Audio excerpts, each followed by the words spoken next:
So the criteria for an 87% game is a pre-2010 game that's difficult to get a hold of in the modern era on contemporary hardware. Well, here's an example that kind of misses the cutoff by a couple of years. This is Godzilla for the PlayStation 4. Released in 2015 to coincide with the 60th anniversary of Godzilla for the PlayStation 3 and PlayStation 4. It went out of print, and because it's a licensed game, stopped being available for digital sale, and prices on this thing went through the roof. I think I bought this in like 2016 for like less than 20 bucks. Boy, was I shocked one day. I looked on eBay and went, holy shit, what happened to this thing? A sequel of sorts to a series of Dreamcast games, Mr. Godzilla here has to go around and stomp things in Tokyo while dealing with this really weenie prime minister who's like, oh my goodness, what if we just live out a little bit harder? Maybe Godzilla will be nice to us. No, Godzilla will never be nice to you. And I'm gonna tell you why. One, it's not the 1970s anymore. And two, he's an allegory for the horrors of nuclear war and the United States. All he does is he just comes in, he beats the shit out of you, he takes a dump all over your city, and he leaves. If that ain't America, I don't know what is. In order to win a war, should you kill 100,000 people in one night, by firebombing or any other way? LeMay's answer would be clearly yes. Yeah, okay, the Japanese attacked an American base. We firebombed all their major population centers. Why was it necessary to drop the nuclear bomb if LeMay was burning up Japan? And he went on from Tokyo to firebomb other cities. 58% of Yokohama. Yokohama is roughly the size of Cleveland. 58% of Cleveland destroyed. You know, before we dropped the nukes on Japan, we were kind of already running up the score. This was all done before the dropping of the nuclear bomb, which, by the way, was dropped by LeMay's command. General Curtis LeMay, resting in piss over there, is going, God damn it, I can't think anything more American than burning up the Japanese. Why? Oppenheimer is just the cherry on the shit sandwich. LeMay said if we'd lost the war, we'd all have been prosecuted as war criminals. And I think he's right. He, and I'd say I, were behaving as war criminals. Little excessive. Oh, right, yeah, Godzilla. Really expensive. Check it out sometime.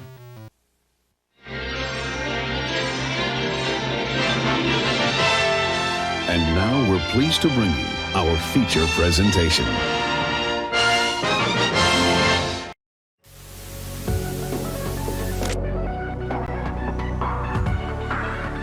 Welcome to Queen Pib on Twitch, where your time is well wasted. Here we play the games of the 80s, the games of the 90s, the games of the aughts, and occasionally the games of the beyond. And now, your host, who totally isn't doing their own intro, Patricia Inga Bogart.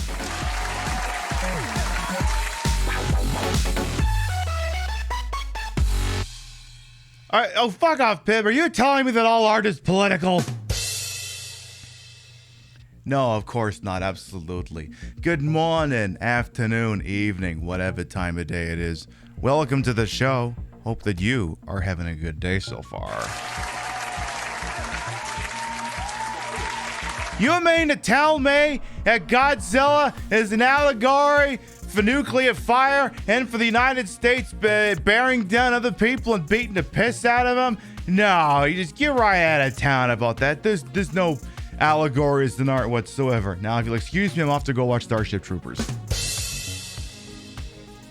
Okay, maybe there's something to that. Okay, yes, there is something to that. What do you want me to do? What do you want me to do? Sit there and lie to you? I ain't gonna do it. I'll tell you what I am gonna do. Let's start from the top and make a drop. See what we got here bright and early on a retro Saturday night. Exactly. Oh no, there goes Tokyo again. Let's see here. Jeez, we were popping from the drop here. Give me a sec. I'm gonna have a little sip before we get going. In fact, Portia, Midnight Wolf, welcome on. And Portia, you were so close. You were this close. Actually, I think I can check the timestamp here. Is it down to the second? Actually, no, you were close. You were close. You were very close. Oh well. Let's see here.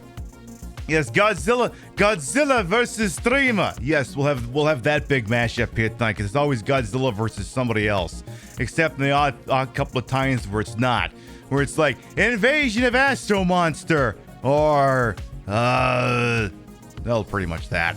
Let's keep going here. I see, yeah, it's Pibby time. A Vintage Vixen, welcome on in. La Ball MSK, welcome on in. It's Pibble O'Clock, the best time of the day. Damn right it is, Portia. I see Midnight Wolf, Hina Waffles, Sunny Smiles, Mr. The Exception, Mrs. B, welcome on in. I see Golden Loki as well. It's Pipzilla with her radiation-enhanced breasts. I'll have you know these magnificent melons were enhanced because of nuclear testing in the Bikini Atoll or something like that. That's my story, and I'm sticking to it. Let's see who else we got here. I see Gimmick Puppet. Yeah, you're here. Welcome on in. I see Kira Nightmare, Vector Man, Only Cams. Welcome on in as well. Let's see. We got... So this is the Godzilla with young Raymond Burr pre-Perry Mace, or is this the Godzilla with older Raymond Burr and lots of Dr. Pepper product placement? Probably the latter. Golden Loki's talking about two of the Godzilla movies that were localized for the States, it being the original Godzilla, and I think the reboot from like the late 80s is something, that one too, I think. Let's keep going here. I see Wilbur, welcome on in. Yeah, you'd rather have Godzilla versus Megalon? Oh, that one was a trip. That was the one with the weird, the bug with the like the drill arms or something. Yeah, it's Megalon. He's a treat. I see Mike from Canmore. Thank you, a 41-month reset. Welcome back. Pink Robot. The song's intro reminds you of a rap song intro, and you can't unhear it. Yeah, there was some rap song that used the opening bit of the Godzilla theme to do some. Dun dun dun dun dun dun dun dun dun dun dun dun. You're not wrong for thinking that. Hello, Gorillas in the Mist as well. Angel Yumu, hello. Let's see what else we got. I see Funkadilla Cheek. I see Justice. And yeah, that as Zilla says, the new Toho Godzilla looks like it would make a good double feature with Oppenheimer. Yeah, it's called like what, Godzilla -1 or something. It looks like it's gonna be a remake of the original movie or something like that, maybe. And I'll explain why there's so many remakes and sequels and stuff in Godzilla, and we could go on here. I see BDG as well. Justice, Atomized, Sailor Soapbox. Yeah, there goes Tokyo again. Did I say hello to King Monster? I'm gonna say it again. How you doing? I see Cupcake to Fox, BDG, Freya. Welcome on in. Almost getting to the bottom here. I'm working my way down here. Is able to get a copy of Godzilla for the PS4? Well, congrats, Justice. I gotta play more of that game sometime. Hello, you wouldn't mind having your city destroyed by Pipzilla? I mean, it'd be a smoldering wreck, but you'd have a great look at my tits and my ass. So I guess, you know, take the bad with the good with the bad, I suppose. Ace their crispy finger as well. Welcome on in. There, we're all caught up. So we'll be playing Godzilla Monster of Monsters for Nintendo. I believe I have the copy of it right here. And you know, because it's the Retro Saturday night, we may pop around between different games. Because you know, where the Retro Saturday night goes, wherever the Retro Saturday night goes, it'll be centered around this. No, I'm good on drink. I am good on drink. So, there's a lot of Godzilla movies. There's so many that it has its own channel on Pluto now. There's the Godzilla channel. Now, granted, it's probably cycling the same 10 to 15 movies, but, you know, you could watch Godzilla vs. Gigan on it and then go, I hate you, Gigan. You're the worst monster. Not because I hate your design. Your design's great. It's just in this fucking video game, you're an asshole. Because it can just arbitrarily decide, oh, yeah, you're dead now. Deal with it. But that's a whole discussion for later. So, Godzilla, the original 1954 Godzilla. It's pretty dark in tone. It's about, you know, this big motherfucking lizard who, you know, was radiated by nuclear tests and all the bombs going off, and he ravages Japan. And then he gets taken out by another weapon of war, the oxygen destroyer, conceived by a Dr. Serizawa, who takes the secret of the weapon to his grave because he detonates it basically while he's in range of it, so people can't reconstitute the weapon from him, which totally doesn't become a thing like 20 or 30 movies later. And then there's been several continuities that's all basically, it's kind of like the Halloween franchise, where there's like 2 or 3 different continuities that all use the first movie as the jumping off point, and some of them disregard previous continuities. It's stuff like that.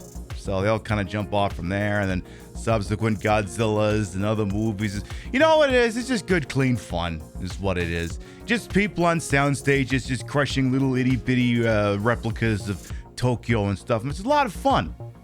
You know, it's good stuff for the whole family, except in the later ones where it gets weird and it gets dark, and then Godzilla vs. Destroy happens and it gets really dark.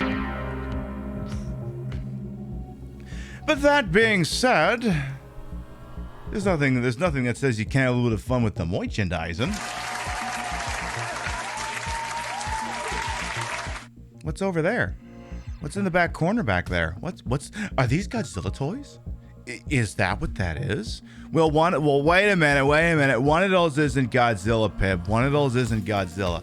Peb, are you trying to pass off Reptar as a Godzilla?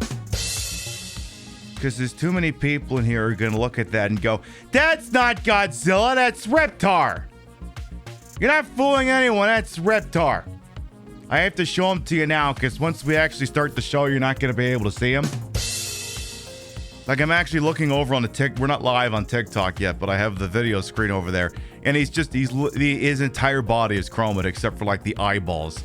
So it's like this weird negative space energy monster, except all you can see is the eyeballs. Reptar should be the same class as Godzilla. All right, fair enough. That makes sense. There's another Godzilla fighter for the SNES. Yeah, there's a couple Godzilla games for the Super Nintendo. There's the Super Godzilla, and then there's the Kaiju Daikasen, or however the heck that's pronounced. So you got Reptar over here, and we got some other ones here that all seem to come from the Legendary Pictures movie from 2014. Like you got this guy here. Look at this. Look at this guy. Isn't he cute? Isn't he tiny and stuff? Apparently this guy goes on eBay for a mint now. Like they did some what's that usual Japanese company that makes toys? I forget who manufactured it, but yeah, there's a bunch of these ones tied into that, and I bought them way back when the movie came out, and apparently if I didn't want to keep them anymore, I could get a mint for these things. So here's Godzilla being all, I'm gonna burn your whole town down, or some shit like that. And who else we got here? Well, we've got Trinetta.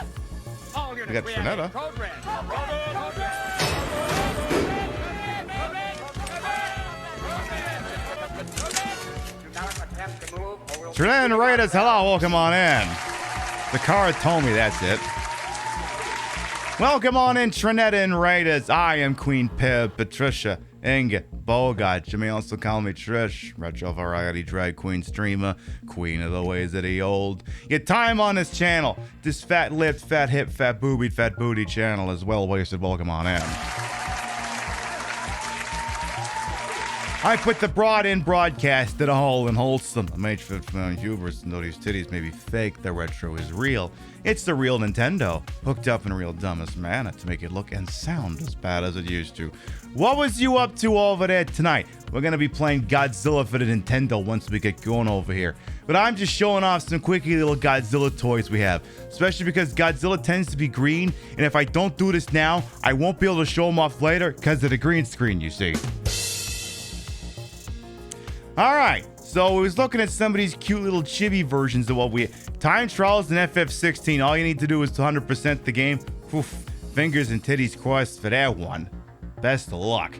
So we got ourselves... This is from the 2014 movie, and I like that movie. This is one of the Mutos. I guess he's called Muto. He's the OG.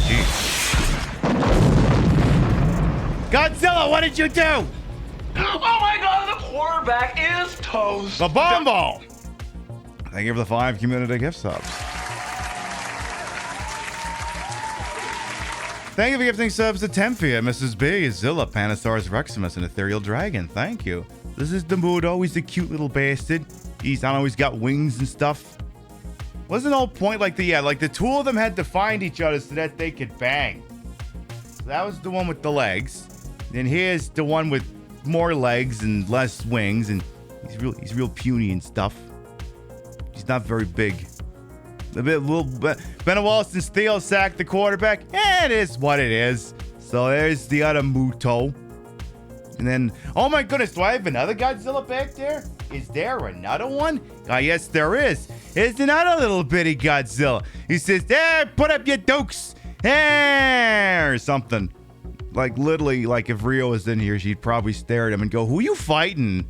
Putting up your dukes like that. What are you doing? Who are you fooling? You screaming at people? What's the deal here?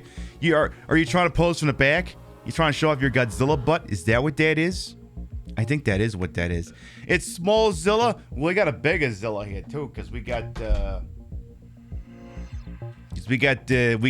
slightly larger Godzilla.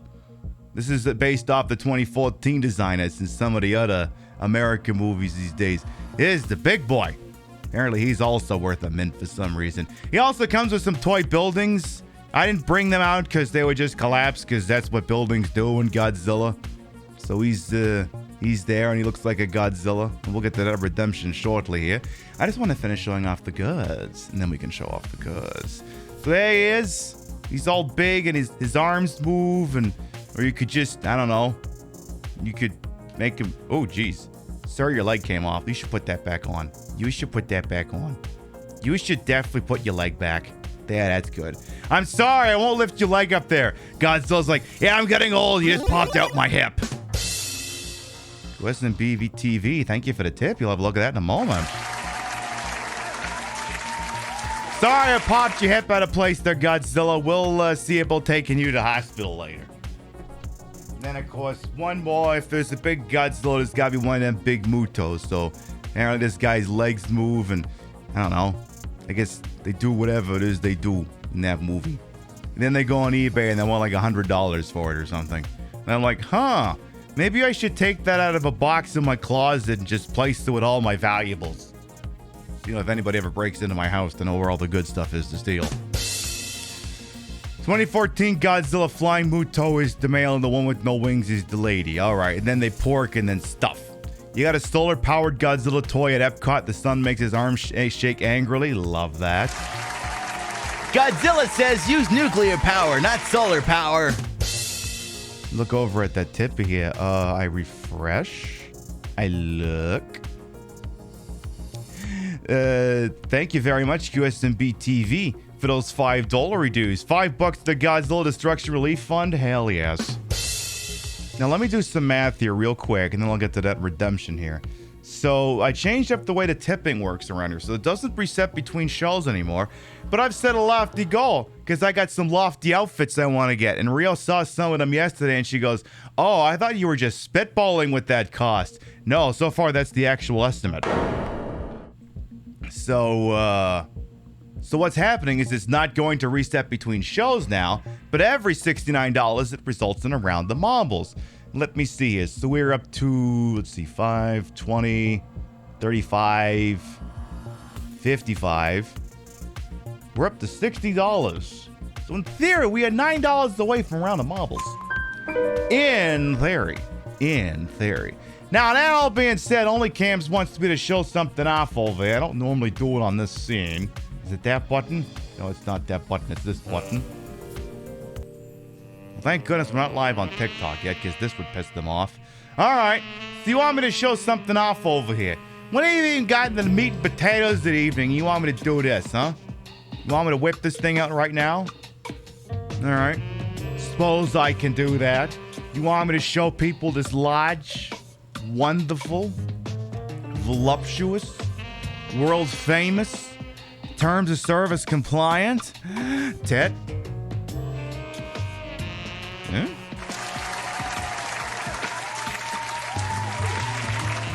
His name's Giuseppe.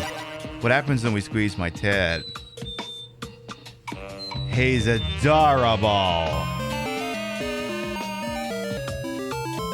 We love him so much. Mwah. And Arthak, I'm just guessing here, may have put us over the edge for that round of marbles, if not the least of which was also calling it in. Oh my. Oh my. Well, let me see how much that was. Maybe Faye only did $5. Let's see here. $9 to say, shit, Artifact polished it off. which seems to also answer the question where it's every 13% down there. Okay. Oh, all right. Someone's running up the score. Baseball special with a $9 tippies. All right. Well, we got the round of marbles ready to go, which will delay our TikTok stream. But at the end of the day, is that really so bad? It's the extra 5 minutes. I won't get banned over there. And a little bit more of this definitely non-alcoholic beverage, and I can top it off with Artifact's definitely not favorite cola. Definitely not Faye's favorite cola. Is this pandering? I think this is pandering. But I also don't give a shit. So it is and it isn't pandering. It's Schrodinger's pandering. It both is and isn't. Is that RC? No, of course not. Avert your eyes. Definitely not.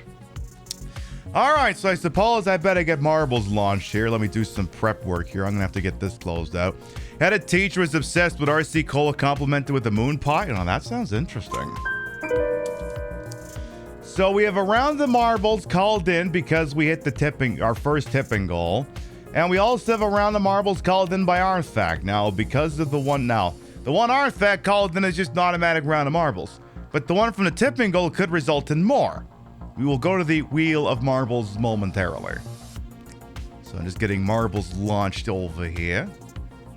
But yeah, I decided to change the tipping thing to not reset between shows because, again, I'm setting kind of a loftier goal, and, it'd be a sin if someone donated $50, then the whole thing got left on red, and then it couldn't transfer to other programs. So this is just me continuing to evolve the multiple ways you can give me money and also cut Twitch out of the equation here.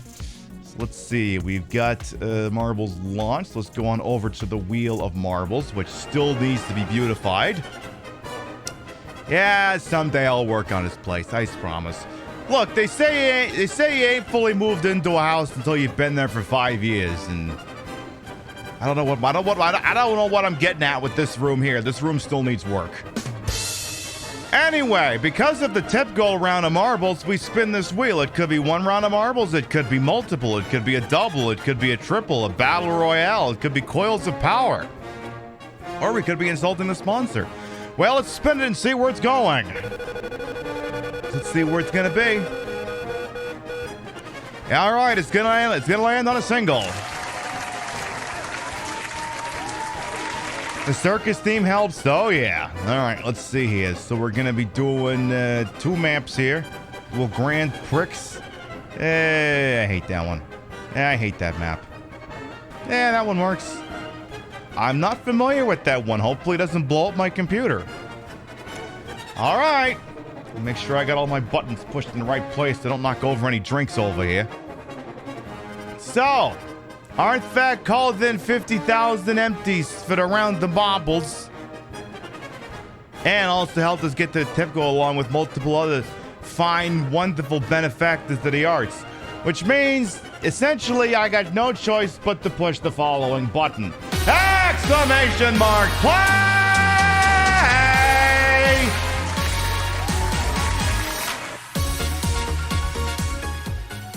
All right, Chad, exclamation mark play will get you in here. The way this works is, hey, you want your name in lights?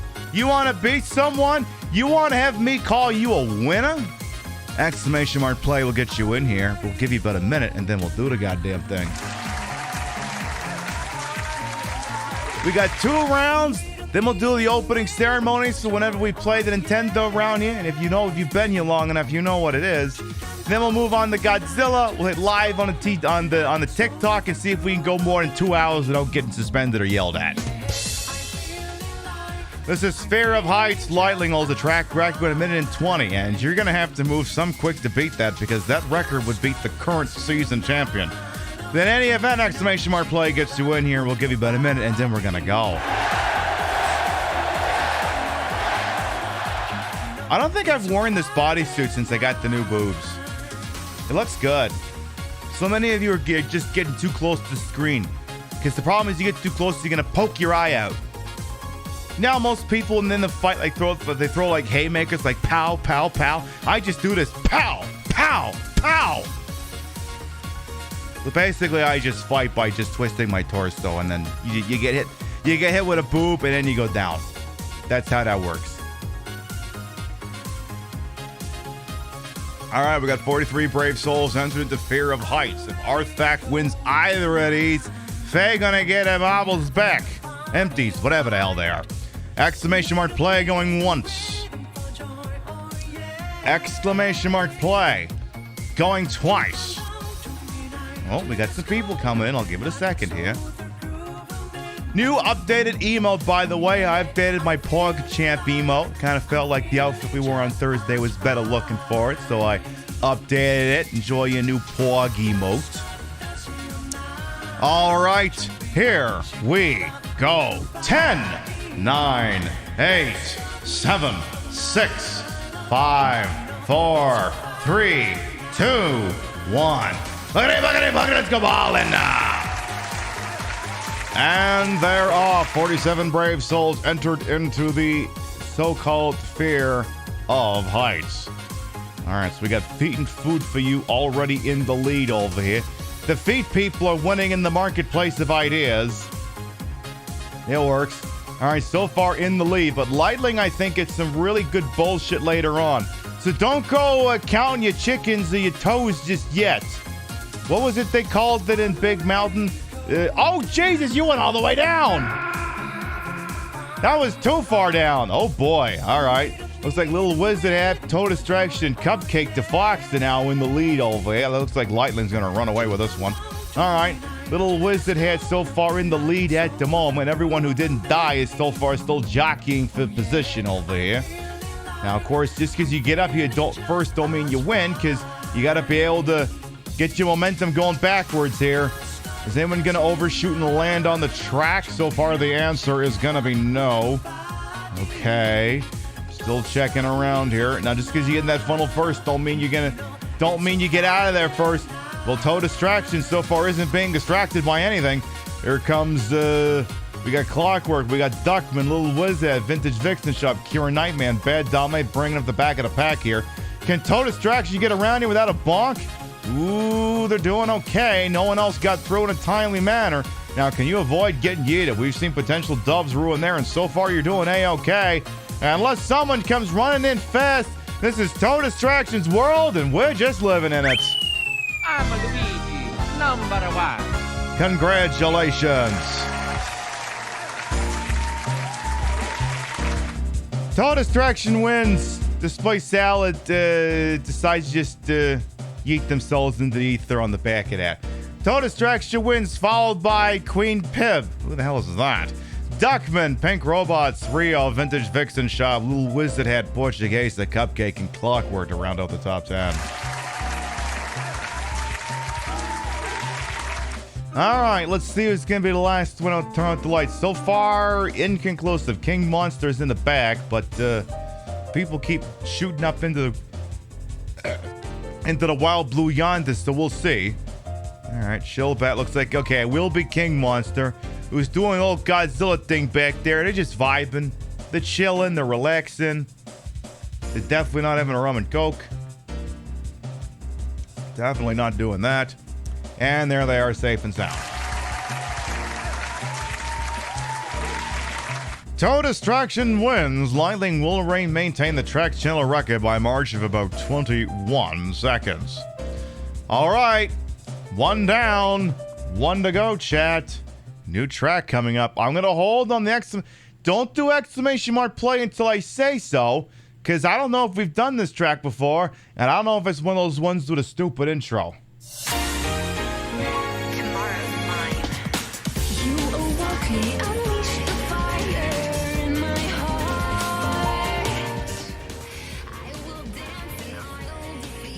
Exclamation mark play!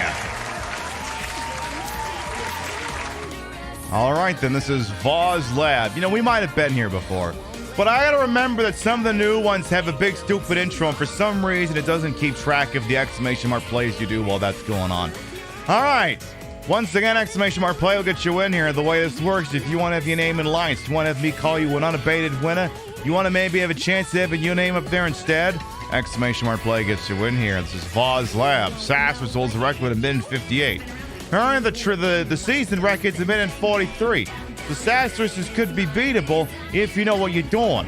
Exclamation mark play will be going in just a moment. I was talking so fast the capture didn't know what the hell to do with me. That tracks. That does make sense. That actually does make sense. All right. Of course, once we go live on TikTok, remember, I'm just drinking a Coke. Just a Coke. Just a nice, humble, simple Coke.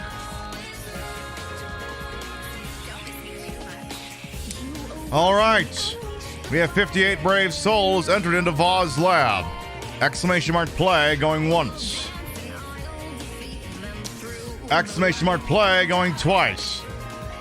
What rum do I have in that? None, because there's no rum in there. None whatsoever. All right, here we go. 10, 9, 8, 7, 6, 5, 4, 3, 2, 1. Let's go ballin'. All right, they're off. That big old beaker full of beautiful marbles is gonna be getting transported over here. See how many of you can boop out of there in a moment. Yeah, it's the no rum and cola. Exactly. You don't see any fucking rum. Of course you can't see it. It's dark rum. I mean, wait, what did I just say? All right, so you're gonna start going down all these weird little doodads and chutes and ladders and beer straws and what have you. I'm gonna hold down a burp or something, figure if I'm belching or not. Excuse me. All right, we got Little Winston Head looking to make some noise again. All right, we got a couple of L's going over. Oh my goodness, didn't you win the last go? I'm trying to remember. Did you win the last one? I can't remember. You were definitely a contender. I'll tell you that much. All right, we got a couple of people taking L's back there. I just saw Frankie and Lola go down. All right, so what happens is this a hot plate or just people just make it across nice and gentle? Okay, so far it's nice and gentle here. Looks like some of you aren't going to be getting the, ooh, some people might be taking the other path there. All right, a couple of people all got yeeted off down there. Looks like as the crow flies, it's either going to be, I'm not quite sure who's in the lead at the moment here. We got Frey over on one side. We got Damaged Plushie on the other. All right, you're bonking. All right, you've gone down. You're in the lower section here. You don't have to worry about being in the beaker. Damaged Plushie is ahead of the track record. Well, you were, and then you got beaten backwards. So far to kill a lizard. Now moving into the pole position, but Damaged Plushie decided, no, I want some of this. I want some of this. Now you got to be careful. I think when you land on that thing, I think you start booping. You want to boop off the track over here. 2 kill lizards not going to take this lion down over here. They're moving in. We got a couple more. One last ditch here to see if you can get in there. Can you make it in? Can Damaged Plushie take the dub? Or will someone come in? It's going to be only Cams with, wait. So you had to go through the thingy. Damaged Plushie does win! I'm Luigi, number 1. I was like, do you just got to go there or you got to land in a hole? You had to land in a hole. Damaged Plushie found it first. Damaged Plushie wins, followed by Only Cams, who attempted the RKO out of nowhere. Cumbadane, Sunny Smiles, Junibug, Hambot, Pink Robots, Penastor, Swexibus, Kira, Nightman, Muted Alien to round up the top 10. Stasia! Good evening, Trish and chat. Fab. And thank you for the 9-month resub. Welcome back. Looks like Baseball Special was the last one out. Turn out the lights. All right. Damaged Plushie takes the... You're not used to finding the hole. Usually you are the hole. I am the hole. I am the one who knocks. I mean, wait, what? Damaged Plushie takes the dub. Sassers will retain the track record for the time being. Well, only time will tell how long that will hold. Excuse me. Now, because Artifact did not win either of those rounds, your empties are mine. But I got a feeling you got like probably 500,000 those, so I'm not exactly worried about you. Let's see who wins the whole damn thing. These results have been tabulated by an independent third-party tabulator. We'll see what happens here. Third place overall in the points is going to be Toe Distraction, who was doing pretty damn good in one of the earlier tracks there. Second place overall is going to be Only Cams, who may have trouble finding the hole, but doesn't mind being the center of attention, which can only leave number one overall in points is going to be Damage Plushie. Congratulations to all who participated. Now there was only 60 entrants, so there's no sexy ball in this. Even though at that point it would have been literally everyone would have been tied for 24th place at the looks of things here. All right, thank you to the patrons of the arts, which includes Othvac, for getting us to our first tipping checkpoint, and of course for those empties given in support of the channel, so you could have some wobbles.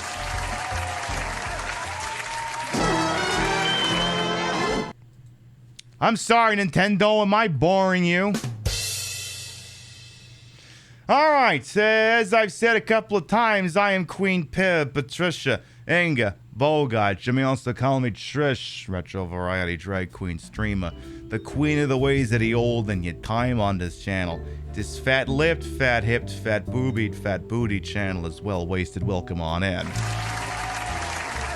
Just so I can tell you I wasn't kidding about Reptar here. Okay, I guess he's a little bit more visible here than he is over on the TikTok feed, but you get the idea. That's why I had to show him off before this, because, you know, would have been a little bit... He looks like he's doing a Star Trek transporter, if you know what I mean. I mean, you can kind of make him out, kind of. Just a little bit. He's getting beamed up. They're using the what are they called in Galaxy Quest? The something elevator? The tractor beam? Whatever. You feeling that feeling, Reptar? Yes, don't we all? Now, there's usually a little ceremony we do a Nintendo for the retro set, and we have to play the opening. You have to play the opening, the opening ceremony game, which is of course WWF WrestleMania, developed by Rare. Acclaim presents WWF WrestleMania.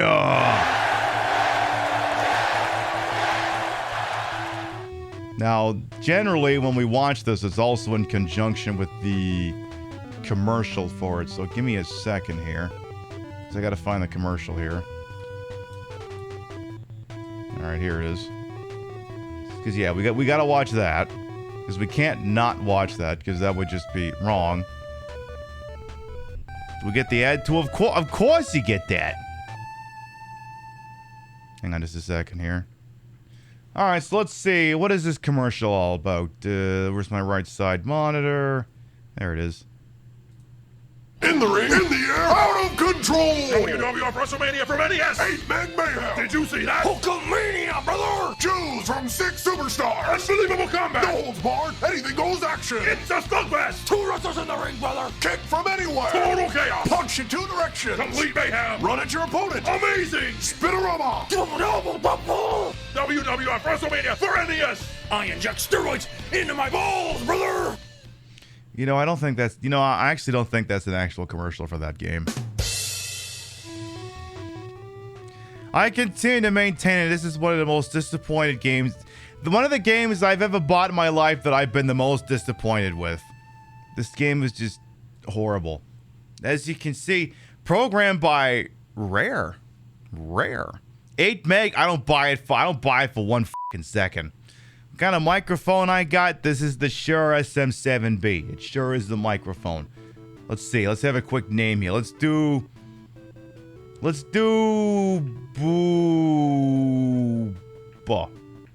Just boob.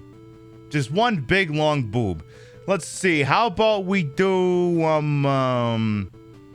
give me, maybe we should do a mirror match. Give me, actually I don't think you can do mirror matches. All right, tell you what, give me Andre the freaking Giant over here. Am I saying Vince McMahon is standards? No. Let's do Andre the Giant versus Ted DiBiase, the $6 guy. The convicted of tax evasion is something guy. Trying to remember, I think he was convicted. I don't know if he was convicted of anything, but I think he was accused like some of the same shit that Brett Favre was doing a couple of years ago. Misappropriating welfare funds or some shit like that? Surely the $1 Million Man would not do that. That's preposterous. Okay, yo, $1 million boy. I'm gonna give you some $1 million slaps. Him and his no good son? Well, all those bastards. You ain't been convicted yet? Yeah, he totally did it. He totally did it. Come on, I mean, go figure. He plays a millionaire, does the same fucking scummy ass shit millionaires do. I wish I could call myself shocked, but I'm not shocked. I'm super shocked. Okay, not shocked. Okay, not even remotely shocked. Okay, that's it. You gotta go down. Hey, make sure you use your head on this one, Mr. Andre. Just headbang on him. Give him hell. Come on. The sooner we finish this, the sooner we can play Godzilla and I can go live on TikTok. Because I figure, man, there's no sense in going live over there until I got, the main event underway. Ooh, I love how I'm losing energy, but it's only because Andre's getting pooped out. Because I keep doing lots of attacks. Ted DiBiase, the born-again Christian smuggling funds from COVID. Really, I'm shocked? Yeah, no kidding. We're all very shocked. We're all very shocked and appalled that someone would do such a thing. Alright, that's it. It's going to keep kicking him in the balls. Now I'm going to try and remember how the hell I pin in this game. I don't know how to remember how I do that. Do I push, like, all the buttons? Oh, no! He's getting all his health back! Get out of the damn corner! Get out of there, you bastard! Don't make me reset this game. I'll do it. How dare you get all your free energy back, you bastard, you. What if I just kind of trap you in the corner? It doesn't work that way. Hey, when does Andre get his stuff back? Why is it just points for him? So those dollar signs are specifically for the $1 Million Man. They're not for, Andre the freaking big lovable giant here. There we go. I think I got it in. No one puts baby in a corner? Well, I'll put him in a corner. Get your ass down here. Get down and stay down. Fuck, how do I pin this idiot? There aren't enough controllers on his button for a wrestling game. Well, there was one I could have had, for once. Would you just go down and stay down? Seriously, come on. By the way, Dictionary Boy, welcome on in. Come on, come on. Okay, well, give me that. At least I get one now. Okay, but you gotta, we gotta be on like the same plane of existence for any of our shots to land. Like it's very frustrating. Excuse me. Yeah, I think we bought this at like a flea market when I think I was like 7 or 8 years old, and I was not impressed. I was very decidedly not impressed with this game, and I think you can see why. I mean, we know Rare for so many bangers, but my God, they have to put out so many turds before we got there. Yes, this is the same dev who made Who Framed Roger Rabbit. I know, you're shocked. In fact, I think it's almost the exact same movement engine, too. In fact, I think it is the same movement engine. Hey, what the hell is that? I couldn't jump off the top rope in Who Framed Roger Rabbit. That's it. Would you just go down already? Before we both die? Uh-oh. Get out of here. Come on, just die. Just die. All you gotta do is just lay down and die. Come on. Come on. They returned to making turds when Microsoft bought them. Yeah, they could be argued as much. Okay, so now my guy's getting ready to die. 1, 2. There we go. Jesus Christ.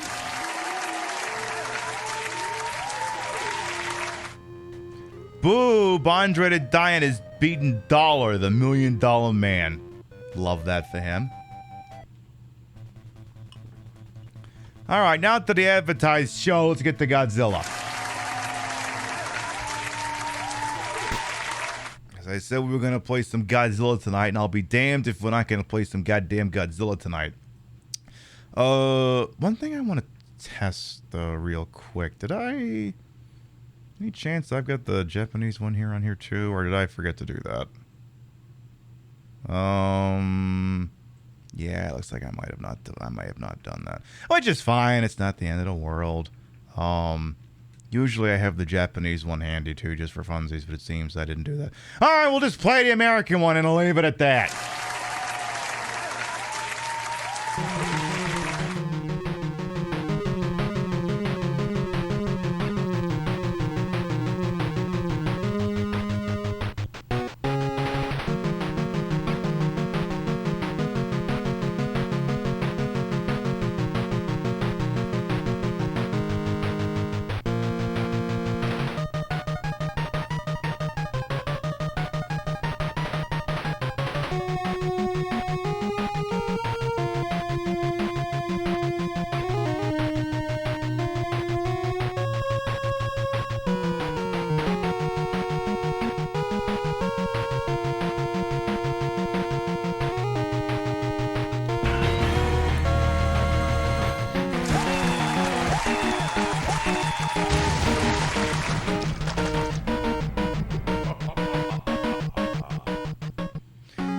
Say somebody likes the music in this game. Rav Cyber, thank you for the fresh sub. Thank you with your Prime.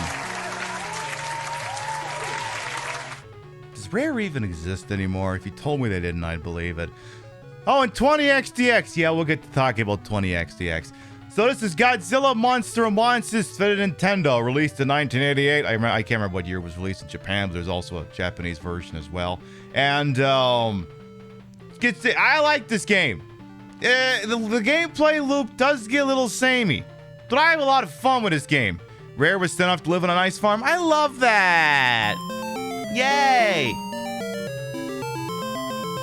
Wait, did we send them to the same farm that we sent Pandemic Studios and Westwood Studios and whoever originally developed Dead Space and just every other defunct studio at this point? I can't remember who developed this game. All I know is it was, produced in association with Toho, who does make Visceral, that'll be another one. Who made the Godzilla movies. It's a lot of fun. Music in it is really good. Now, this game came out kind of in a transitionary time for the Godzilla franchise. By 1988, Godzilla was firmly in its second continuity at that point, what I believe they call the Heisei era. Heisei, I'm butchering that. But anyway, Godzilla eras are apparently measured by who was Emperor of Japan at the time. So they were inside what is basically a second continuity of what Heisei. Okay, thank you. And it was a little bit, it was darker in tone than the original, well, I shouldn't say original, the later parts of the Showa era of Godzilla, which was much more family and kid-friendly.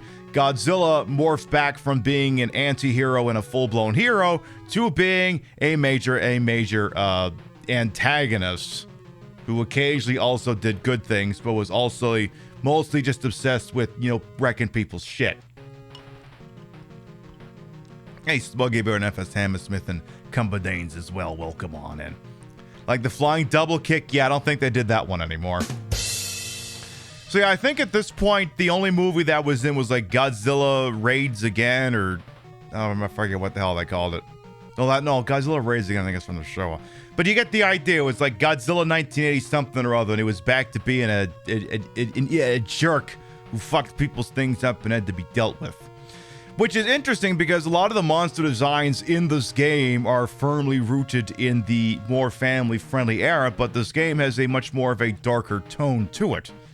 Because, again, I place this game in kind of the same little spot where I put other sort of sci-fi dark-toned Nintendo games such as Worms, Journey to the Center of the Earth, Star Voyager, almost Solar Jetman as well, where it's like very decidedly sci-fi and is like really good music, and I don't know that I would call it immersion, but it definitely feels like it really captures like that darker, broodier sci-fi vibe.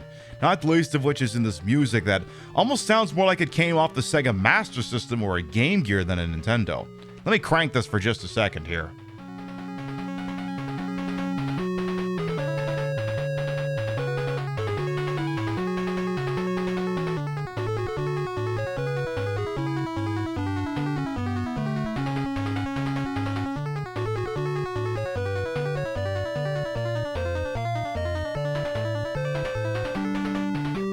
It almost sounds, like I said, almost sounds more like a Master System game than anything else. It has a very distinct soundtrack that I don't think I've quite heard replicated in any other game on the Nintendo. PiB 1.0 viewer flashbacks intensify. Oh, none of those. You play as Godzilla, and Mothra is also there, and Mothra is... I don't want to say that Mothra is useless, but... I'll elaborate more. Ooh. All units, we have a code red.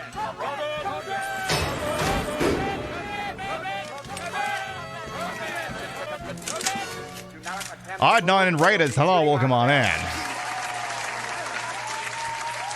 Welcome on in, Odd 9 and Raiders. I am Queen PiB, Patricia, Inga, Bogart. You may also call me Trish, retro variety drag queen streamer, queen of the ways of the old, and your time on this channel. This fat-lipped, fat-hip, fat-boobied, fat-booty channel is well-wasted. Welcome on in, Shakespeare, Adnan, welcome on in. We're doing some Godzilla for the Nintendo. Make sure you check out Adnan, please, and thank you. Getting weird at this point, but when you're on, when you're done, it's such a great time. I mean, usually I start my shows, my evening shows, Wednesday, Thursday, and Saturday at 7 p.m. Eastern, 4 p.m. Pacific. So, hey, you want to hang your hat here when you're done? I ain't gonna say no. And we're just getting started over you. You ain't missed a goddamn thing. You mean Mothra being easily killed is at least consistent with her appearance in the Godzilla canon? I mean, yes.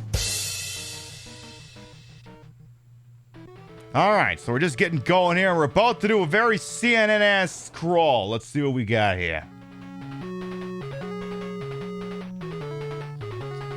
It's a very slow scroll here, but let's give it a second. In the year 20XDXDXAD, the Earth, one of them blue ones in there, apparently it received a thing? A declawed cat? Well, that's horrible. Oh, a declaration. Oh.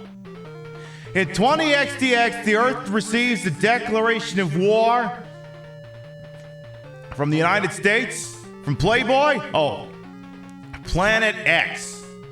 What the f*** is a Planet X? Well, apparently, with the enchilada, with the entire solar system, you know, I bet this went faster when it was in Japanese, as the battlefield. Okay, can we speed this up a little bit here? The CNN news ticker goes faster than this. Bloody combat. Yeah, did he all make his own planet? What happened? Our bloody fucking combat begins between space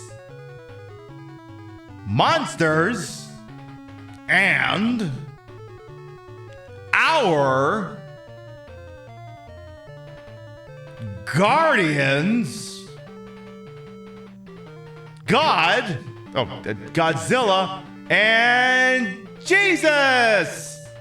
Oh, it's Mothra. That's the proper response. Oh, it's Mothra. Oh, well, it's nice to have you here too, I suppose. Mothra is very much the Garth Algar to Wayne's World's Wayne Campbell. So, I am shitting on Mothra a little bit here, and, you know, we'll elaborate on that a little bit as the show starts here. So, as you see... Oh, first of all, this banger music...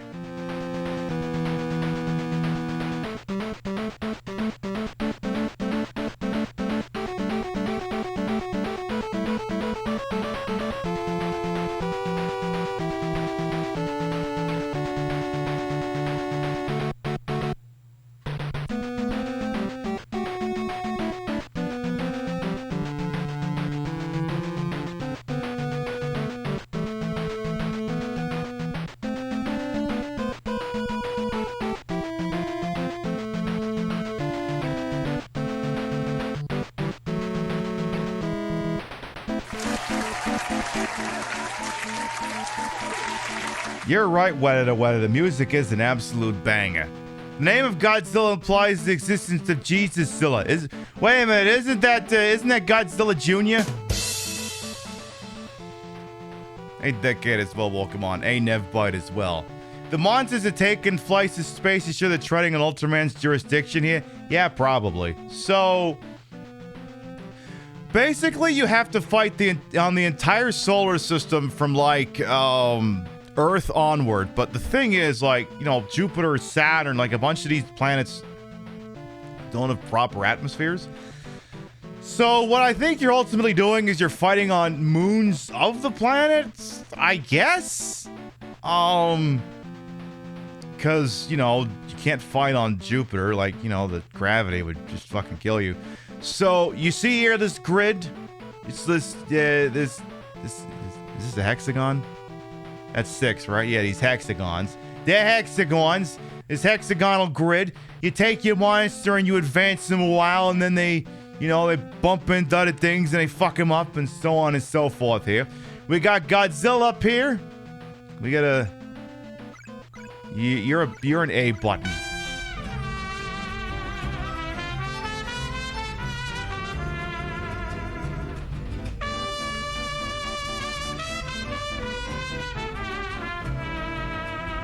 Weta. Thank you for 11 months for your sub. Welcome back.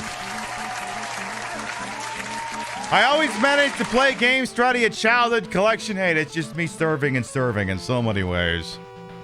And yes, Decade already sees Megura down there. So we got Godzilla, we got Mothra. Down there, we got two, see, the weird thing is some of these guys weren't even necessarily in Godzilla movies per se. We got down here, we've got Ghidorah, who I believe was from their own standalone movie. And then you've got Mogura here, but not the Mogura from the Heisei era. Mogura from his own freaking movie. Was Mogura in any Godzilla? I don't think he was to that point. Like, he does turn up eventually, but with a different design. Then you got Mogura, and you've got Ghidorah, and at one point, we'll be fighting them. Tell you what, let's get my boy Godzilla down here. Let's move him 2 paces, and boom, let's go. See that? You know, it's the same music you were hearing before. So Godzilla's got some moves. Now, one thing I was hoping to... Actually, before we go too much further here, I'm going to hit the go live on TikTok, just because I haven't done that yet. And, you know, TikTok doesn't get the benefit of all this lead-in explanation. They just get me. All right. So, one thing that changed between releases of this game, between North America and Japan, because I assume it was released in Japan first. And, yeah, Hedorah's in this game, too. So, in the original game in Japan, Godzilla actually attacked much slower. Like, he couldn't wail away with his fist like he is right here. It would be more like... He attacked much slower, and he couldn't move as fast on the as far on the map either. So it's one of these situations where you can argue that the Japanese release was harder, and it's like, oh, they made the game easier for the Americans because the Americans aren't as hardcore. And it's like, I think it's more like maybe they realized they screwed up with the original release, but you know, back in the day, I mean, you know, they couldn't hotfix games, right? You just released them.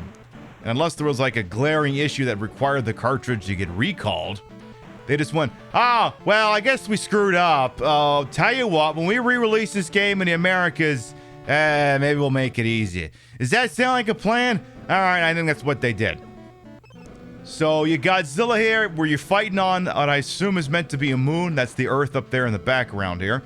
Now, some of the enemy designs in this outside of the kaiju fights are taken from some films in particular. Like, I think that's that might actually be one of the Super X's up there. I think that's Super X or Super X2 up there.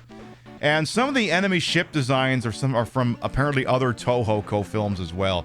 I don't recall which ones off the top of my head. If you go looking at the Wikipedia article for this game, it'll tell you. So now, Ghidorah is going to move down there, and we're going to move into Intercept. So we're going to go down there. So what happens is if two meet, they will fight. You know, it's the whole Ken Watanabe line. Let them fight. Will you fight the enemy? Yes. Will you fight Ghidorah? Yes.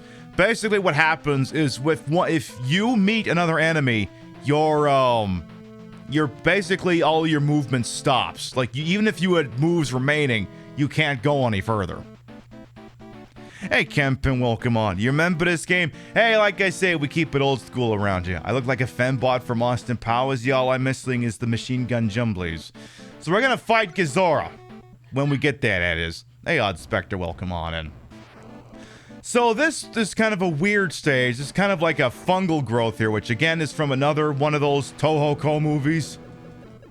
I don't remember which one. But you beat the crap out of it and you get points. And you see where it says up here in the corner?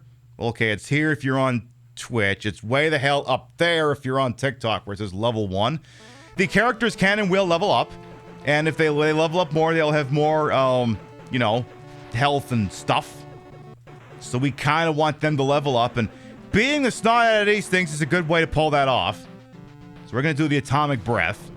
Atomic Breath is activated by using the start button. As you can see, the thing went kablooey. So the controls, I should explain this just in case. So B button kicks, A button punches, down ducks, down and A don't really do squat, down and B does a tail whip, left and right go left and right, and the up button jumps. It's one of those games where they ran out of buttons, so the up button is what jumps. All you can say right now is you're glad I'm playing Ultraman Towards the Future right now. I can agree with that. Usually it's weird. I fight those fungal things, and usually I level up, but I guess that didn't happen there. So as you see, the power meter and the life meter. This game does not have lives per se as we know them. So if Godzilla dies, he's done for the duration of the stage. We will probably deputize Mothra in a little bit to explain how that mechanic works, because Godzilla, spoiler alert, is going to be the main. Mothra is going to be the backup, because Mothra's offensive output in this game. Mothra's really good at tanking the regular stages, not so much the kaiju fights. So here's Godzilla.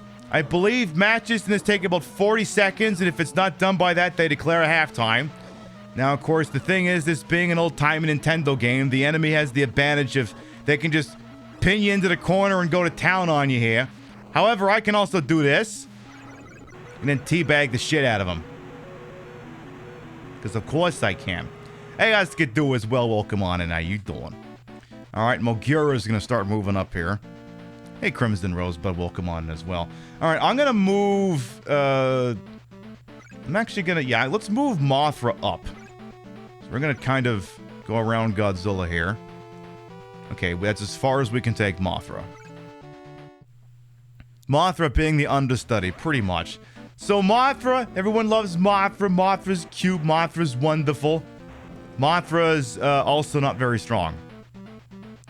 But Mothra does work really good as a dive bomber. Unfortunately, there's only like a handful of situations in which that's actually useful.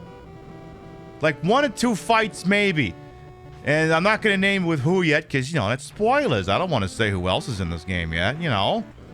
Half the fun in playing a game like this is trying to figure out who the game's going to throw at you next. So I'm not going to tell you that shit ahead of time.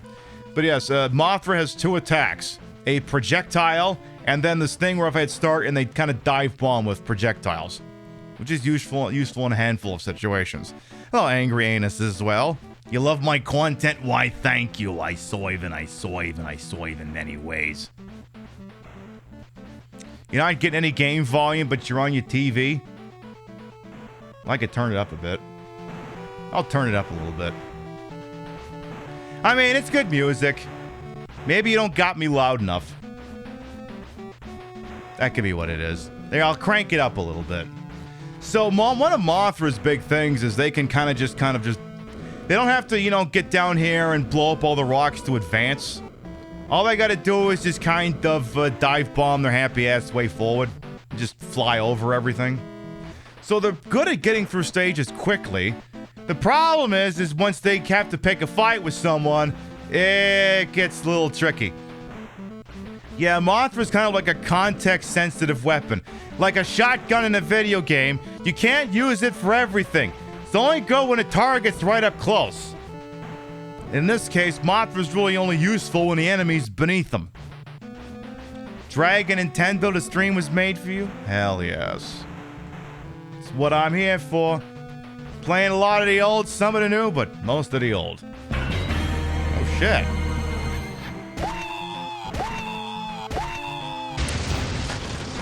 Odd Spectre, thank you for the Prime. Thank you. Thank you. The sequence that I use as the initial sub message, I also posted as a TikTok like a few days ago. Because I was posing as Kitan in a couple of TikToks, and someone's like, "Oh, to be Liu Kang." So then I showed them what I do to Liu Kang, and I fatality the crap out of him. Am I gonna play Starfield when it comes out? I don't know. Oh shit.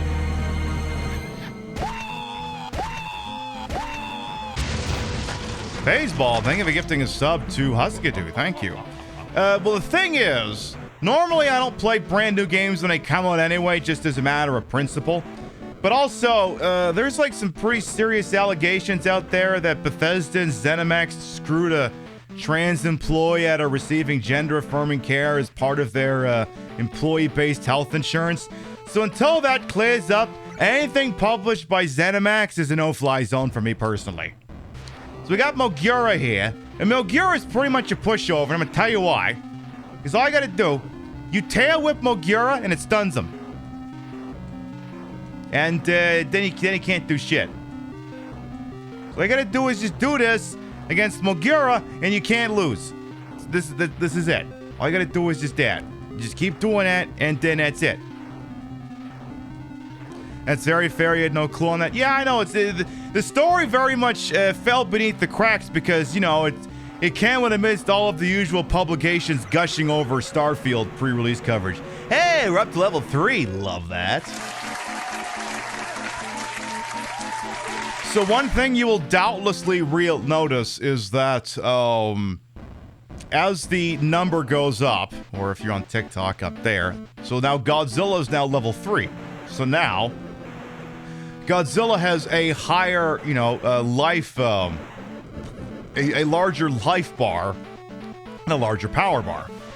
And it gets to the point where sometimes you can get 2 shots of the atomic breath out of a full bar as opposed to just the 1.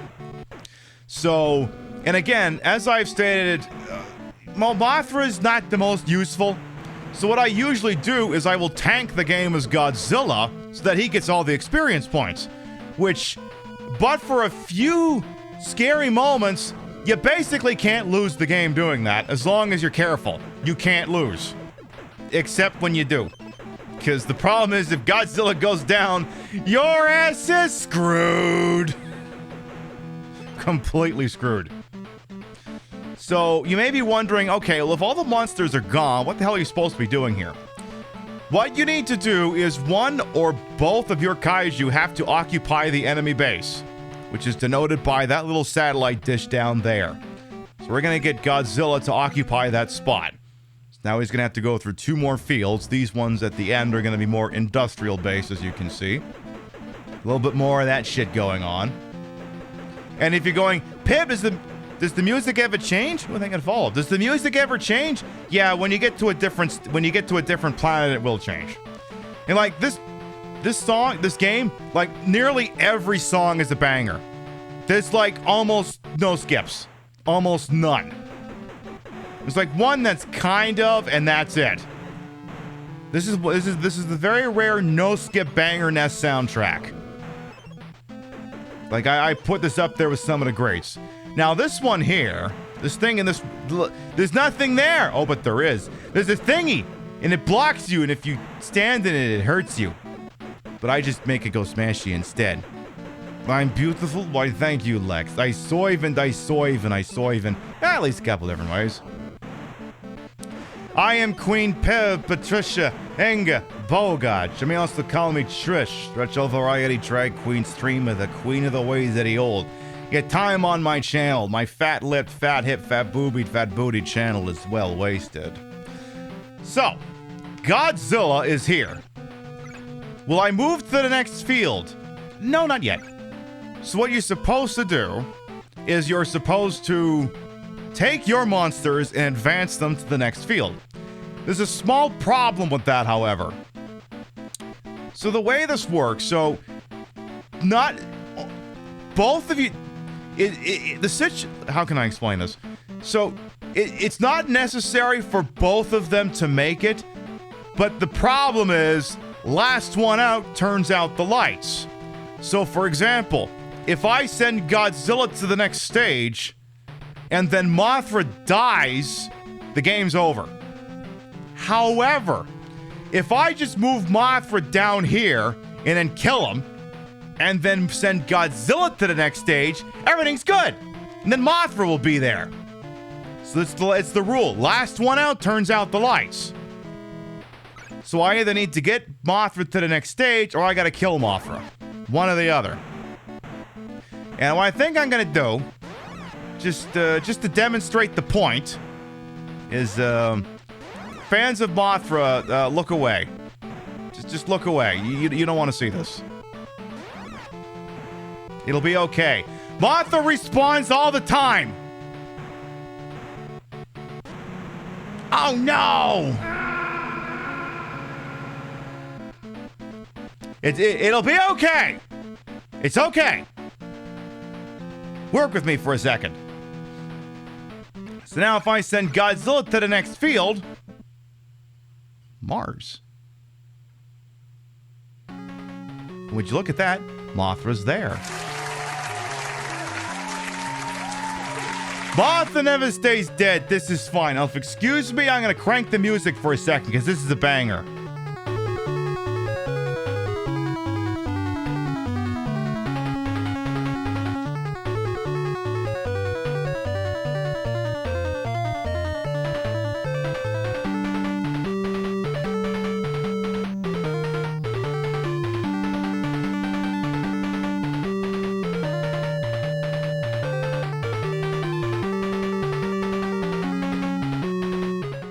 It's a banger.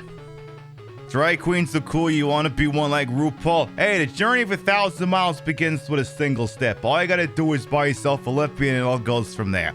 You ain't seen this game in forever. Well, that's a good thing you found me then. So, once again, we have Godzilla, who, tell you what.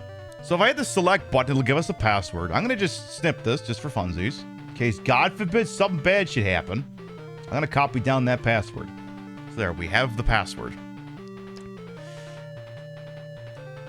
All right. So we have Godzilla, who is at level 3. Now, if your kaiju dies, but you make it to the next zone, it will reset their level. So, for example, Godzilla's at level 3. If Godzilla died, but Mothra made it to the next planet, Godzilla would begin at level 1.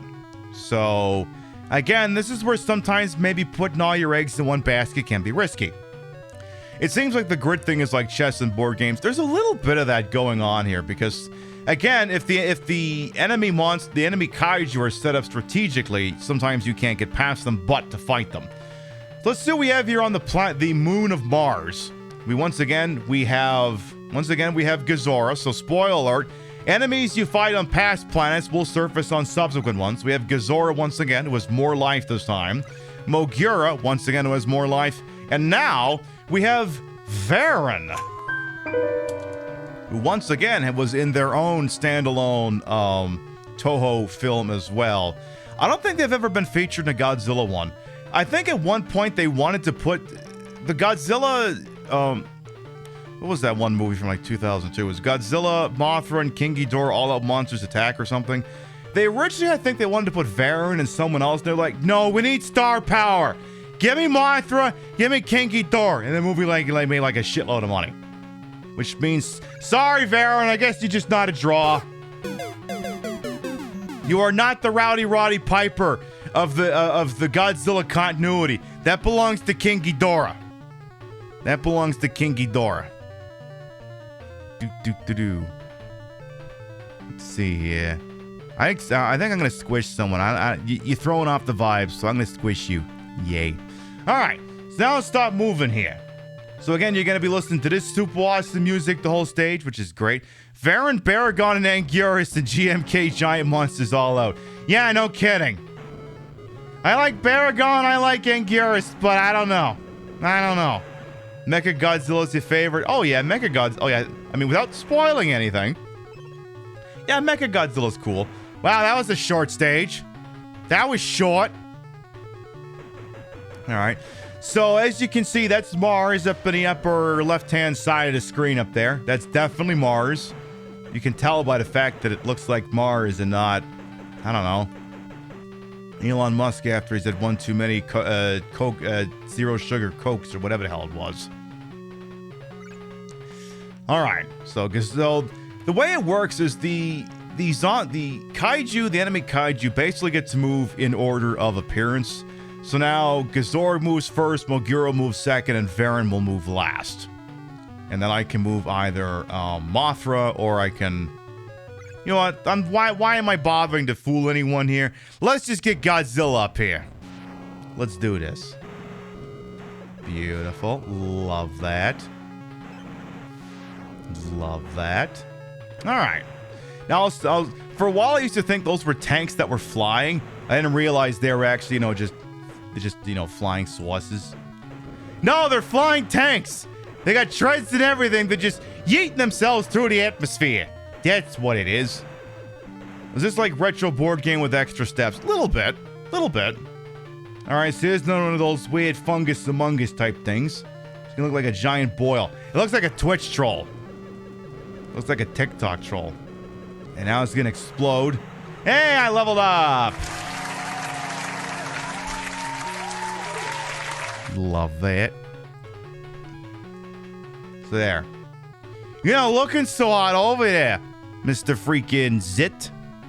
Now remember, you can teabag as Godzilla. So be sure to teabag. ABT. Always be teabagging.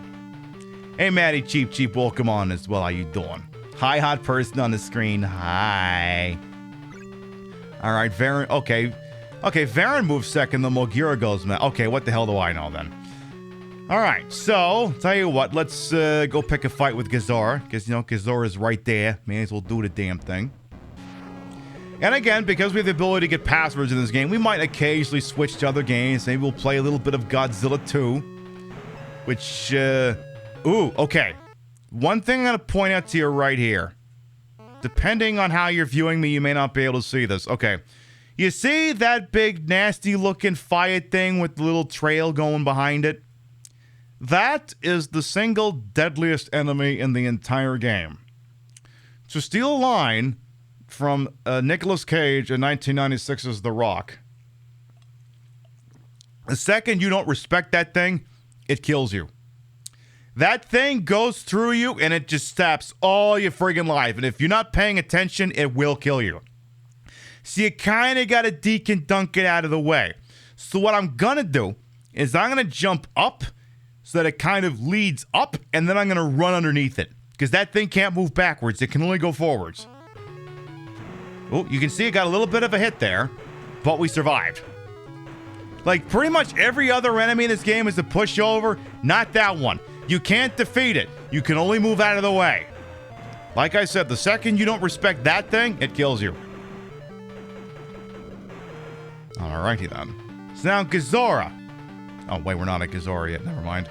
We'll be there in a minute. Don't worry, Gazora. You'll die in a second. So as you have doubtlessly figured out, when I defeat some enemies... Oh, there's another one! Yeah, see? Debated. So as you can see, those sometimes I defeat an enemy, that little power-up starts flying away in the other direction. That is a health power-up. Some enemies also drop a power-up. It climbs vertically instead. But only a handful of enemies drop those. I'm going to try and maintain the atomic breath for now, because we do have that boss fight coming. Jesus, a third one! I think that thing up there is... Ooh! Yeah, go up. Go. Ooh. Ha! Jeez. Yeah, sometimes certain enemies that are flying in the upper atmosphere can shoot... Hello? Hello? Hello? Hello? Hello? I think there was too many things on the screen. I think the game just blew up. The music's playing kind of... I've never had that happen before. That's a new one. And that is why we wrote down the password.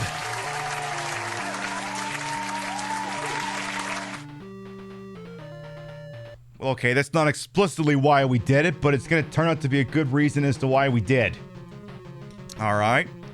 Well, let's get that typed in. All right, password was B0 D J L. By the way, music in this is good too.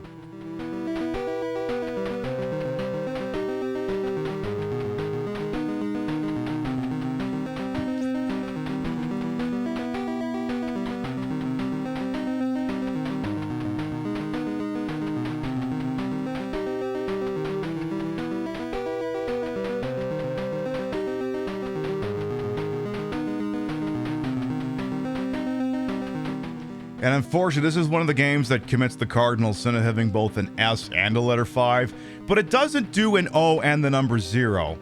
Like, it omits some letters that look just like numbers. So you notice there's no letter I, but they didn't go the whole way and have both A and eliminate the letter S. So that's one thing you do have to be careful about. Other than that, this is, I think, one of the easier password screens to write shit down on. Password error. Ah, fuck. All right, what did I type in wrong? What did I type wrong? BODJLW1.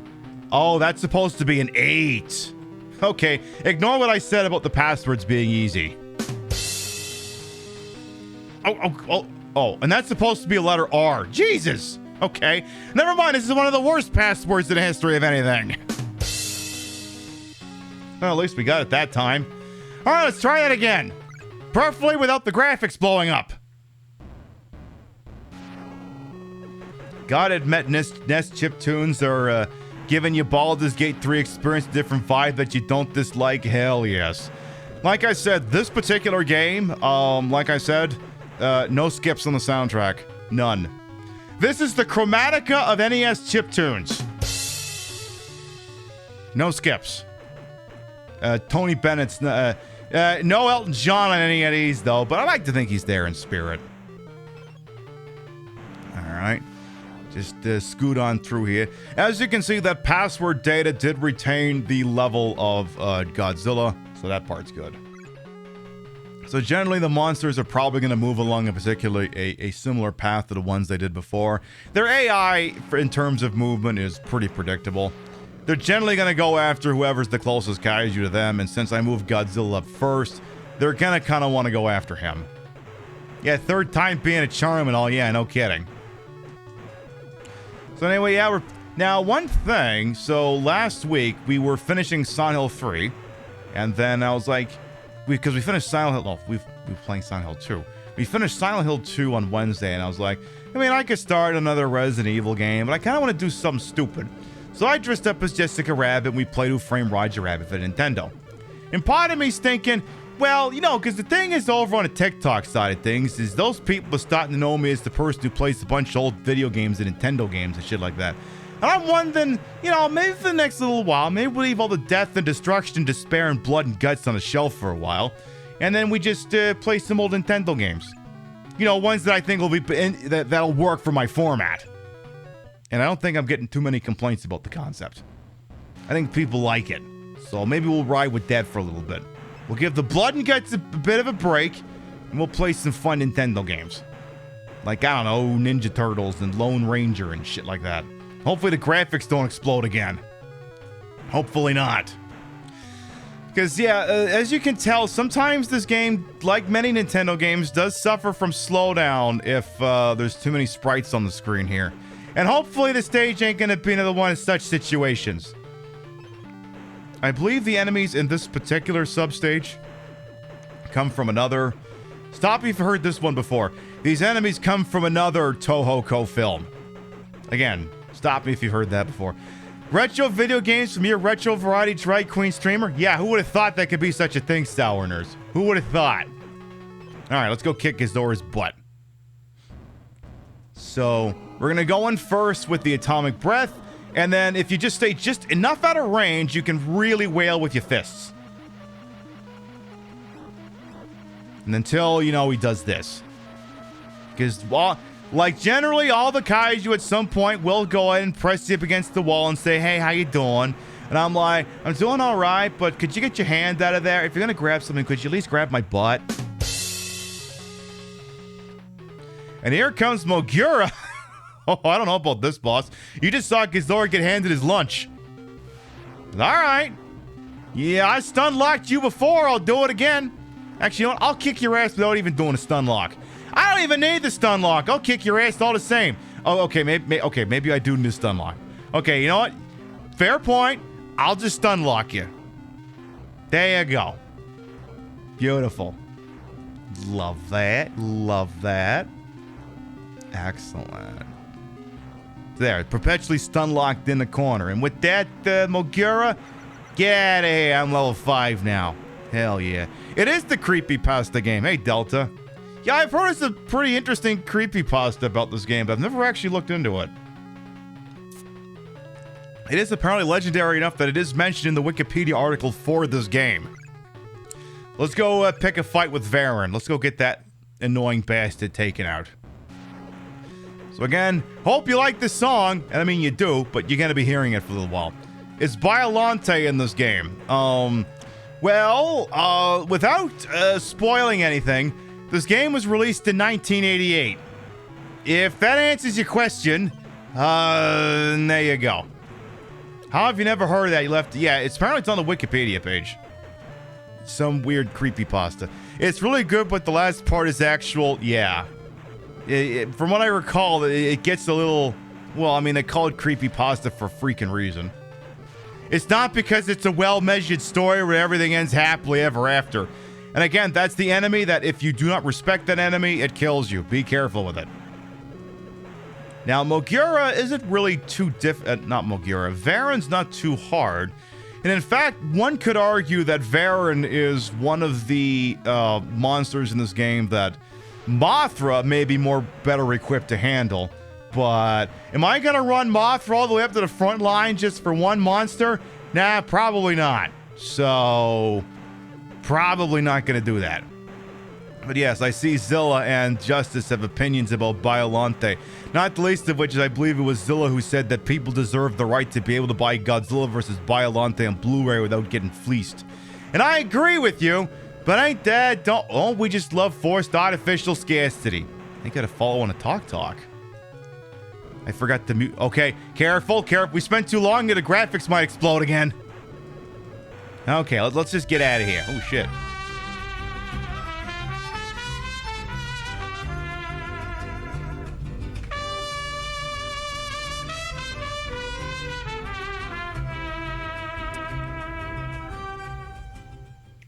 Oh no, they say he's got to go. Go Godzilla. Mega Lucario, thank you to 54-month resub. Welcome back. Just found out there's a Wikizilla. There's a wiki for everything. There's a wiki for feet, for Christ's sake. Not that that's my thing or anything. So this is Varen. He's got an annoying scream, and he's kind of comical, but he will also just push you into the edge of the map. Because he's a jerk.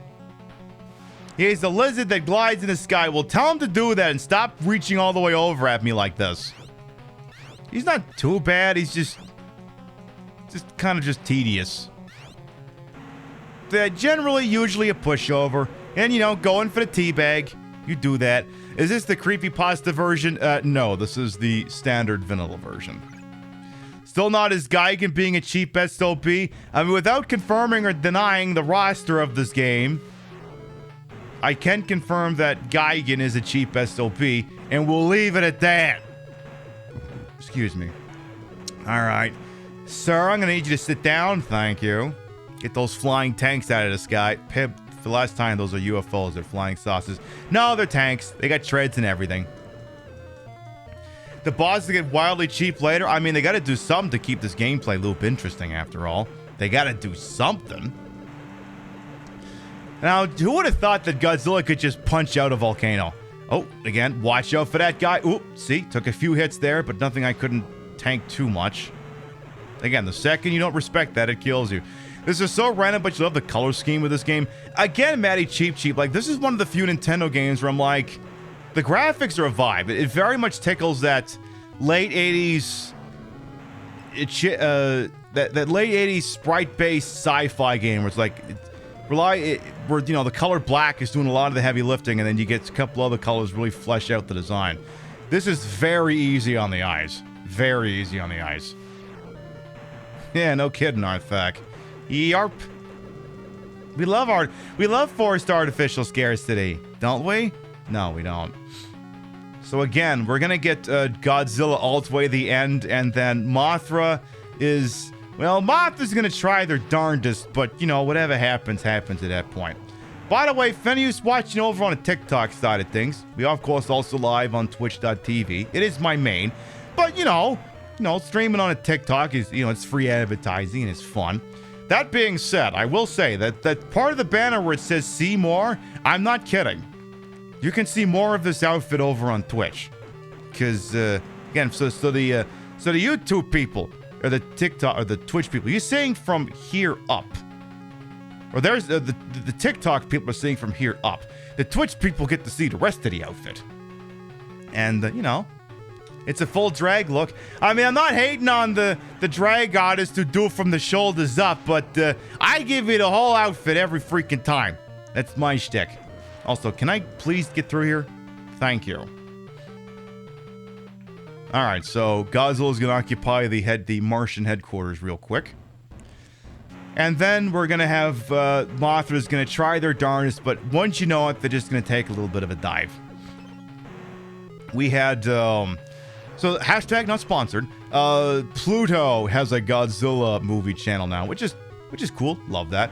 I think they kind of had them on a little bit of a rotation. They go through all this. I wonder if they're like playing them in like order, like release order or something, which would track.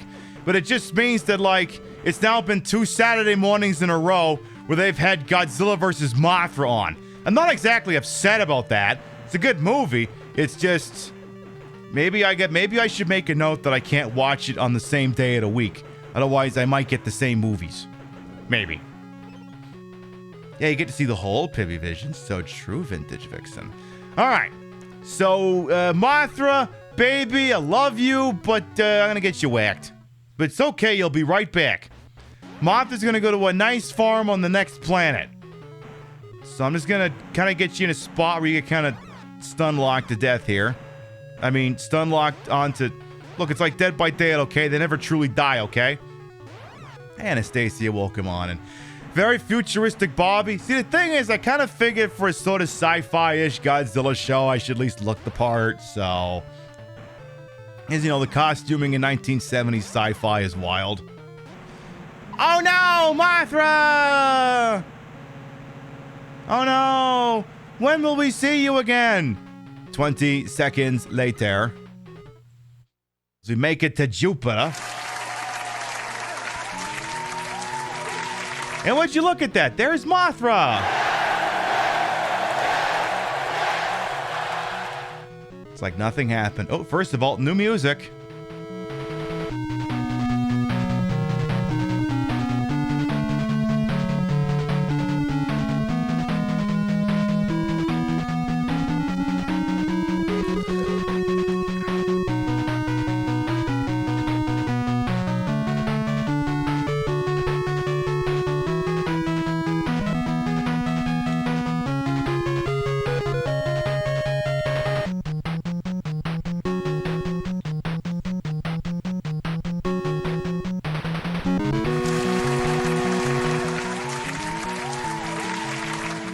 All killer, no filler OST. So true.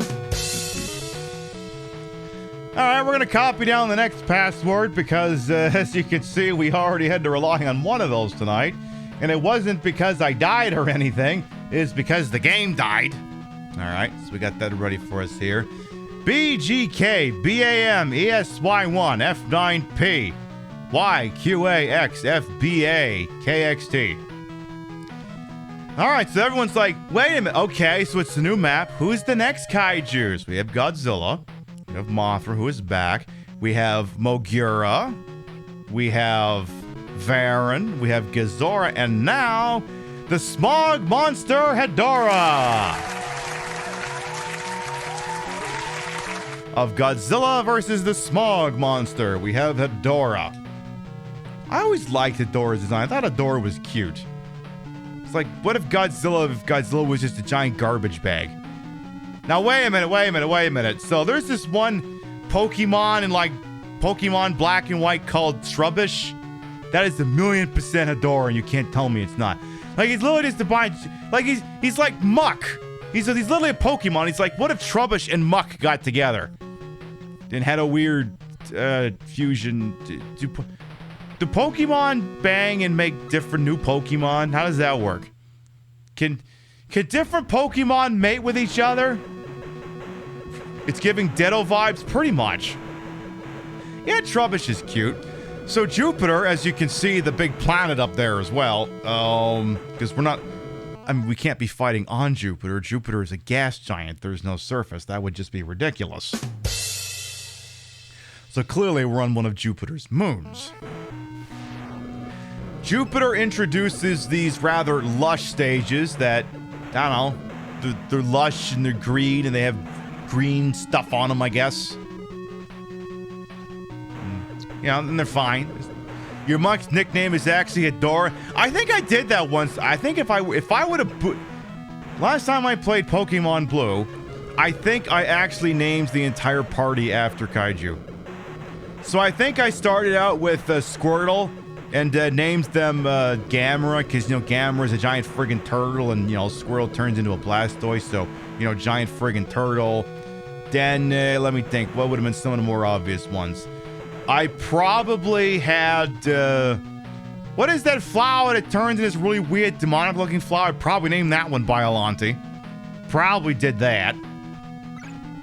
Hey, Snoopy. Aw, why, thank you. Like I says, I soive and I soive and I soive him anyways. Jupiter is lush and green because it's associated with wood in Japanese mythology. Hey, would you look at that? There's a logical reason for this. Wait a minute, is this a Sailor Moon game all of a sudden? Well, Gamera's really neat, and he's also made of turtle of meat. Shut up! Xerxion. You don't have to write Keck W in chat, Rio. We heard you laugh.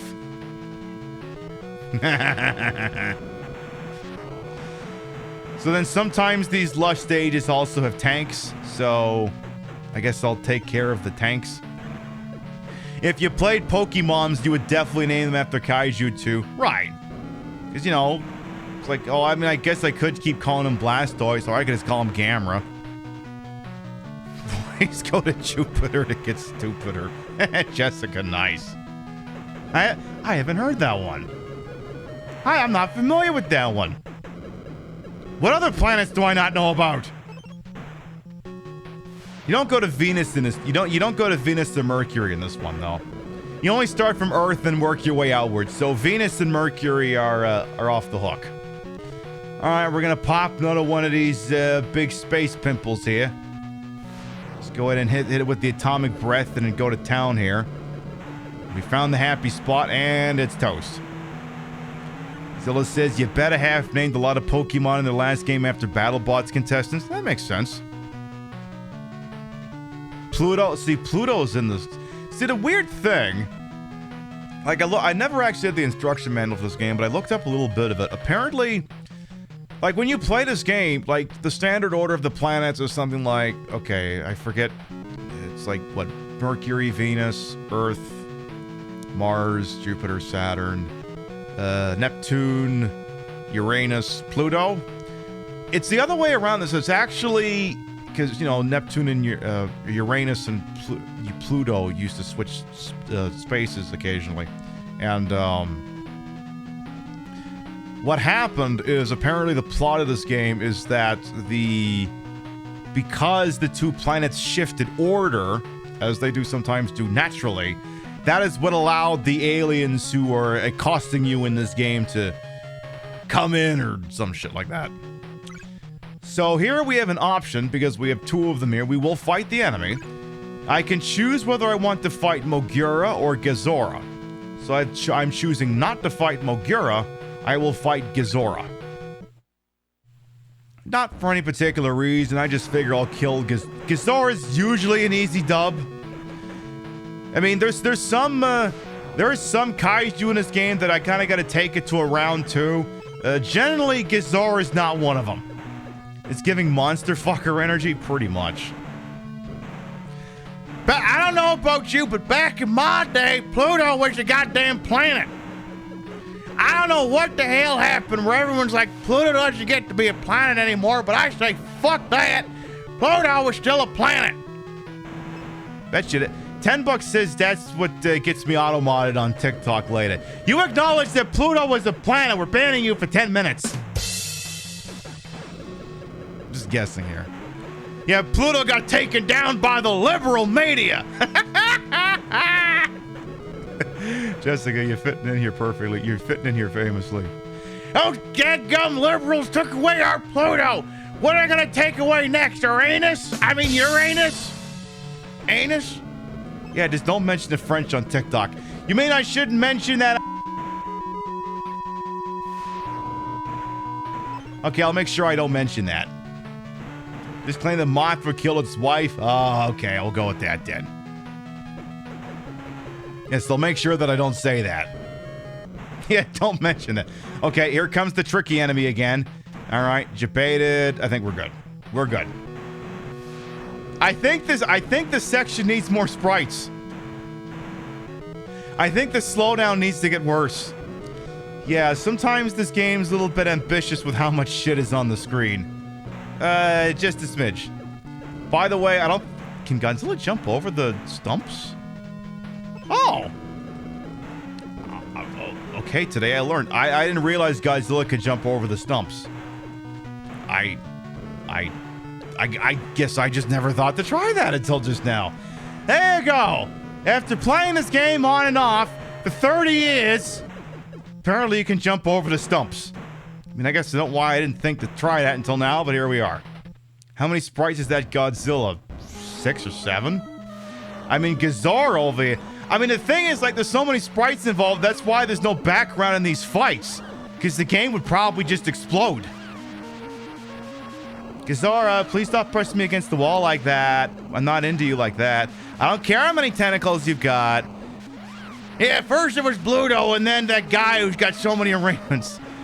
My favorite new joke about Trump is, oh, you're a fan of Trump? Name three of his indictments. And they really said you're fighting in the dark. So now Mogura's picking a fight with me. And again, all you gotta do to defeat Mogura is just tail whip. Is that the spaghetti monster? Spaghetti monster might be later on in this, actually. Might be slightly later. If I watched the video of the planets and the sound they make in space, can't say that I have. That's the new one. Alright, that's it. You're going bye-bye. And you're getting teabagged because we're on the internet, and when you're on the internet, you should be teabagged. Alright, Varen. Come at me, you bastard, you. Then I'll have to fix myself another cola. For it is obviously a cola, not something else. Alright, through more of this lush green atmosphere and stuff. There's like a little pool down there. I don't know if it damages you stepping on that. I think it just looks cool. Ooh, took some hits there. No, it doesn't damage you stepping on that. It's just different looking, I guess. Alright, let's keep going here. I never quite remember what the hell that thing is. All I know is it's in my way, so it's going squishy. And there's a plant booty. Just wrecked the plant booty. I'll have to have a close look at the plant booty next time we're here. But yeah, that Trump joke isn't mine, but feel free to steal it. Oh, you're a fan of Trump? Name 3 of his indictments. Alright, there's the plant booty hole. Now, wait a minute. It starts with P, so I can't just do the usual ussy joke, because you just end up with the same thing. Wait, no, there's another letter in there. The plussy. That's the plussy. The problem is the plussy shoots at you. Perfect.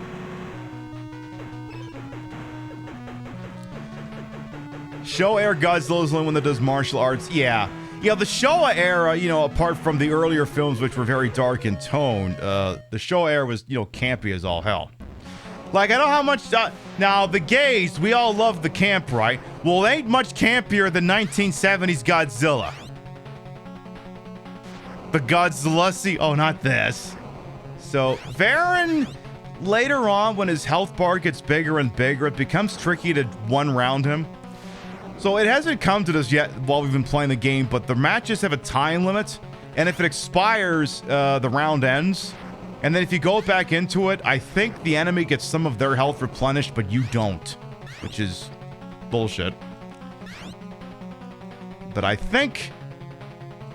There you go. You ain't getting out of here that easy, you schmuck.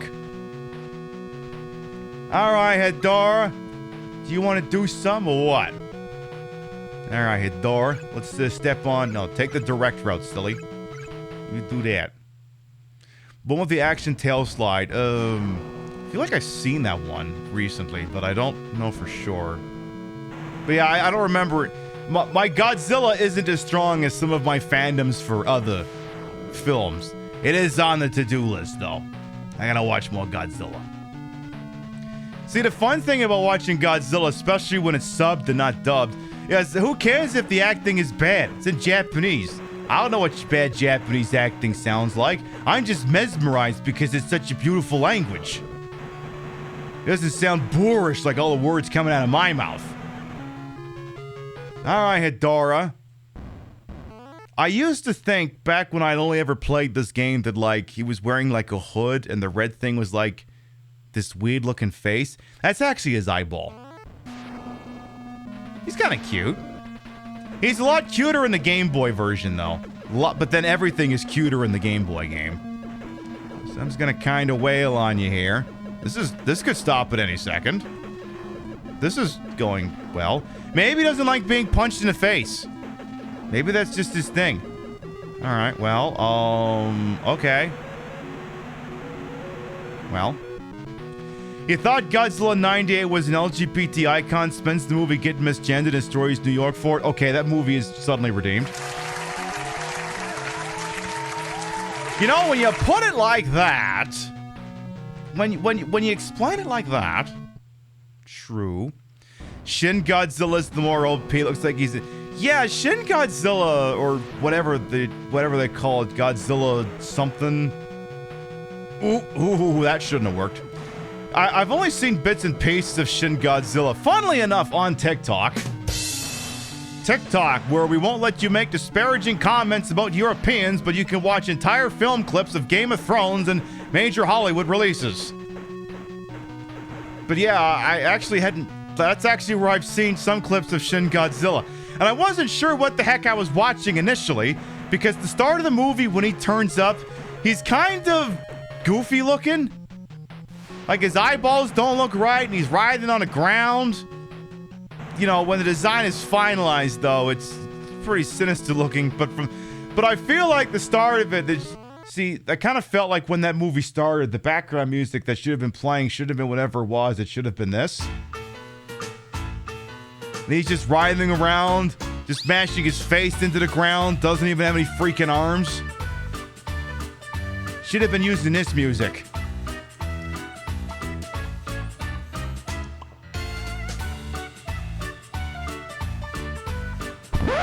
At least until he discovers how his damn legs work.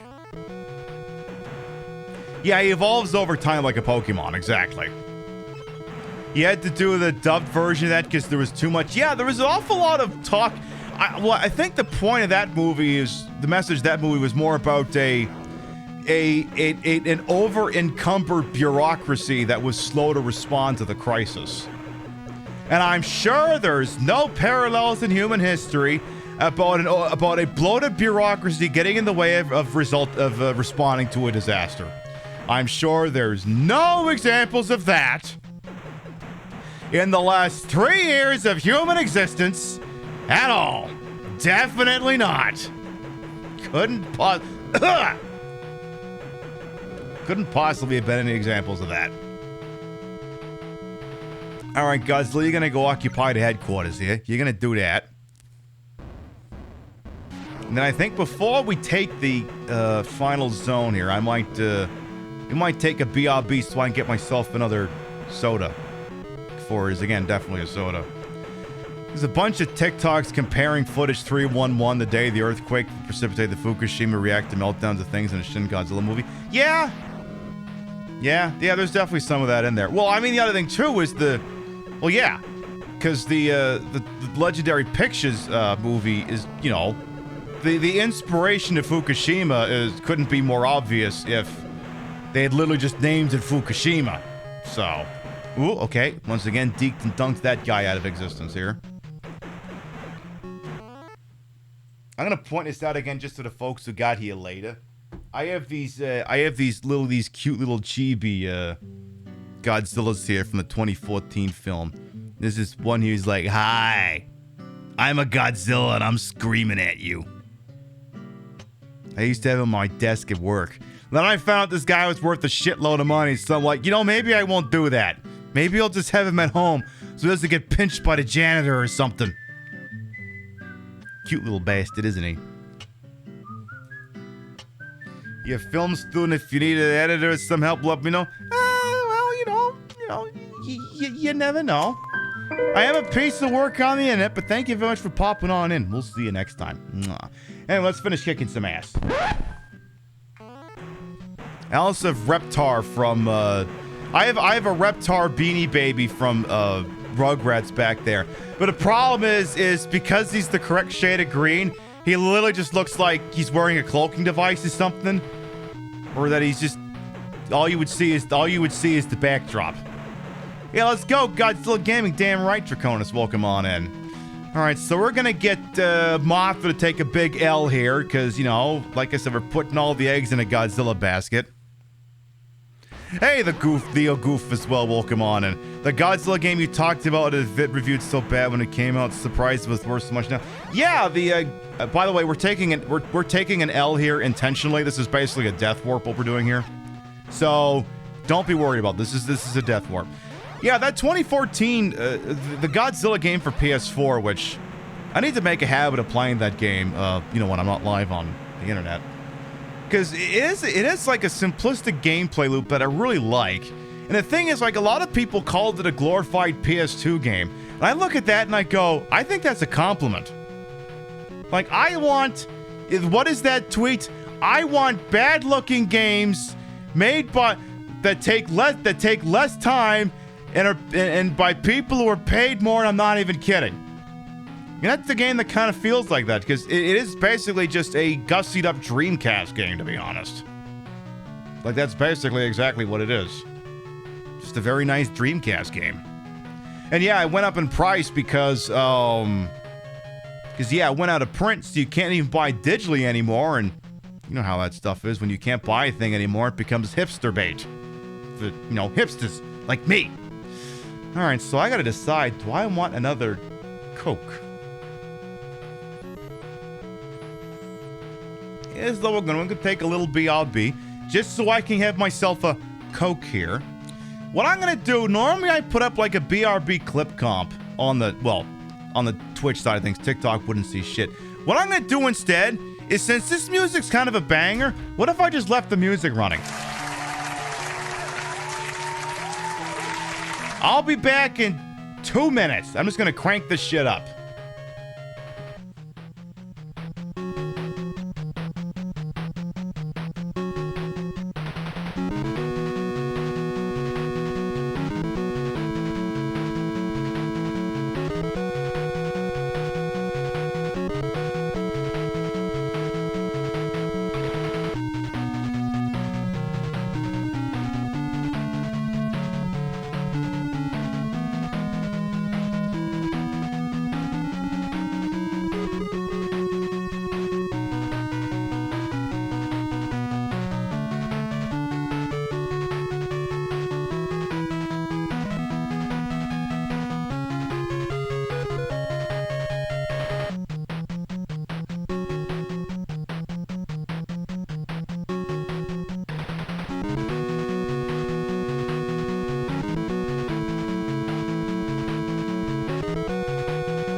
as you can see, we're back.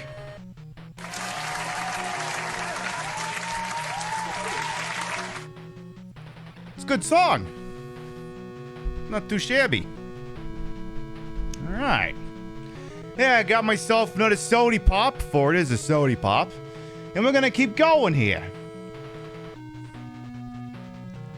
For anyone who might be new here, by the way, I am Queen Pib, Patricia, Inga, Bogart.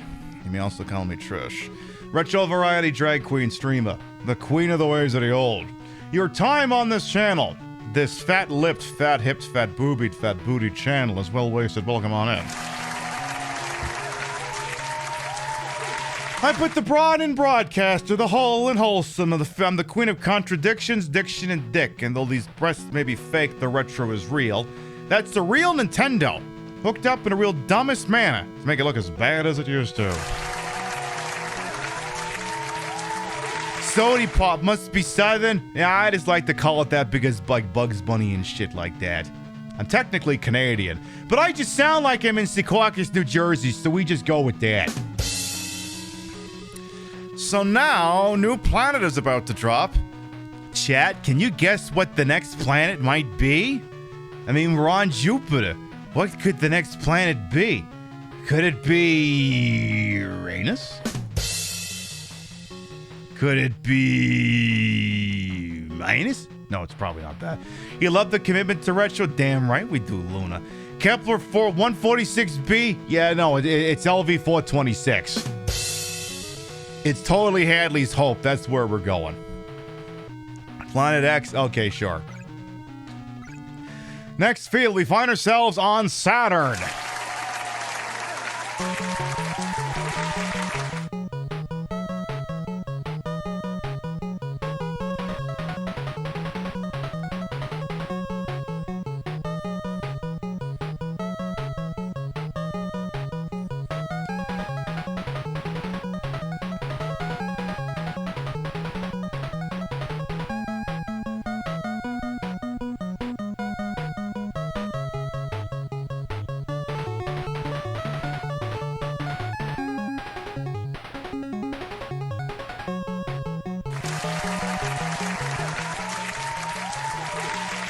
Like I said, this game's got a banger soundtrack.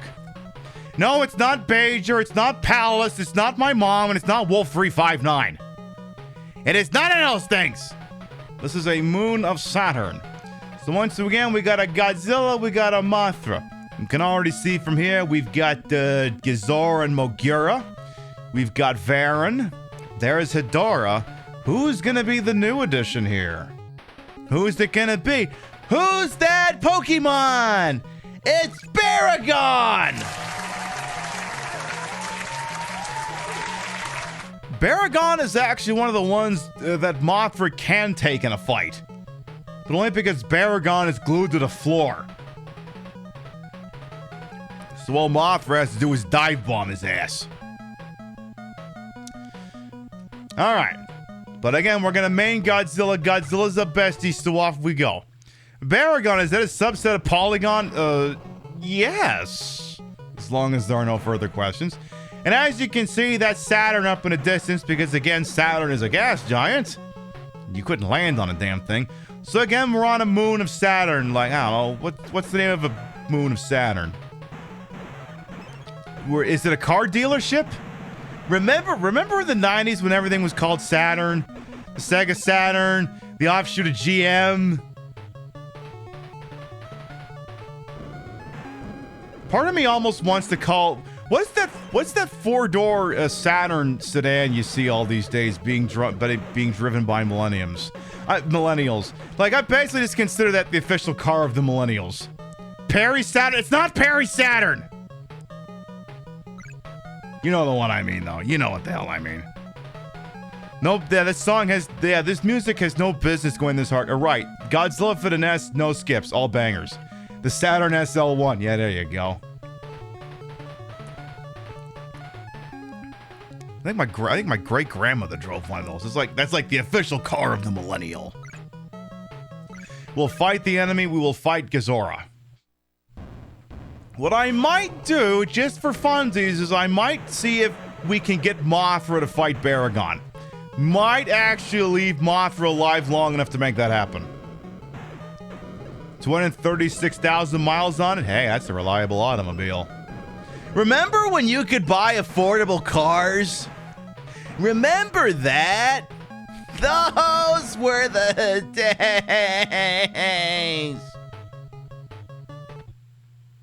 All right, Gazar, I'll kick your ass again. Now, I have to be careful. Now, I could sit here and make disparaging comments about Gazar, but in the handful of times I've been streaming on TikTok, I think what happens is, like, they transcribe the words that are coming out of my mouth, right? You know, like, because they got that captioner thing. I think what happens is if they detect that I'm being... If there's too many insulting words thrown in a short-term period, I think they think I'm being hostile to someone instead of just berating someone in a video game. So I gotta be careful to do it when I'm insulting in-game characters, because sometimes I think the system gets confused. It's cheaper to take Ubers everywhere now. Well, depending on where you live, it can be... Well, I mean, you factor in insurance and gas and car payments.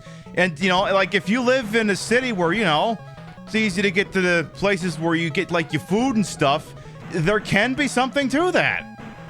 I mean, we visited a friend last weekend who lives in, let's say it's a major congested area.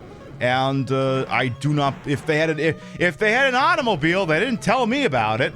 And, you know, sometimes there can be a handful of times when it cramps your style, but the other thing too, I mean, it's low overhead. You don't got to worry about insurance, gas, car payments, repairs, the stress of driving, which sometimes can be a lot for some people. Oh, geez. No, no, no, no, no, no!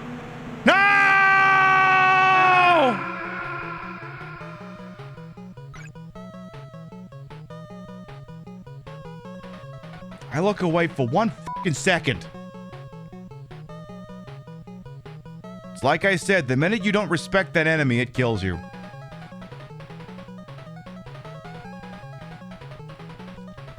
Hey, Mothra, I guess it's your show now.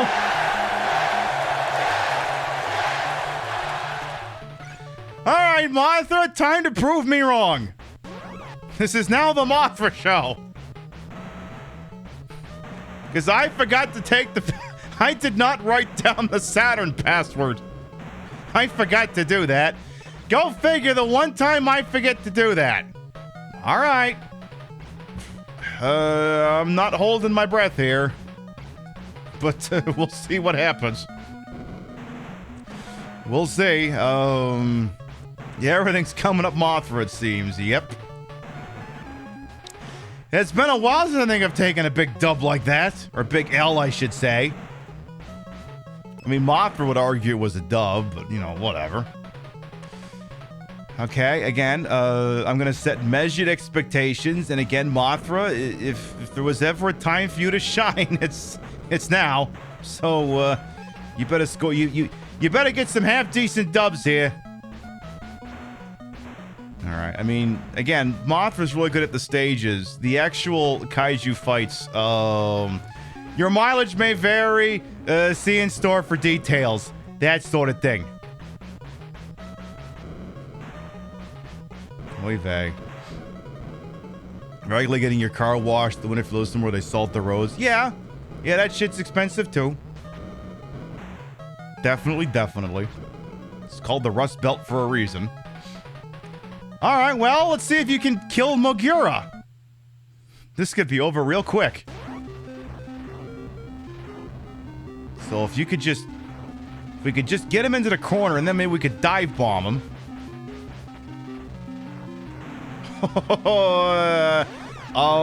I cannot but notice Megura's not taking much damage. Uh-oh. Yeah, Mothra,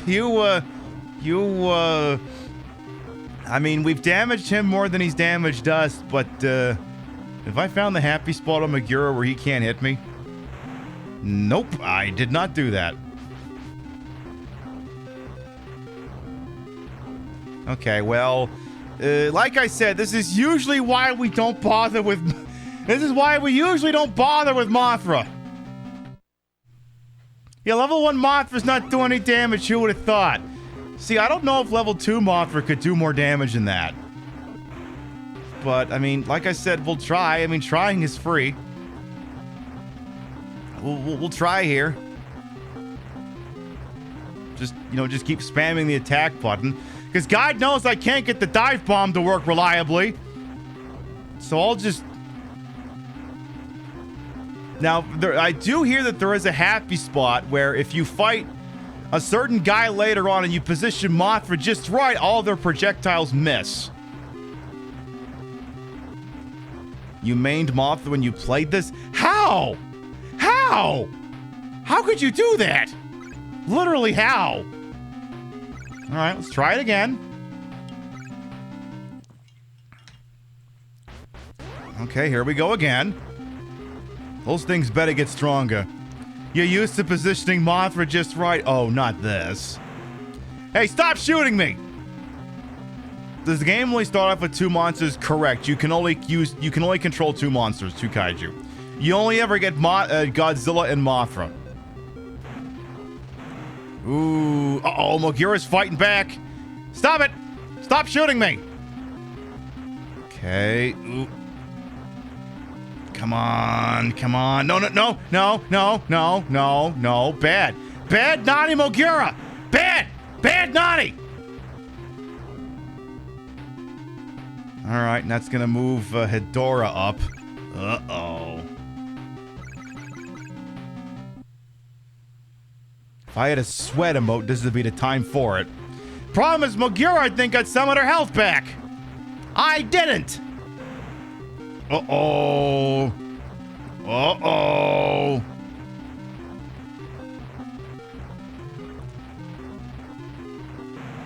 Stop that! Stop that! Stop that! Stop that! Stop that!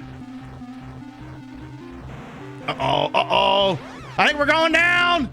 Mothra's going down with a ship! No!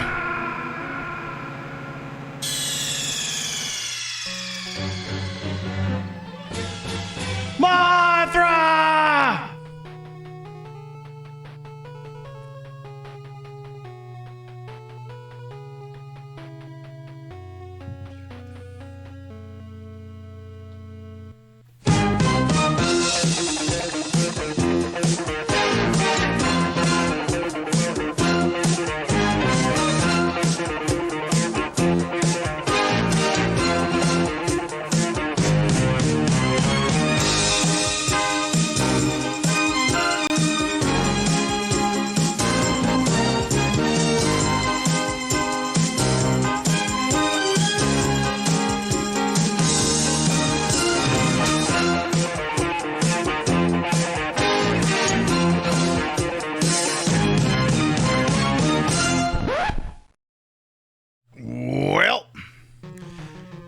Don't worry, folks. We have a solution.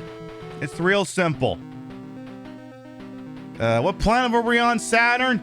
Okay, S-A-T. Boom. There, we're right back there.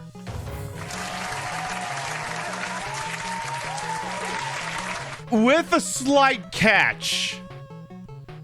Just a teensy weensy eeny weeny little catch.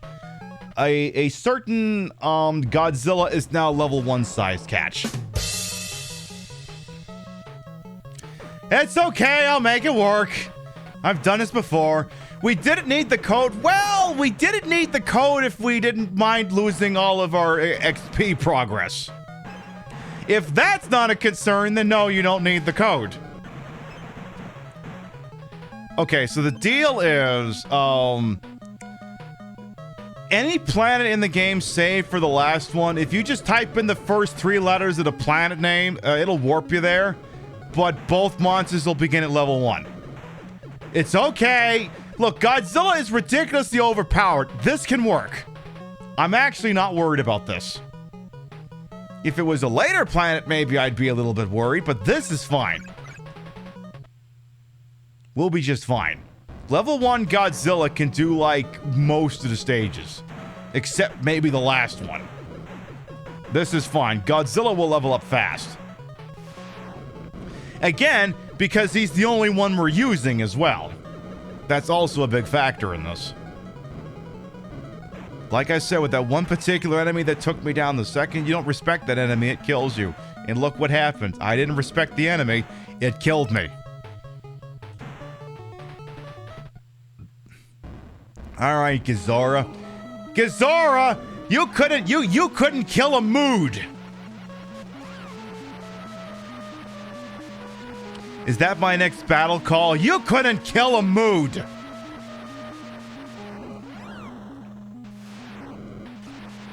The Godzilla is like level, some obscenely high level, and I'm still gonna kick his butt. Not even gonna get to a round 2. See? See? Huh? Huh? Huh? Huh? Huh?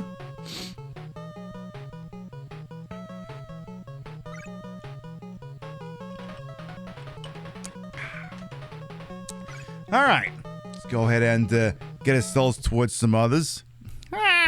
It's been a hot minute since I squished someone on TikTok. I'm gonna squish not a bug. 1 follower. Wow, what a dull person that is. All right, bye. Someone told us in the TikTok things. How do you explain your disgusting behavior? Like, yeah, you know what? You're right. I shouldn't have let Godzilla die last time I did the stage. That is a mistake. It was a disgusting mistake on my part. I promise I won't repeat it. Also, you blocked. Lol. See, the thing is, when you're live on TikTok, you can't go too hard on the trolls because the trolls are fifis and TikTok is a low bar. All right. Again, Godzilla, I just need you to work your way through all these things.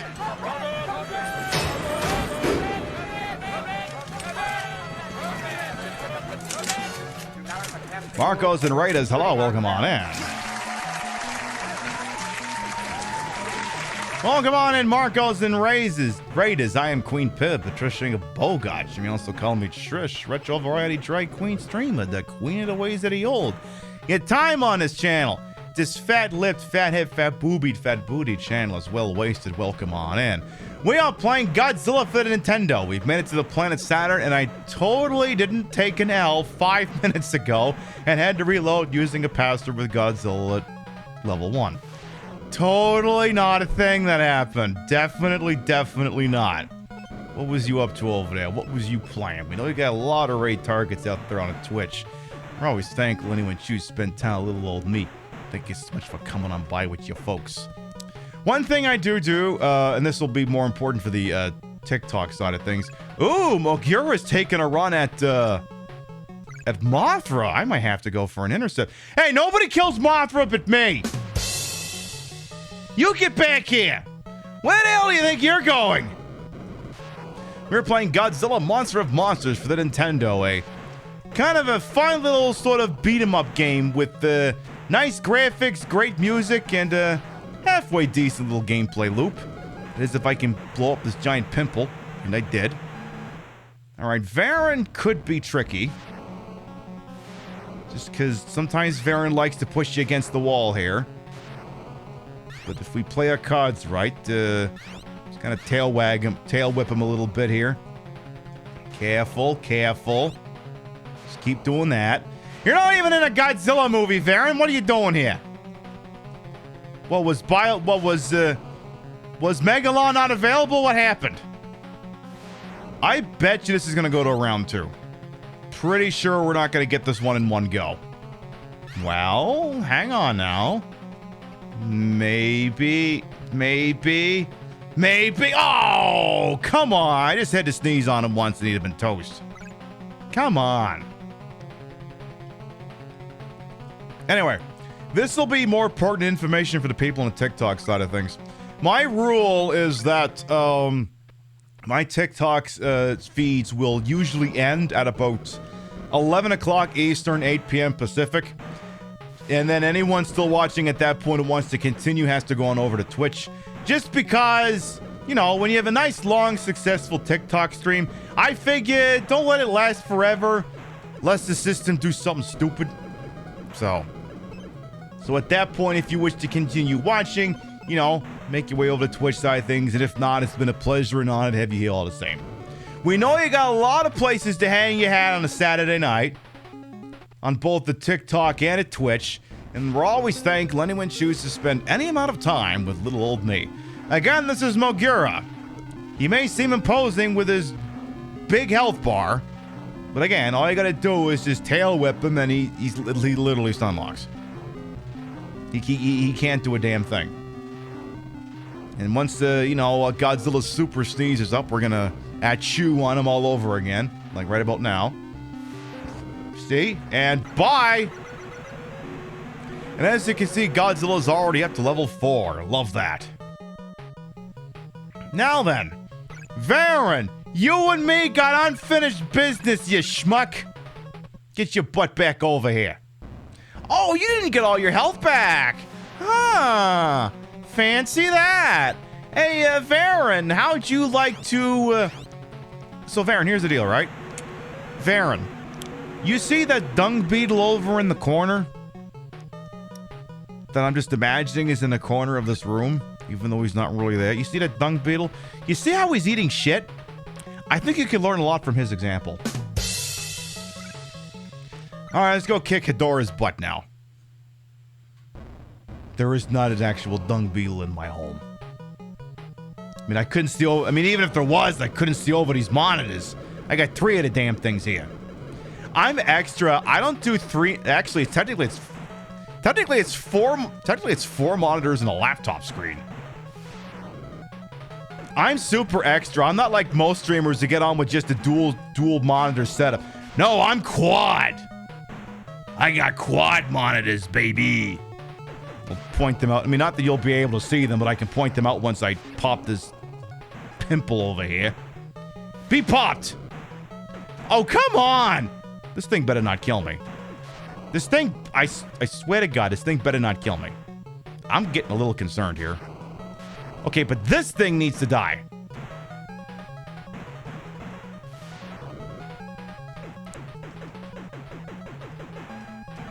Ooh! Ah! That was way too close. But yeah, monitor there, monitor there, monitor there, laptop there, and monitor over there. Plus television set, so technically it's a 5-monitor setup. Plus the laptop, so monitor, monitor, monitor, laptop, television, monitor, and TV way the hell back there too for football season. So that when we're live on Sundays, I can watch the Pats. Yeah, I'm also a sports queen. Deal with it. All right, now that Godzilla's not dead, let's see if we can keep. Let's see if we can keep that trend going, of Godzilla not being. Oh, oh, oh, oh! No, not again! God damn it!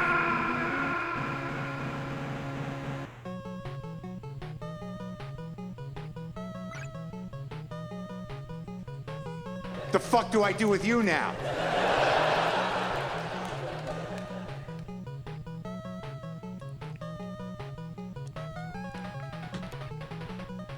I swear to freaking God, just when I thought I was out, they pull me back in. Yeah, Mothra, I'm not even gonna humor you on that one.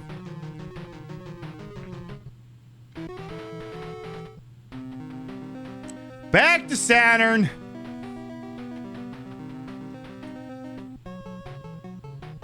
What was that? That was the one enemy in this game that you do not disrespect. Deadlier than any kaiju in this game, that one particular enemy cannot be defeated, has no iframes, and it goes through you like a blowtorch through butter. And every time it touches Godzilla, you take damage. And if you do not get away from it in a hurry, it will just kill you. It'll just destroy you.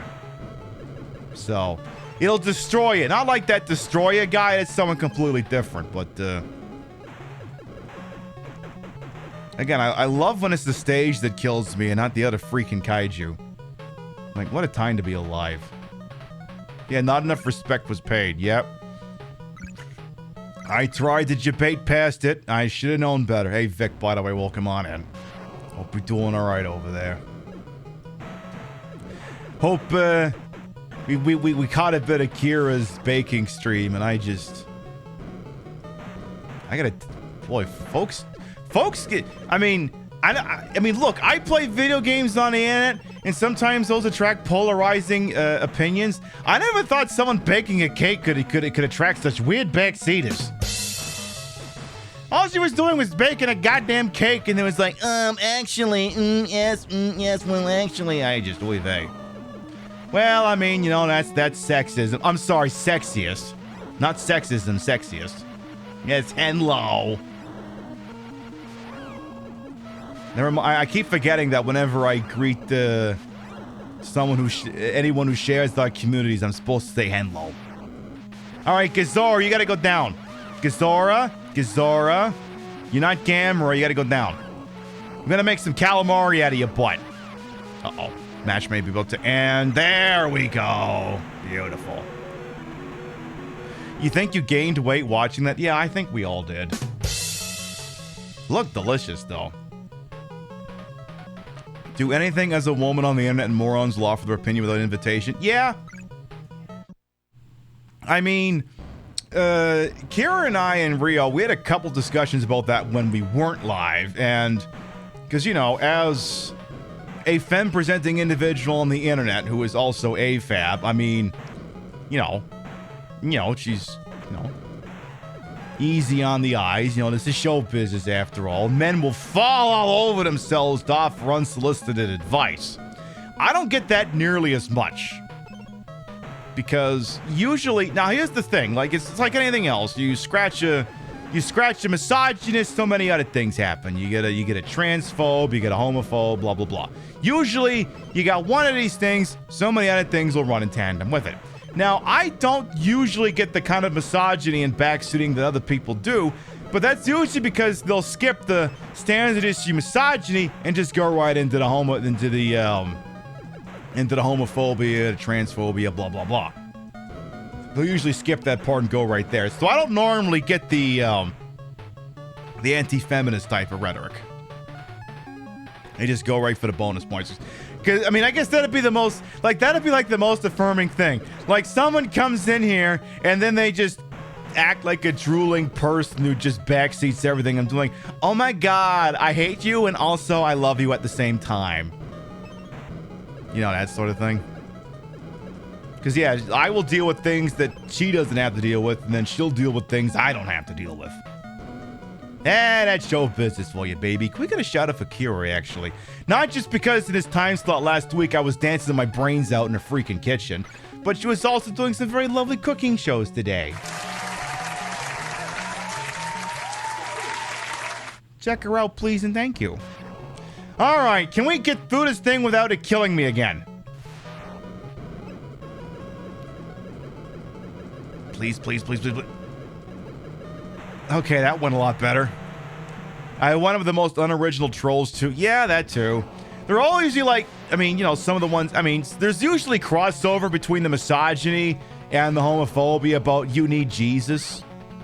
You know, one of these streams, I do have this costume where I look like a sexy nun. If I bust that one out, do you think that'll nullify any comments about Jesus? Probably not, but it's worth a shot. It's like, no, Jesus is awesome. It's his dad who's a dick. You want to see the nun?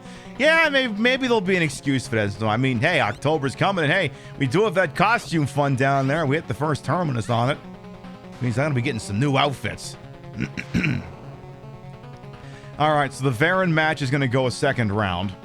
And that's the other thing, too. Yeah, if trolls were creative, they wouldn't be trolls. They would just engage in creative endeavor.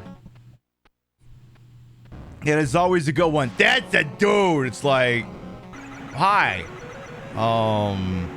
You ahead of you ahead of dinner parties or something? Like, what's going on here? It's always so telling too whenever you have someone who complains about that sort of thing, because it's very clear to them that banging is their driving force in life. Like everything is about, oh my God, scoring the next lay or whatever. Which, you know, generally with these people, what am I saying next for? I'm giving them too much credit. It's like the same thing your brain does when you look at yourself and go, ah, jeez, I gotta go to the gym. I gotta get back in shape. And then your brain goes like, what do you mean back?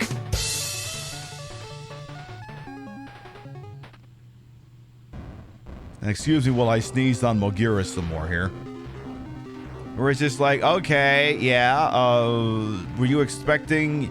Look, here's, like, I should just have a big signpost that says, I have been on the internet since before many of you were born. I first logged on to the internet in 1994. You're gonna have to come out swinging with something really good to get under my skin. You're gonna have to do something really good here. I'm gonna name drop someone here. It's, I'm not speaking slander here. Friend of the channel, Nemi, was making some comments about Stone Cold Steve Austin, how she thinks he's boring and dull, and I kindly had to remind her that, you weren't even born when he started doing his thing. It's like, of course you think the guy is dull. You weren't even alive when his career took off. You weren't there when he had the beer hose. You weren't there when he smacked McMahon with a bedpan. You literally weren't even alive yet. And it's like, yeah, if you're gonna... Oh, that's the guy. Do not disrespect that enemy.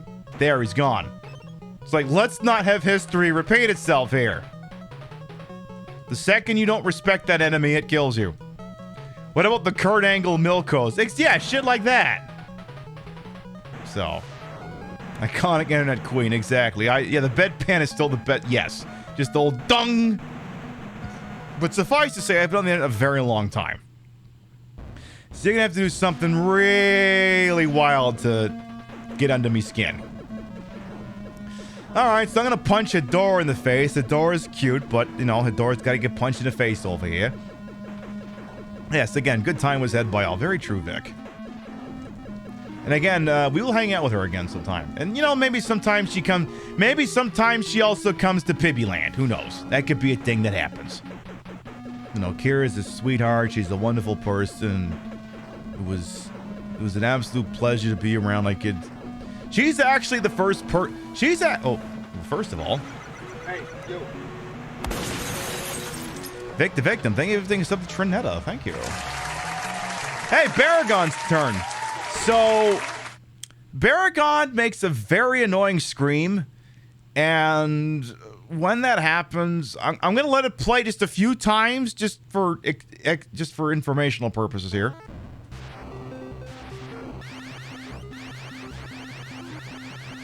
Does that sound annoying or what? So, I'm actually going to mute the game. We're just gonna fight in silence. Just gonna do that. But as you can see, this is like the one fight where Mothra would actually be kind of handy, because Baragon can't really reach Mothra. And the problem is, too, is like some of Godzilla's moves don't even hit Baragon. Like, there's actually an outside chance that your atomic breath attack will actually miss if you're not careful. Like, half the atomic breath move there actually missed completely. So, just gonna... Okay. And, let's go for another fight there real quick. Stone Cold's the most entertaining wrestlers coming on. Right, and that's why I said, look, like, when Nem maybe gained consciousness as the human being, that might have been, you know, like the 2001, 2002 era. It's like, okay, he could be given a pass for that because that was kind of on the downswing of his career. But, yeah. And as you can see, Baragon gonna kick him once in the face, and away he goes. He died so hard explosion started coming out of the damn ceiling.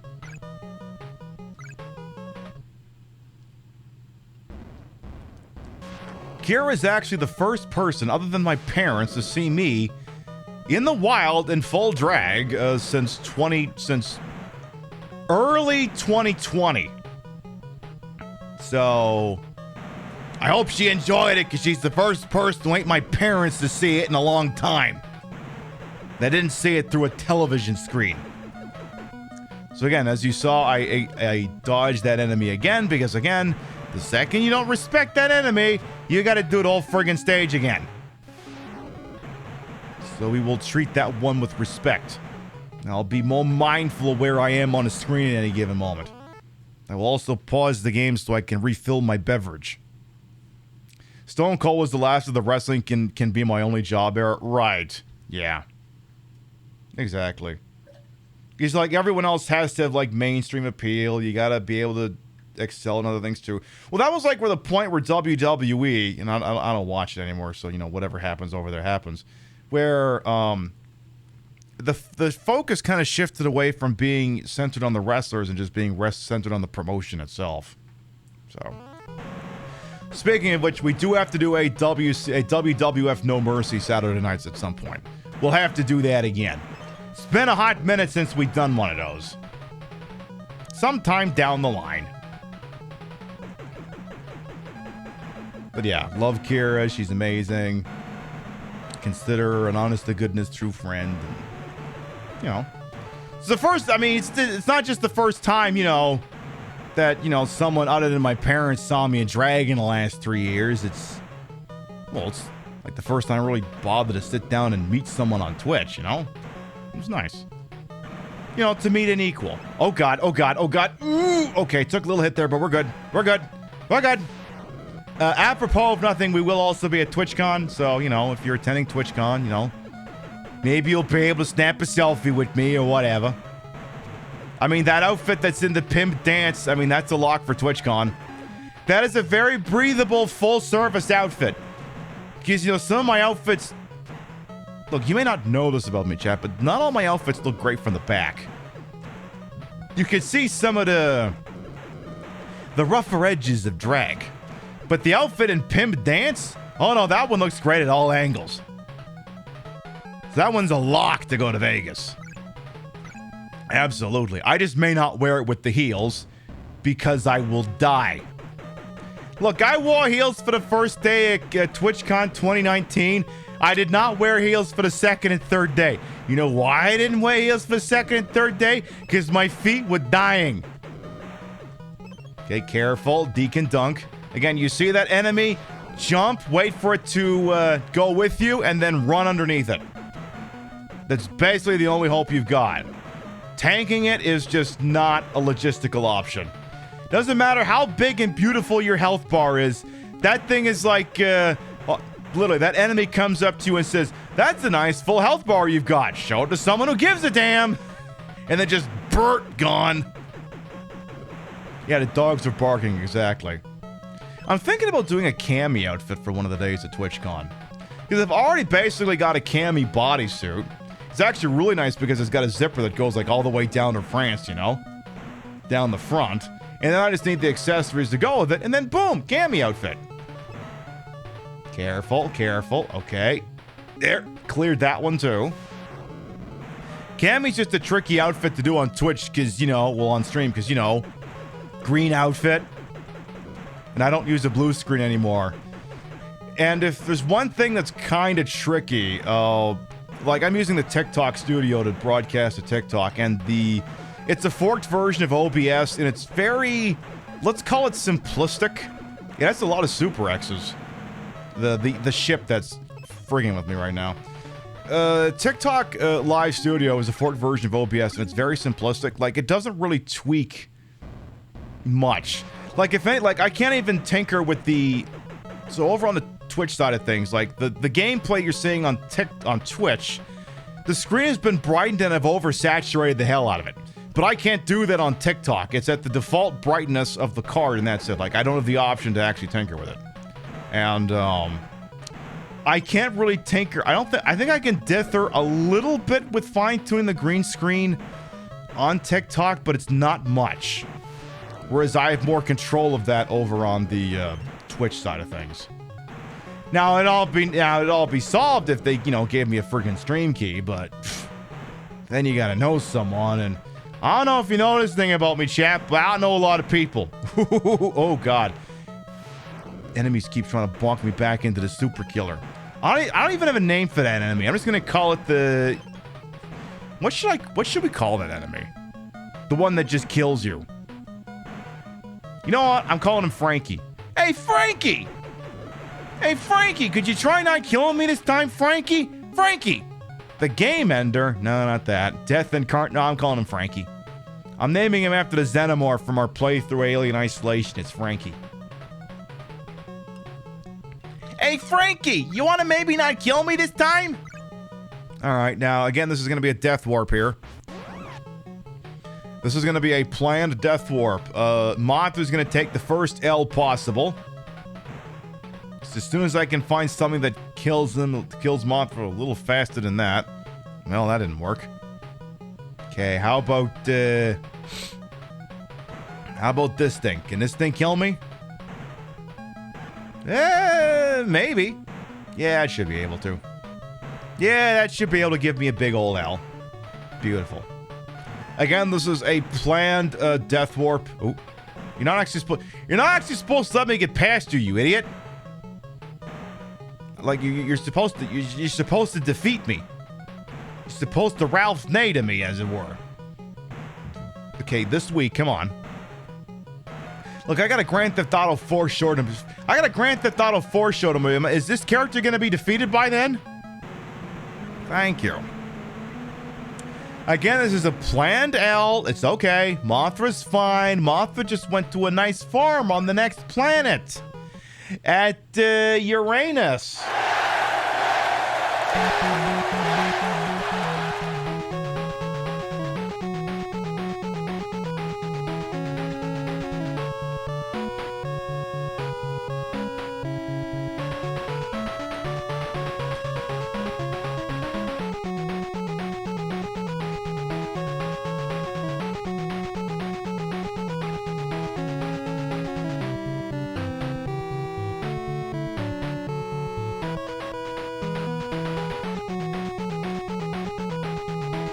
I write the password down this time.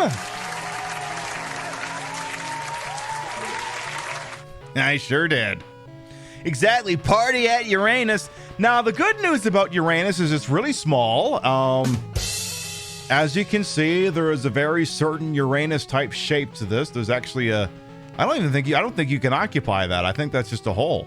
So you can't actually go in there. All you can do is just go outside the hole. You can't actually go in. It won't let you do that. So you're forced to kind of skirt around the hole of Uranus.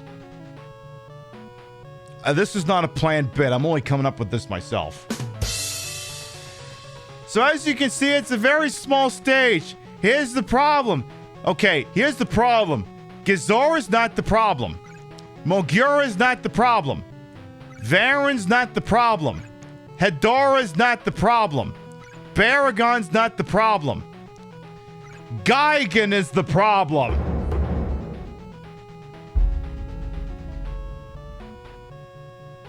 He's the problem.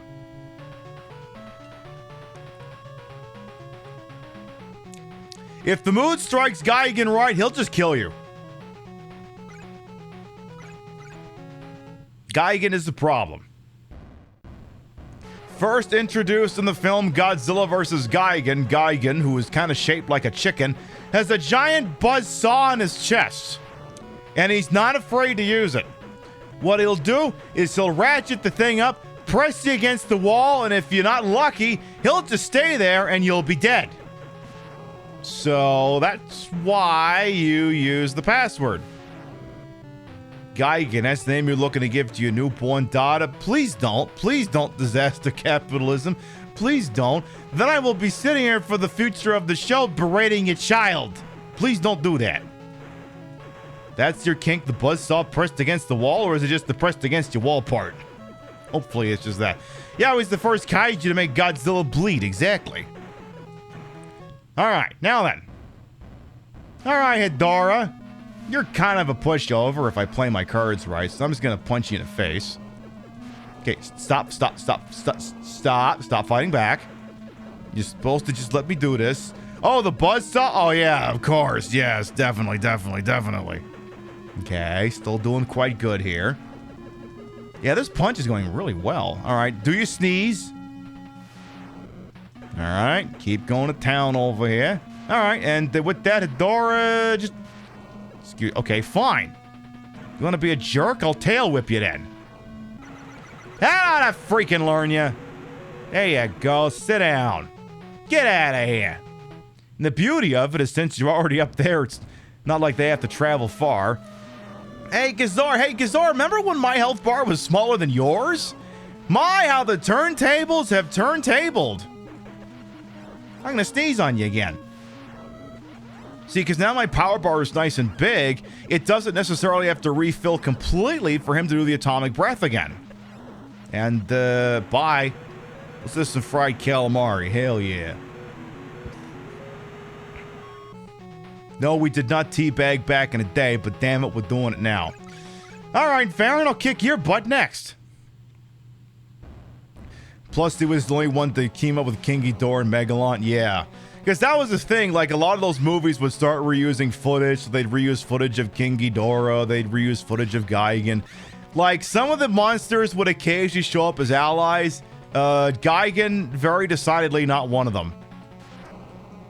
King Ghidorah was a good guy in one of the 2000s movies, if I remember correctly.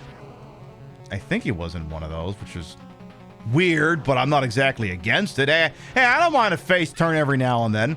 Now, there is one weird thing that can happen, and we haven't had it come up tonight, where if a fight ends and the enemy kaiju is like nearly out of health, what it'll do is it'll actually kind of wave the white flag and then just withdraw.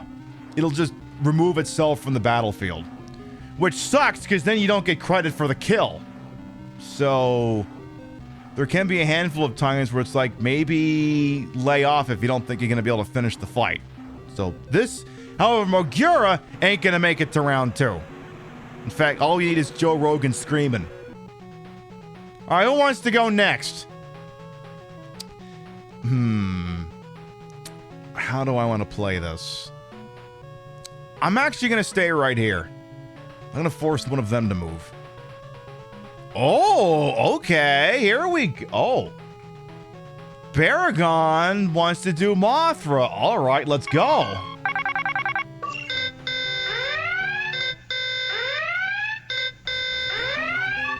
All right, let's see how this works.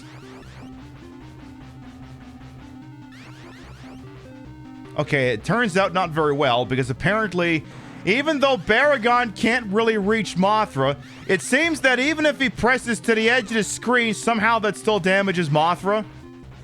Tell me how that makes any friggin' sense. Like, I'm up here, somehow that still damages Baragon. Or damages me. Archon has more troop types than you remembered. Yeah, no kidding, Maxwell Damage. How you doing? So, I think on a long enough timeline, Mothra could actually win. We'll see.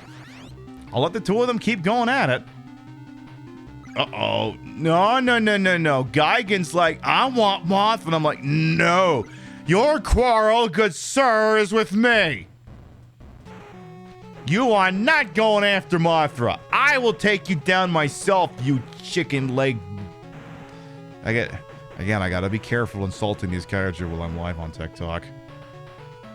We're only gonna be live on TikTok for another hour maximum anyway. In fact, I might end the show I might actually end it in about half an hour.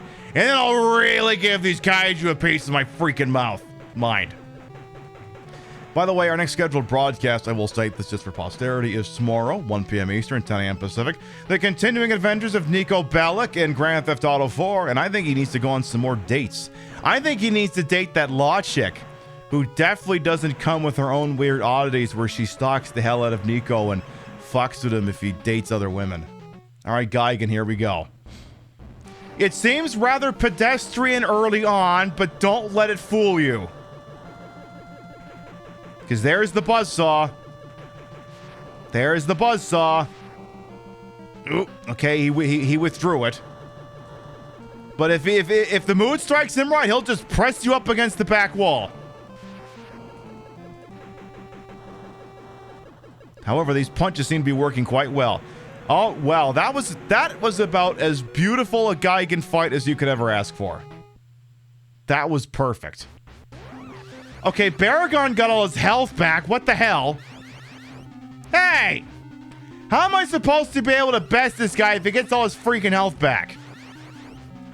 Attack with 1.21 Gigan watts. I also love that if I crash into Baragon, it doesn't actually do any damage. It's just a minor annoyance. Okay, could you not? Could you not?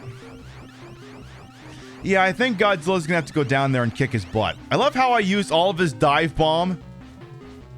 All of Mothra's dive bomb only did like two health bars worth of damage.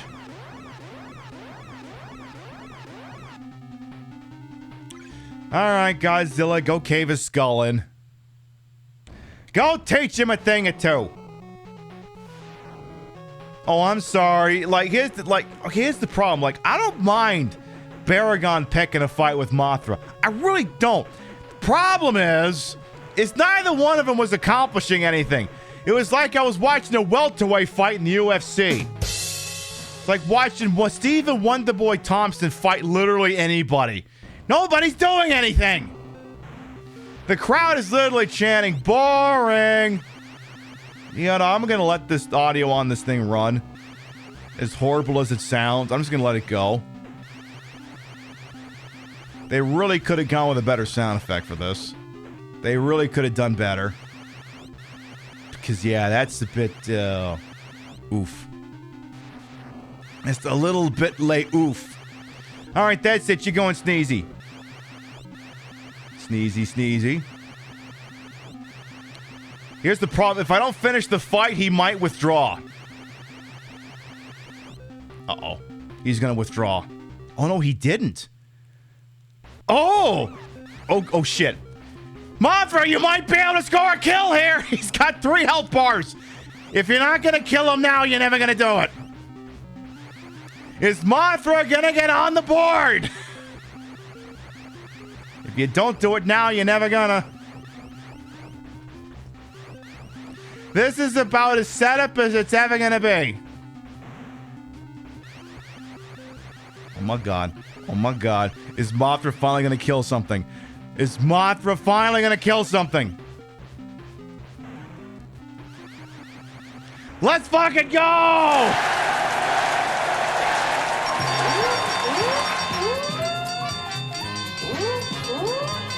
Big money! Big prizes! I love it!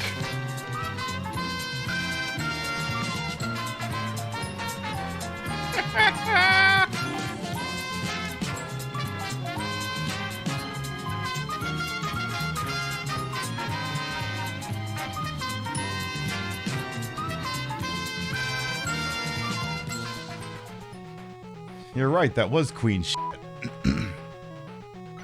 Alright, Godzilla, go occupy the enemy headquarters. Go do that. Oh yeah, by the way, that's apparently Uranus up in the background there, in case you weren't sure about that. It looks more like a cookie than anything else. But apparently it is indeed Uranus. Okay, again, the minute you misjudge that enemy, it kills you. All-terrain Venomoth includes kaiju, yes. He's a giant Venomoth, basically. But yeah, I mean, the thing is, so I only really wisen up to this whole strategy of just deliberately killing Mothra and only running Godzilla in recent years. Like, back when I played this game as a kid, no, I mained both of them. Though, admittedly, one was infinitely more useful than the other. Which to me was always a weird phenomenon. It's green, isn't supposed to be blue. Is Uranus infected? Well, I mean, there could. The thing is, too, like, I find sometimes, like sometimes I don't know that I don't know that sometimes the Nintendo's colors are truly represented accurately through the upscaler. Like, if I were to turn on the television right now, I suppose there's no compelling reason why I couldn't. So if I turn on the TV that's actually part of the setup, I bet you the colors aren't exactly the same. So I have an actual TV up here. Let's see, we got like greens and stuff. Yeah, see, the thing is, like over here, or up there if you're on TikTok, like it's showing a lot of greenish yellow, whereas on the television it's more like orangish yellow. It's like a complete hue shift. It's the weirdest thing, and I don't have a technical explanation for it. Not that there isn't a technical explanation, I just... Look, I'm not going to have answers for everything, okay? There's going to be some things I don't know. Like, if I pulled this up on an emulator, I bet it wouldn't actually look like this. It probably would look a little different.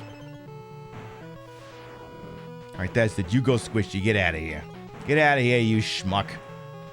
And you too. You silly rocket cannon, you. How many times I gotta hit you with my freaking tail? How is this something to do with the rendering and kind of TV? Well, I don't think the TV's got much to do with it, to be honest.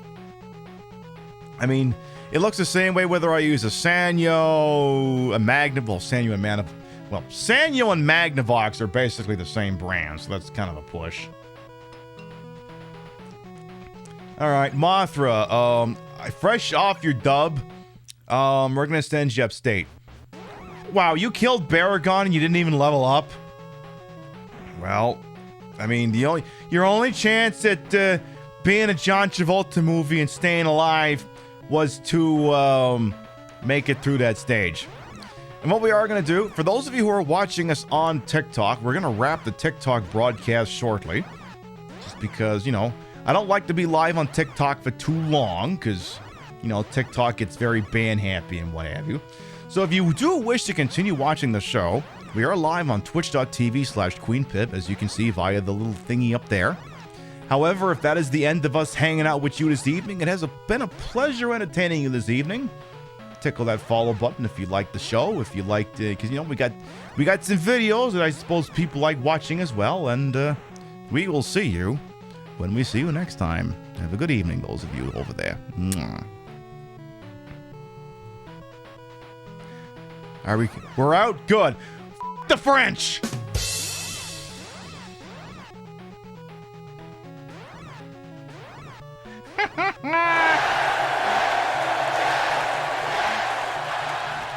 There, we're no longer live on TikTok. We can say things. Like, why is it taking these idiots so long to kill Mothra? Yeah, don't forget about men not being allowed to vote. Yeah, that too. Sounds good, Midnight Wolf. Thanks for popping in as well. Thank you. Different TVs with different grills, and yeah, because I have three tube TVs. One of them's kind of a mini portable, so I don't really use it unless, I don't know, I mean a mini portable television. So I absolutely believe that could be a factor in this as well. What do you have against the French? Evidence, yeah. Okay, Mothra, like, could you this week, please, come on. Thank you.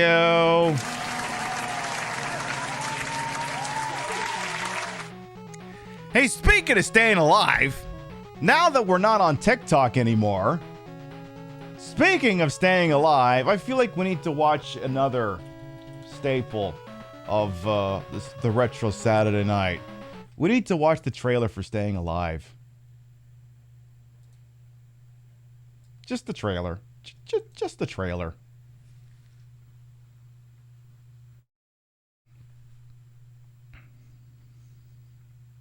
I used to be pretty incredible myself when I lived in Brooklyn. Really? What happened? I moved to Manhattan. This is Tony Manero. He's got the looks. He's got the guts. He's got the moves.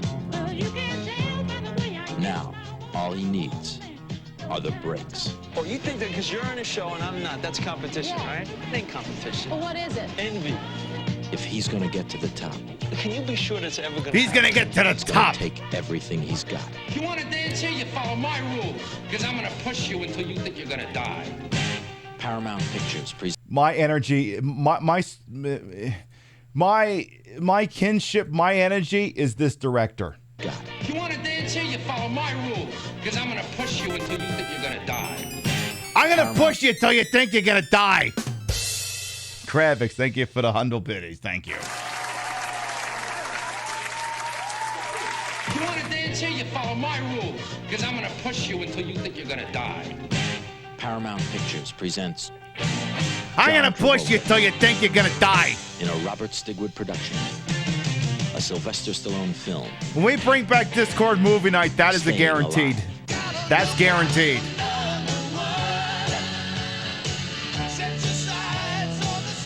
Give me a break. You ain't got the moves for Broadway. Oh, I ain't got the moves, right? Oh, really?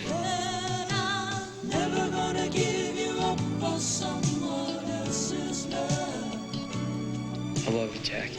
Guys like you aren't relationships. You're exercise.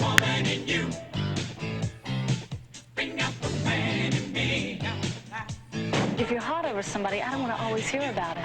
I just respect her dancing, that's all. Yeah. And her legs and her face and her... Come on, the girl's got... Wasn't Sly Stallone's brother on the soundtrack? Yes, Frankie Stallone does music for this, and he is the voice of a fucking angel. like an abundance of talent.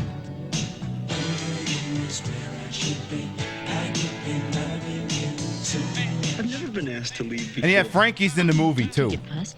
Well, how can I not? There's nobody else here in the room.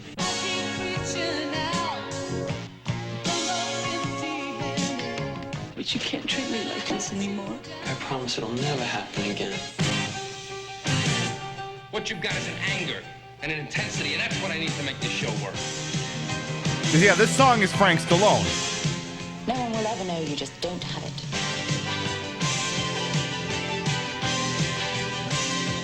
I got it? You kidding me? Way to go, Monero!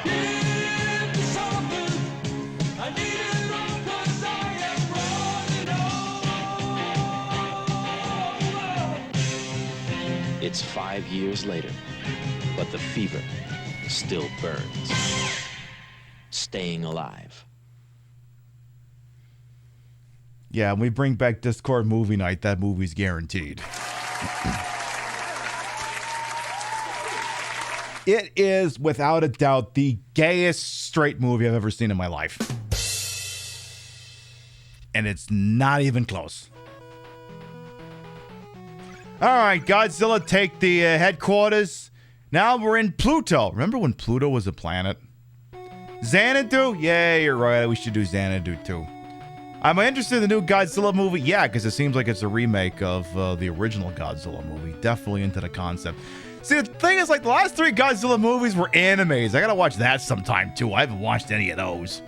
So now we're on Pluto, which takes place before Neptune, and the design of this has kind of already spoiled who the new kaiju on this field is. Would you look at that? It's Mechagodzilla 2. Do not watch the Godzilla cell shade movies that are on Netflix. I'm not using Netflix to watch it. Thank you for thinking it'd be all the same though, Meta Dragoon.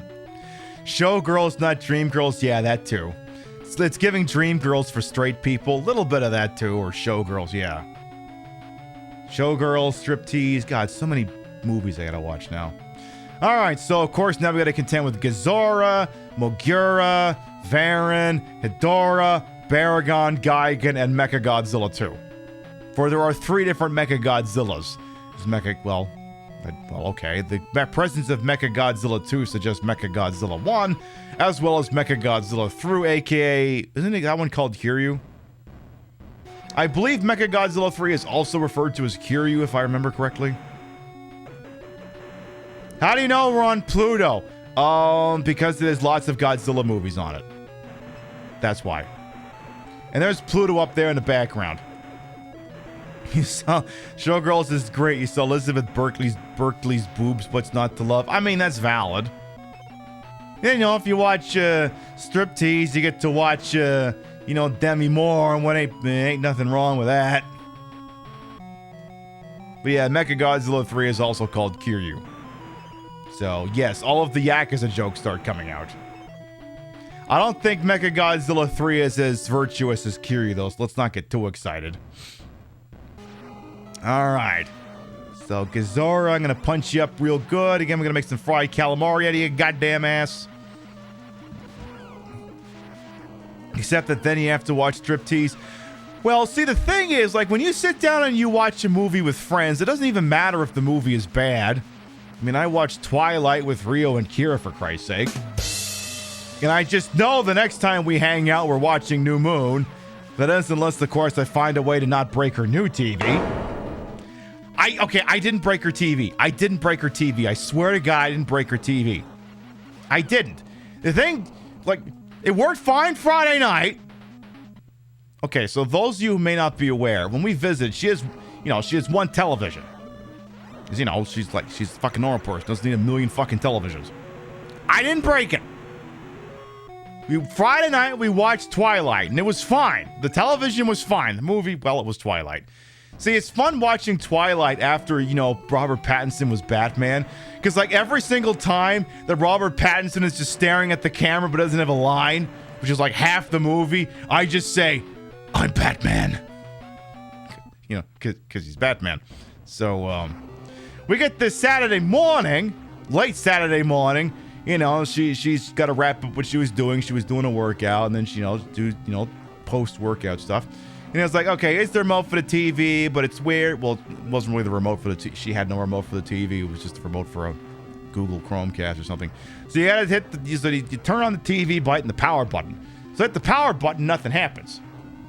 And I'm like, why is nothing happening? So I start pushing more buttons on the TV, and still nothing's happening. It just didn't work. It's like in the middle of the night, someone killed the TV. And I swear to God, it wasn't me. I did offer to replace it, though. She wouldn't accept that. I was like, all right, look, it broke under my watch. I'll replace it. And she's like, no, you don't need to do that. So, which, I mean, look, I honestly wouldn't have minded doing it, but, she's a nice person. And like I said, she wouldn't accept that, so... But, televisions these days, like a 32-inch TV, that'll run you like $100. Like a 32-inch smart TV will run you like $100 these days. So, I mean, if she changed her mind, I would finance it. Because, she'll need a TV so that we can watch New Moon. Because she's a twihard and Rio's a I don't know. Are they active twihards? Or are they just, they liked it back in the day. And now it's just, well, I mean, we liked it back in the day. I've changed. No, she's an active twihard. Well, she was quoting the lines in the movie, so that, that means active. She was quoting the movie. That means you're an active fan. It's not passive. But anyway, the TV just gave up the ghost, I guess. She got fat tips today because the viewers got. Well, I mean, yeah. When we were the thing is, when we were doing the dance party, I mean, it's a couple of things, but my job, especially if I'm a guest on a show, where the show accepts tips, my job as the secondary guest talent is to make money for primary. So that's why I was encouraged, because also I'm a drag queen, when you're watching a drag queen do her thing, especially in a live setting. I mean, maybe not, when you're leaving this, it's like tip your queens. Because, if you go to the club, you watch your queen, you're supposed to tip them. You're supposed to give them the singles and, throw money at them. Which also, here's the other thing too. If you go to the club and you don't got money on you, I'm not saying you can't watch the queens, just don't sit in the front! That is where the people who have money sit, so that they can give the money to the queen. If you sit in the front and you ain't got money, get out of the front. Go sit somewhere else. It's the most infuriating thing in the world when I gotta shove past rows of people to hand money to the drag queen. Sit your ass somewhere else. And that is the only thing I'm gonna get uppity about. If you're not tipping a queen, get out of the fucking way. But yes, additionally, if I'm guest hosting on someone's broadcast and they take tips, Kira takes tips and she needs a TV. So I'm like, all right, let's incentivize. Let's make some money for her over here. And, I think we made some money. For her. If you had to watch Twilight on her TV, it might mysteriously break also. It is what it is. Also, Hedora. Fedora. Wait a minute. See, if I had a budget, I would... Actually, wait. Hang on a second. Wait. Wait.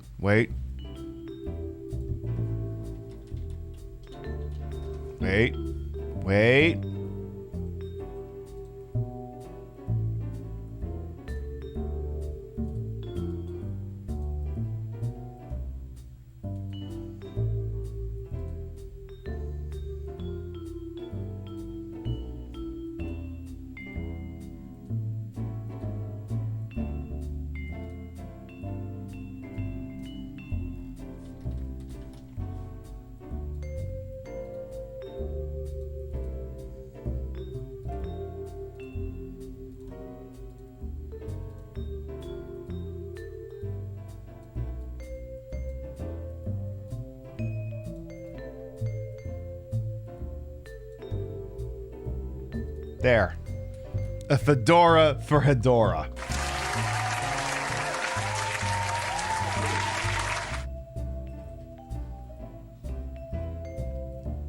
See, this is why you watch me. This is why you may watch other people on the Twitch, but this is why you come back to me. Unofficial emote? Okay. I placed the stream marker. We'll add that as like a BTTV or something. Anyway.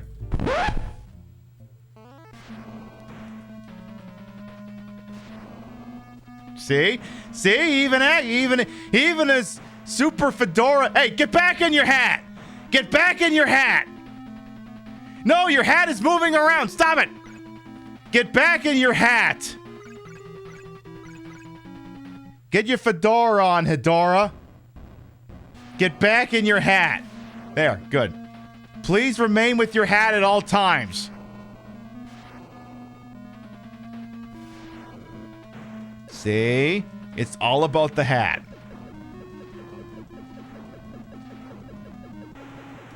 Love that.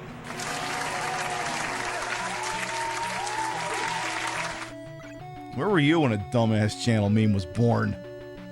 Alright, I'm gonna kind of double Godzilla back, because I can see where Gigan's going. Oh, Pib! Did you get a password for this stage?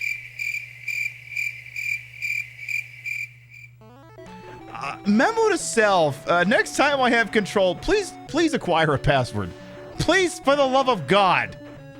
Medora. Oh, stop! Hey, you've heard of Elf on a Shelf. Now it's Hedora and a fedora. Alright, when we get back and we have control again, we will acquire a password.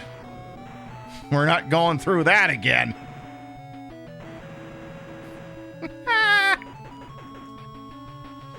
You know what? That's going to be a thing. From now on, the TikTok broadcast only lasts 3 hours because I couldn't have done that bit if we were still live on TikTok. They would have known what the fuck I was on about. There. Acquire this password. Boom. Beautiful. Okay.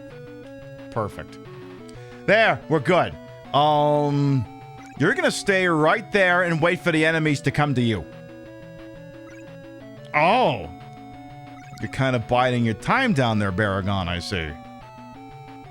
Okay, Gigan, you want to fuck? Alright, let's fuck! Alright. And this is why we got the password! Because Gigan's doing a thing he does. Yeah, like I said, Gigan can just decide you're dead. Alright, that's it. You're getting sneezed on. Oh. Again, this is why we got that password. Okay, I need to keep an atomic breath in reserve. So I need to wait for that to charge back up. Yeah, Gigan just goes brrr. Careful. Like if he pushes me against the back, okay, there's only recourse I have. Okay, we're still winning this fight, but again. Oh, come on! Finish him! That's it, you're out of here. Oh, I am teabagging the shit out of you. Was that Mechagodzilla show you just saw? Yes, that's Mechagodzilla 2 back there. Alright, now then, Baragon, I'm gonna kick your ass. Boy, That was clutch, remembering I hadn't gotten the password. Because would my face have been red if I didn't get the password and that happened? You remember this game? Hey, Wild Boy, welcome on in. Like, at the... Okay, so spoiler alert, the final boss is King Ghidorah. But really, the final boss is Gigan. It's basically Gigan. Because at any moment, Gigan can just decide you're dead. You know what Gigan is? There's this meme that was going around, I think, on like Twitter and Blue Sky, that apparently the it thing for like teenage boys in school now is being, what were they called? Coin boys? Coin bros or something? Where they're basically just fucking Two-Face from Batman, where it's like, I live by the coin, I die by the coin. And what they do is they have like a quarter on them, and like everything is just decided via a quarter flip now. And like, well, okay, it's not the worst thing you idiots could be doing. Yeah, not King Ghidorah. All right, so Baragon wants to go to round 2. All right, fair. You really want to go to round 2, you Triceratops-looking bastard? I don't really think you want to do that, but okay. How about I just tail whip you and then kick you in the fucking head? Get out of here, you're annoying me. Oh yeah, we never sat down and actually listened to the stage music. I mean, Pluto's music is okay.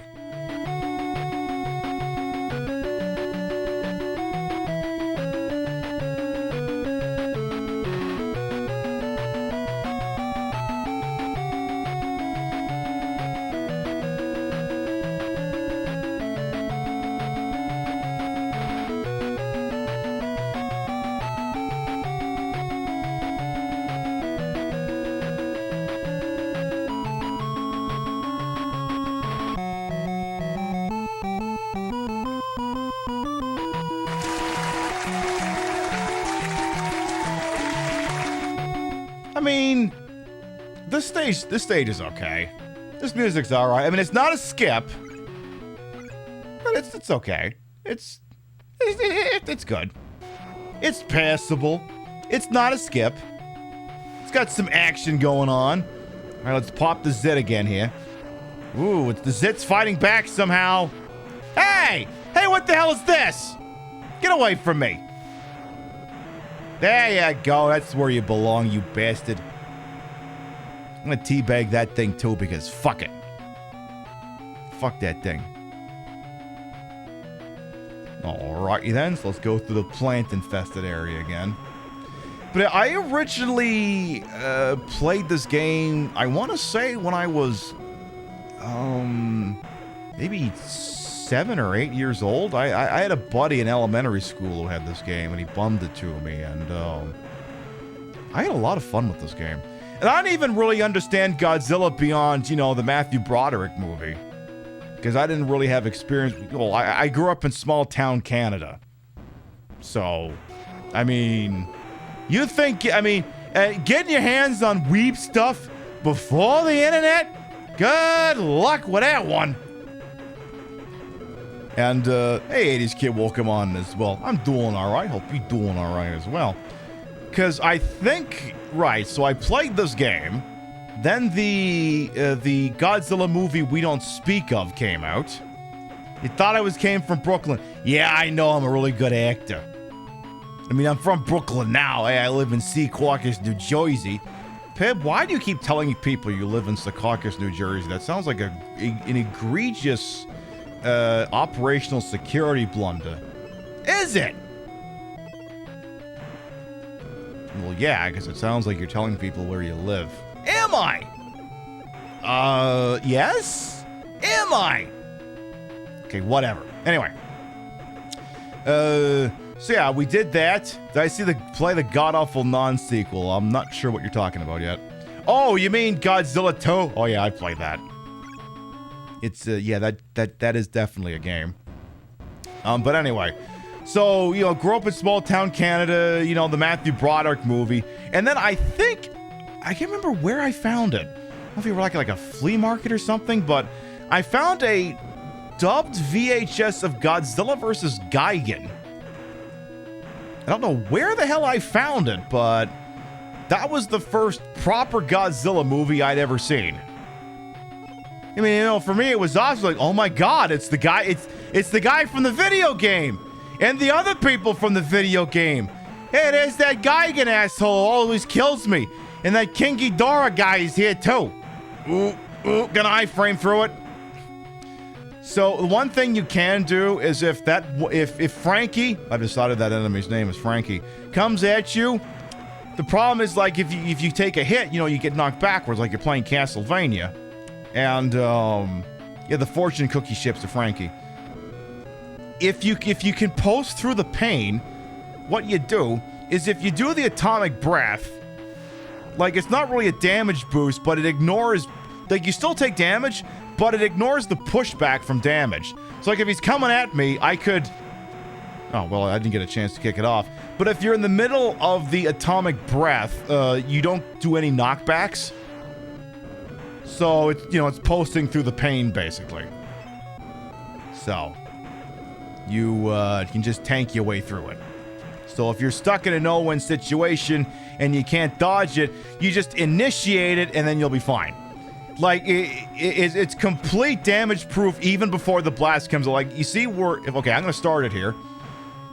Con angles his head back to start it. You saw I started taking damage and immediately no knockback for any of it. So you can sort of use the atomic breath for that in a pinch if you need to. Alright, here's Mechagodzilla 2. This music sounds very Master System.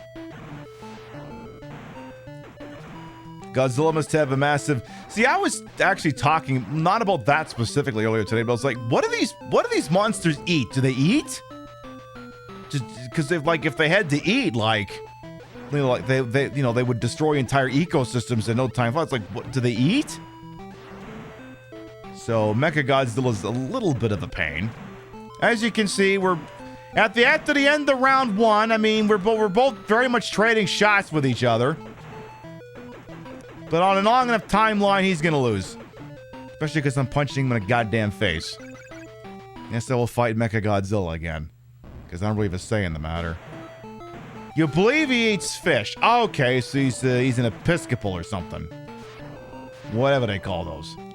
Okay, hey! Who do you think you are? Guy, can knock that shit off. Who the hell do you think you are? Fuck off with that shit. Get out of here. And Mothra probably subsists off the faith of her people. Yeah, that part does make sense. Okay, this one's gonna be a little closer than I'd like. He might actually withdraw. Because I don't know if we're gonna finish the fight. Ooh. Ha! Look my big old Godzilla nuts. Exactly, got him. Yeah, the only Mechagodzilla in the show era that can be camouflaged is... Right. Because, yeah, the original Godzilla versus Mechagodzilla... Spoiler alert! It was... The Mechagodzilla was initially disguised as Godzilla.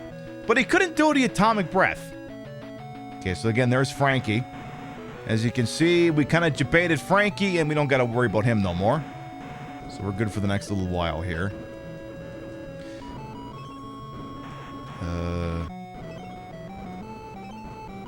That's a new one. What's the usual response in this situation? Girls. Sorry, I'm not reading all that. I'm happy for you, or I'm sorry if you lost, whichever one it is. Yeah, I would have thought the chat bot would have whacked a comment like that. That's weird. I have to have a talk with my chat bot. Did someone do a voice command earlier and I missed it? Actually, come to think of it here. Has the chat bot done any of its comments tonight? I don't think it has. I'm going to bring the chat bot back here. Because technically that comment should have gotten... There's actually a limit on how many emotes like that you can post. There it goes. Good afternoon on your streaming. Yes, welcome on and how you doing? The bot's too busy pursuing only hams. Okay, that does make sense. Bot's rebooting. Yeah, there it goes. There it goes. Okay, the whole thing's loaded up there. There it goes.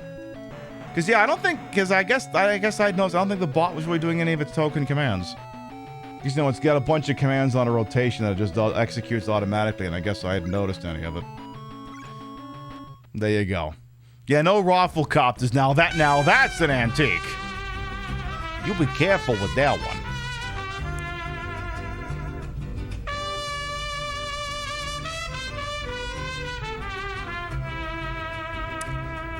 PiBcast, thank you for the 29-month resub. Welcome back. Your bitsies, trade subs, and tippies to this channel will never required. Always appreciated. Thank you. Hey, one thing I want to do real quick. Let me look at my phone for a second here. I want to see if the TikTok I posted earlier is shooting off. You know, because these days, like, my TikTok's doing better and better. We just want to peek at that real quick. It's the kind of crap I would have normally done during the BRB, but you know, I used the BRB to go retrieve myself a rum and coke. It was liquor all the time. I fooled you. Treat us like a damn fiddle. Oh damn! People like the Roger Rabbit one. Well, shit. I guess we're gonna have to do it. Just chat. I guess. Would you be upset? Like, you know how the Red Scare is basically an outfit I have to do once a month. Would you be upset if the Jessica Rabbit was also a look that came back once a month, even if it was completely bereft of any proper context and was just an outfit? No? You don't mind that? You want that to be a good thing that keeps happening? Good, that's what I thought. Good, the Jessica Rabbit just officially became a monthly staple. Everyone's like, no, stop, please don't. No, please don't. So again, watch out for Frankie there. You'll be delighted if it was a thing. Yeah, well, it's a thing now. Once a month, we'll do Jessica Rabbit. It doesn't mean we'll be playing a game related to it. It'll just be a thing. Jessica Rabbit. Yeah, there you go. I mean, well, actually, let me show you today's TikTok here. Because the thing is, like, when I'm doing a TikTok, again, this is why the TikTok shows have to be capped at 3 hours, because, you know, I can't really bring up, like, dumb shit on the screen like I would do all the time when I'm live on TikTok, because TikTok's not going to see it because reasons. So let's see here. Excuse me. So, all right. Unpause. Unmute. So, yeah, this is today's TikTok. Where's my right side monitor? I'm always losing it. There it is. Would you believe that Roger Rabbit for the Nintendo could be an 87% critically endangered game? Of course you could. Now let's be honest here. I could use this to talk about how the gameplay is rather dull and repetitive. We could talk about the phone number that's not in service anymore. But this is all just a pretext for me to wear a Jessica Rabbit outfit. And I think we're all okay with that. In fact, I think we're encouraging it. And we're like so okay with that, right? That's what I thought. Hey, speaking of Jessica Rabbit, did you know that Jessica Rabbit is the driving influence behind so many people becoming drag queens? It's true. As Republicans continue to strive to eliminate queer people from the public space, one thing has become abundantly clear. They want to make sure that people like you don't see people like me and become inspired. But here's the problem. The call's coming from inside the house. It's not the gay media that's corrupting people. It's the heteronormative media. We polled thousands of drag queens, and of them, 57% identified Jessica Rabbit as one of the driving forces behind them picking up drag. And the other 43% were lying through their teeth. I'm not bad. I'm just dragging that way. Yeah. Stats don't lie. Jessica Rabbit's responsible for 57% of all drag queens. The other 43% are lying. Stats don't lie. We're doing the whole ESPN stat line thing here. Stats don't lie. Ooh, this is a different color for this battle scene. All grayed out. Interesting. Now that being said, I tempered that with saying drag queens. We let the king's characters and creatures sit that one out. They may have different influences. As far as the queens are concerned, can't be denied. Cannot be denied. Apropos of nothing, Who Framed Roger Rabbit is easily, no jokes, no nothing, a top 10 film, all movies. Top 10. We watched it again last night. I don't think Rio had ever seen the full movie in like at least 10 years. She was dying laughing the entire time. It was a fantastic movie. If you have not seen Who Framed Roger Rabbit, find a way to watch it and watch it. However it is you choose to watch the things, that movie I recommend with my full fake chest. It is an amazing movie. It holds up. I think there was only like one cringe moment. One cringe moment, I think. Where you saw in the theater, hell yes, Mojo the Rising. Hell yes. The only cringe moment I can think of is this one point where Eddie Valiant's got the gun with the 6 Yosemite Sam ass bullets in it, and one of them is kind of does like one of the bullets kind of appropriates indigenous culture. It's a little cringe, but if that's the only moment in a 30-year-old plus movie that made me cringe, that's not bad at all. That's not bad at all. You just screen that for the kiddo. See, the problem is it's like, it's one of these movies where it's like, I don't know. I mean, kids can watch it, but sometimes I'm not even sure if it's a kid's movie, to be honest. Like, it's got some pretty mature themes in that movie. Backstabbing, intrigue, somebody gets shot. The whole dip thing can, like, so many people talk about when they were traumatized by movies in the 80s, and the dip kind of registered on a lot of people. Go figure. Go figure. Steven Spielberg. It's not an 80s movie until he's friggin' traumatized somebody. Yeah, it's kinder trauma at its finest. Yeah. It's weird too, because like he tested on a tune that really didn't do anything wrong and didn't deserve to be summarily executed. So, yeah, he used the dip on his shoe. You remember me, Eddie, when I killed your brother? Spoiler. Anyway, apropos of nothing, again, highly recommend that movie. Highly. The problem is, I'm not going to try and fully replicate the voice of Eddie Valiant's brother's killer, because I still got a show to do tomorrow. And if I try to replicate that voice, I will not be able to do a show tomorrow. By the way, once again, this is a death warp. We're taking a planned L here. Hey, Trashy Queen as well, welcome on in. The book is weird. Yeah, I gotta read that sometime. That was Who Censored Roger Rabbit. I'm gonna have to see if there's a Kindle version of that or something. I'm gonna have to do that.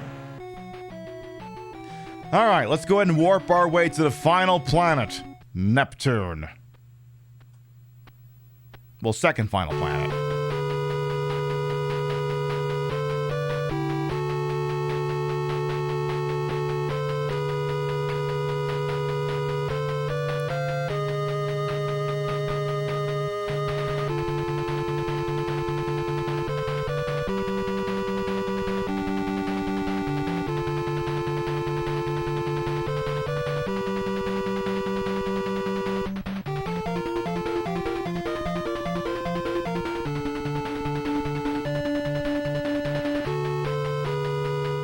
This stage music, while good, is the closest the soundtrack ever comes to having a skip. Closest it ever comes to. Again, as you can see, the map only fits on one screen. It is entirely industrial settings, and no new kaiju. No new kaiju has been added to this stage.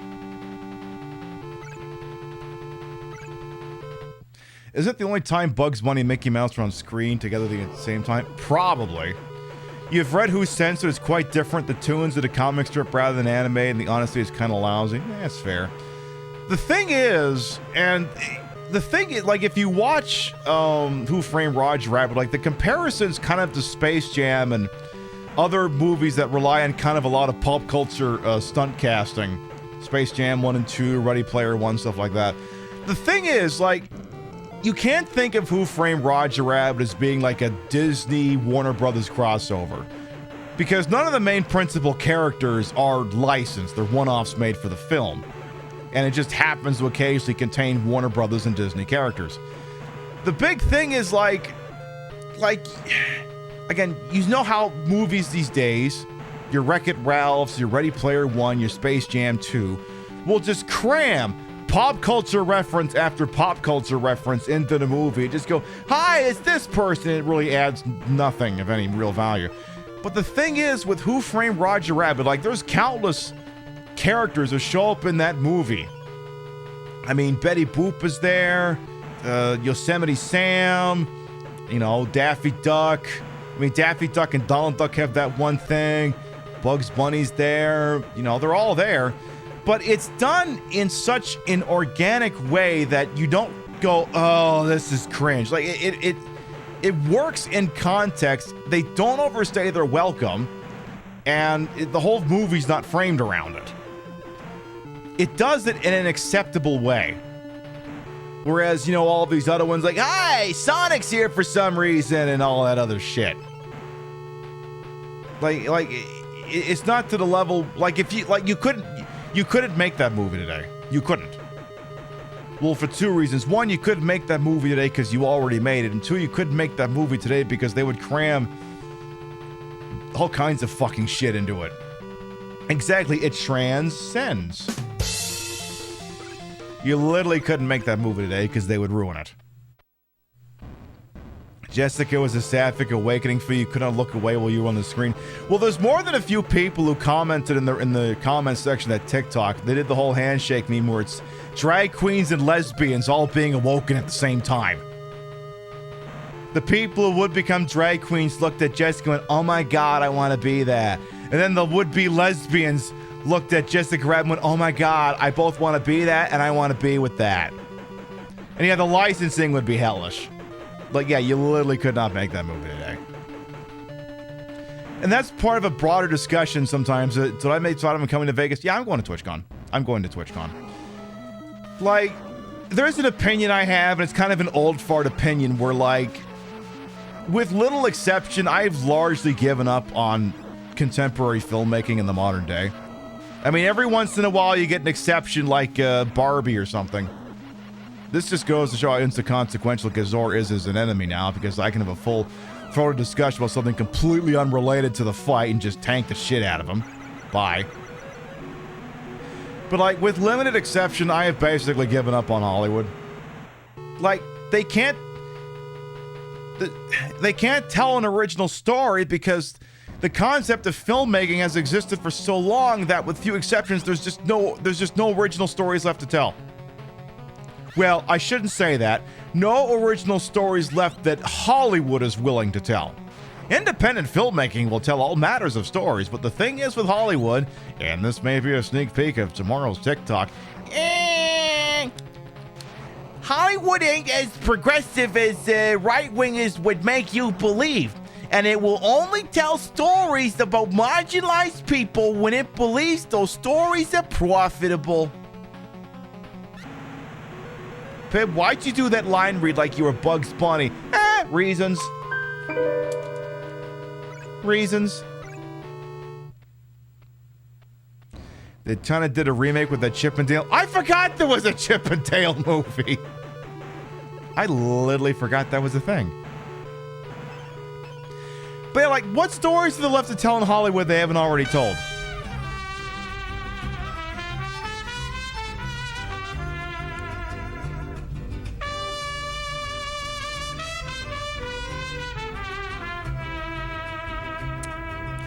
Unstated Diva. There goes Tokyo. You're not the first person to make that comment tonight. They give it a 26-month resub. We'll come back.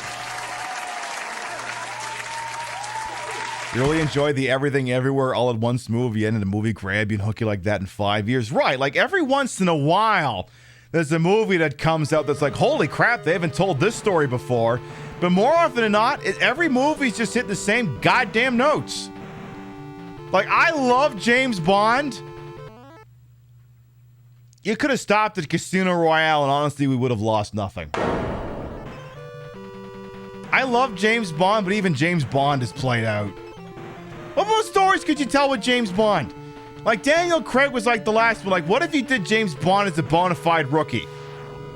who ages throughout his career. And what else do you do with him? Well, there's two things you could do, but Hollywood's not going to do it. You could make him black. You could do that. You denied us having, what's his name again? Guy who plays Luther? Fuck, why am I blanking on his name? He needed to be James Bond. Idris Elba. Yeah, he needed to be James Bond. He needed to be James Bond. And failing that, give James Bond a sex change. Make a Jane Bond or make a movie about another 00. Like, maybe the new 007 that what's-her-name played, who was both a lady and black. Give me a spy story about a marginalized person. That's a new story. Are they gonna do it? No. Like I said, I love James Bond, but even he's played out. Like, the only new thing, like, I don't know anything about a new James Bond. I think they're still trying to figure who the hell is gonna play the guy next. But it's like, the only new thing you could do with James Bond is do it as a period piece. Do like a faux retro 1960s James Bond. Because what could you do? Take him back to the 1960s, the Soviet Union, the Cold War, that shit. It's like, oh my God, he's gonna tell another story about computers and cell phones and shit. Whoop-de-fucking-do. Which, again, is part of James Bond in the Middle Ages. Well, there you go. There's an idea. A spy in the Middle Ages. There you go. But yeah, like I said, I've largely given up on Hollywood storytelling. Because, like I said, it's not going to give you anything. I mean, Hollywood famously known for original ideas. But there's just nothing else for them to do. There's just nothing. A Middle Ages MI6 story. I mean, I get what you're driving at, yeah. Alright, let's unlock Mogira and just be done with it here. James Bond, yeah, brought to you by Sony Vaio Computers and Ericsson cell phones and Smirnoff and Ford and Omega and all the other product placement. And if they piss off Ben Shapiro in the process of casting, it's double the pleasure. True. Very, very true. Okay, let's go kick Fedora's ass.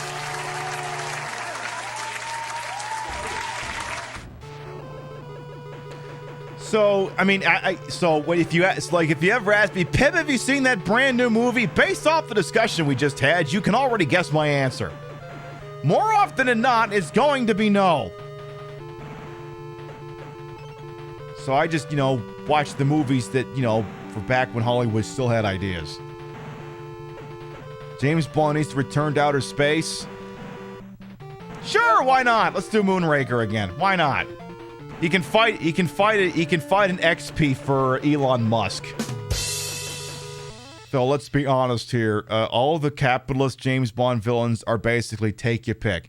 They're Elon Musk, they're Donald Trump, or they're Rupert Murdoch. Take your pick. Like, James Bond has fought capitalists more often than he's fought communists. When No Time to Die was coming out, I actually sat down and thought, okay, what was the driving motivation behind most of the James Bond villains? And for the most of them, it was capitalism.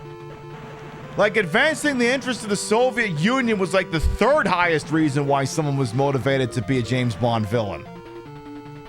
More often than not, it was capitalism. All right, tell you what, let's, okay.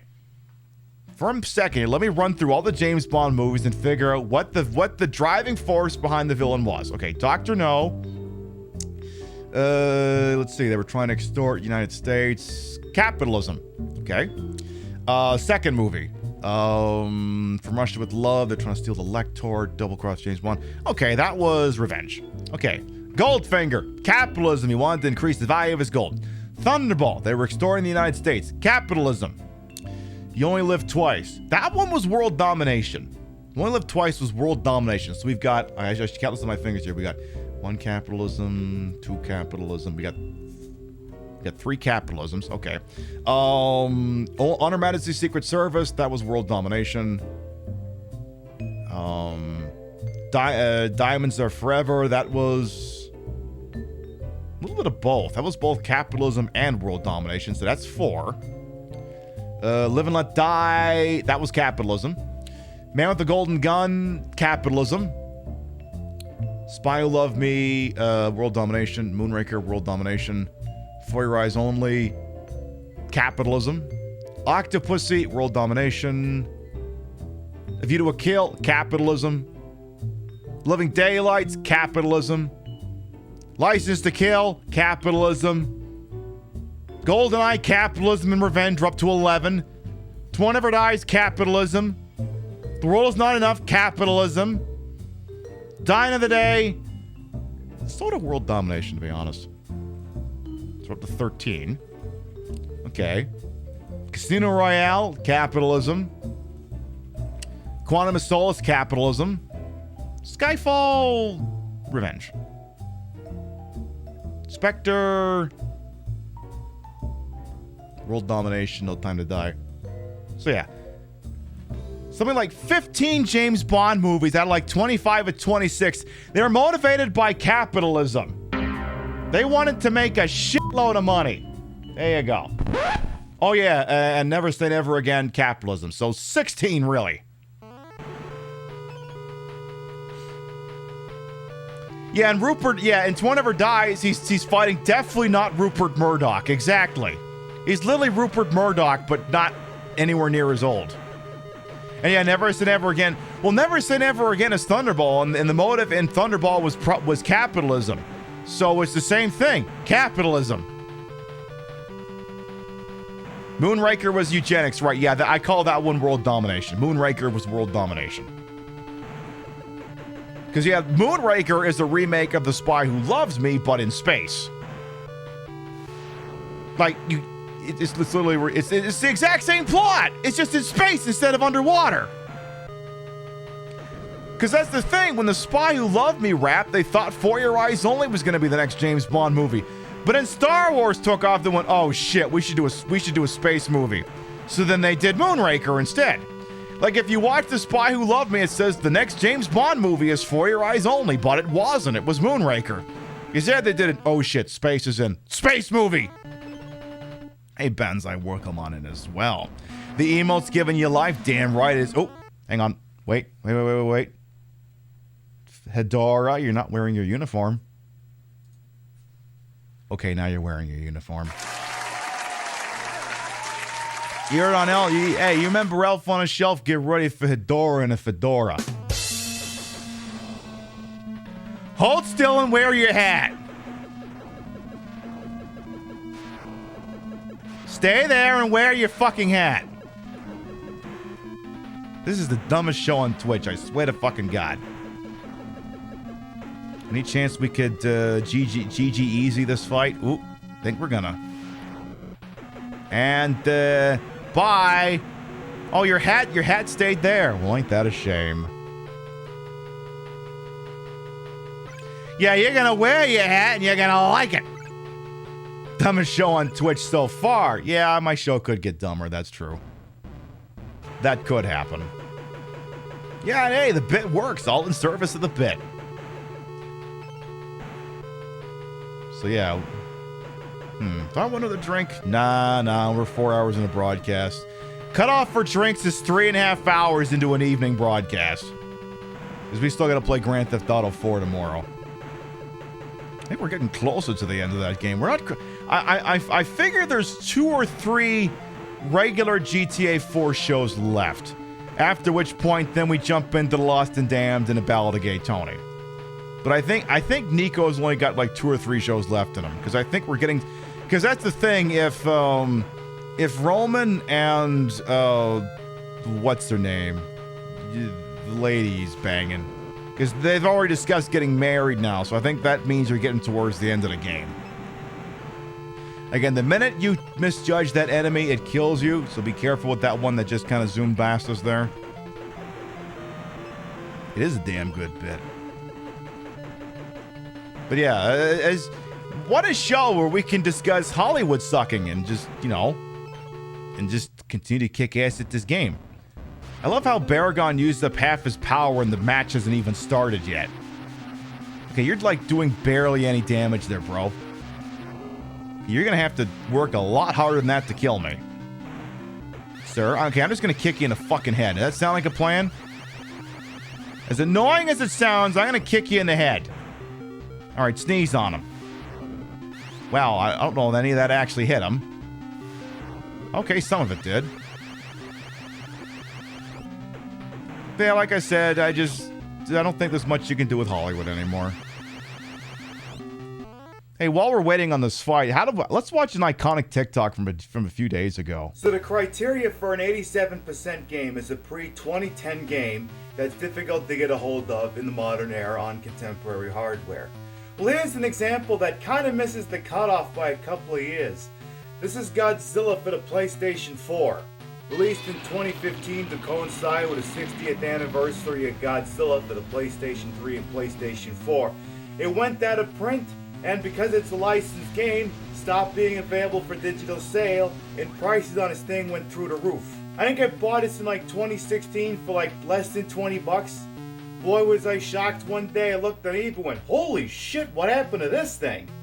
A sequel of sorts to a series of Dreamcast games, Mr. Godzilla here has to go around and stomp things in Tokyo while dealing with this really weenie prime minister who's like, oh my goodness, what if we just live out a little bit harder? Maybe Godzilla will be nice to us. No, Godzilla will never be nice to you. And I'm gonna tell you why. One, it's not the 1970s anymore. And two, he's an allegory for the horrors of nuclear war and the United States. All he does is he just comes in, he beats the shit out of you, he takes a dump all over your city, and he leaves. If that ain't America, I don't know what is. In order to win a war, should you kill 100,000 people in one night by firebombing or any other way? LeMay's answer would be clearly yes. Yeah, okay, the Japanese attacked an American base. We firebombed all their major population centers.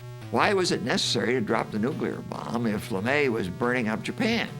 And he went on from Tokyo to firebomb other cities. 58% of Yokohama. Yokohama is roughly the size of Cleveland. 58% of Cleveland destroyed. You know, before we dropped the nukes on Japan, we were kind of already running up the score. This was all done before the dropping of the nuclear bomb, which, by the way, was dropped by LeMay's command. General Curtis LeMay, resting in piss over there, is going, God damn it, I can't think anything more American than burning up the Japanese. Ha! Oppenheimer is just the cherry on the shit sandwich. LeMay said if we'd lost the war, we'd all have been prosecuted as war criminals. And I think he's right. He, and I'd say I, were behaving as war criminals. Little excessive. Oh, right, yeah, Godzilla. Really expensive. Check it out sometime. It's a good documentary, but only because you can get get into the inner workings of a monster. Hey, speaking of monsters, Geigen's here for some reason. Oh, Pip, did you get a pass through before you got to this planet? Well, I sure hope we get to a round 2. I sure hope we get to a round 2, because that could be a problem. Okay, every time we get to a new planet, Chad needs to scream at me to get a password. I mean, we might be fine. In fact, we might be... This could be a dub.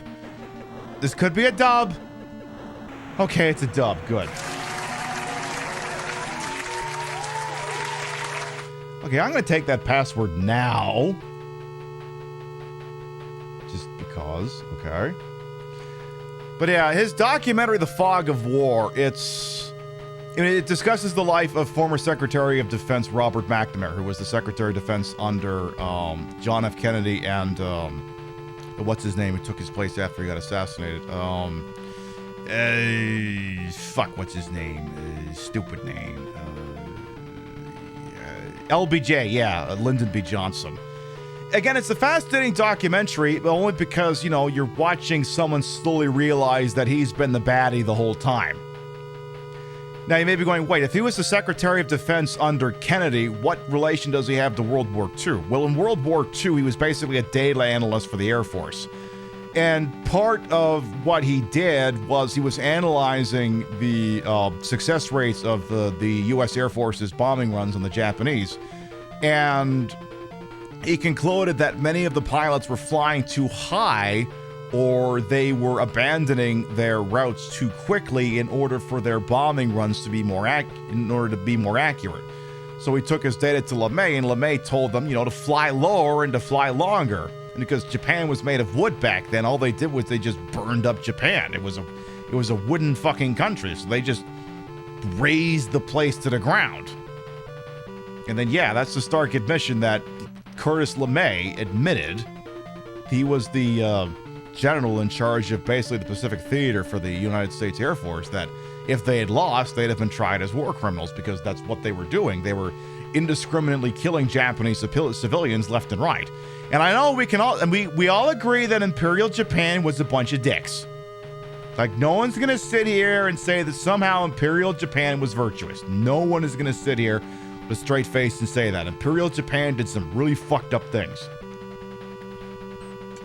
But did millions of their own civilians need to die in order for that to become evident? No. But the thing is, like, he's so close to in a documentary. He's like, he's something like casualties or something should be proportional. He's like, is it ethical to kill 100,000 Japanese in one night by fire or any other means, when the alternative is landing U.S. troops and maybe tens of thousands get killed instead? It's like, and he's literally doing the trolley argument. He's doing like a Kafkaesque reading of the trolley argument. It's like, if he had his way, he would try to figure out how to kill all 6 people. Let's kick Baragon's ass. Like I said, it's a fascinating documentary, but you're not going to be cheering for the guy. Like, if you've ever wanted a glimpse into the inner working of a brain of a traditional conservative warmonger, you could do much worse than that. As it is well known, it is always wise to study the ways of one's enemy, to a point. Like, I read a lot of Tom Clancy, which is, as I've said, is Twilight for neoconservatives. Baragon is doing a dumb look at the camera, but we can't see it because he's got his face smashed into Godzilla's groin.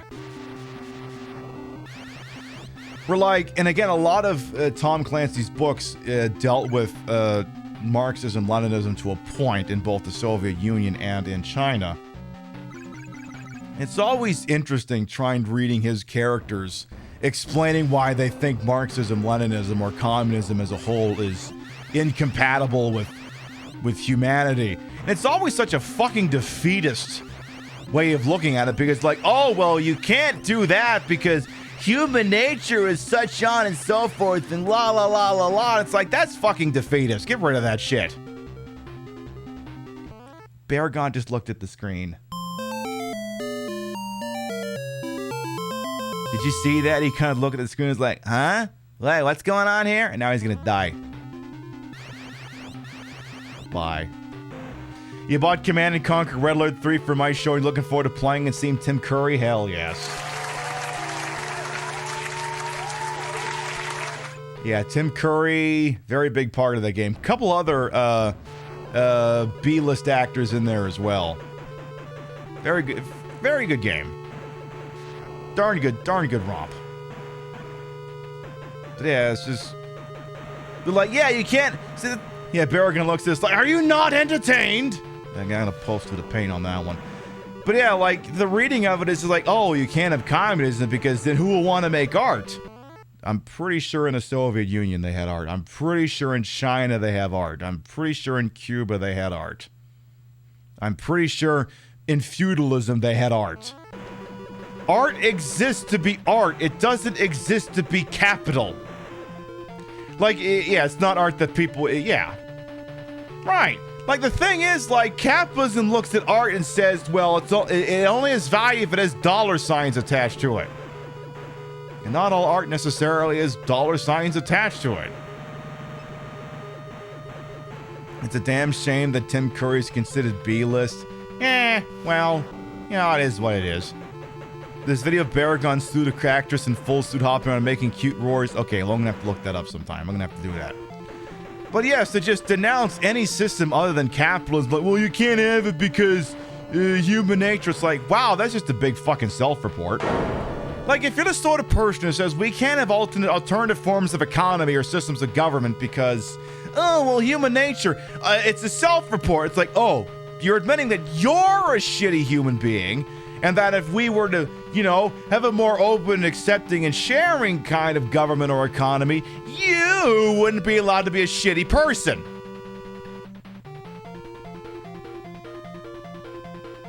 I mean, you can't tell me I'm wrong. You can't tell me I'm wrong. Alright, Mechagodzilla is not the hardest fight, but he can be a pain if the mood strikes him right. Alright, I'm gonna sneeze on you again. Just because, you know, Mechagodzilla, well, it's Mechagodzilla 2, technically. He's usually at least 2 rounds. You're never gonna get him on the first one.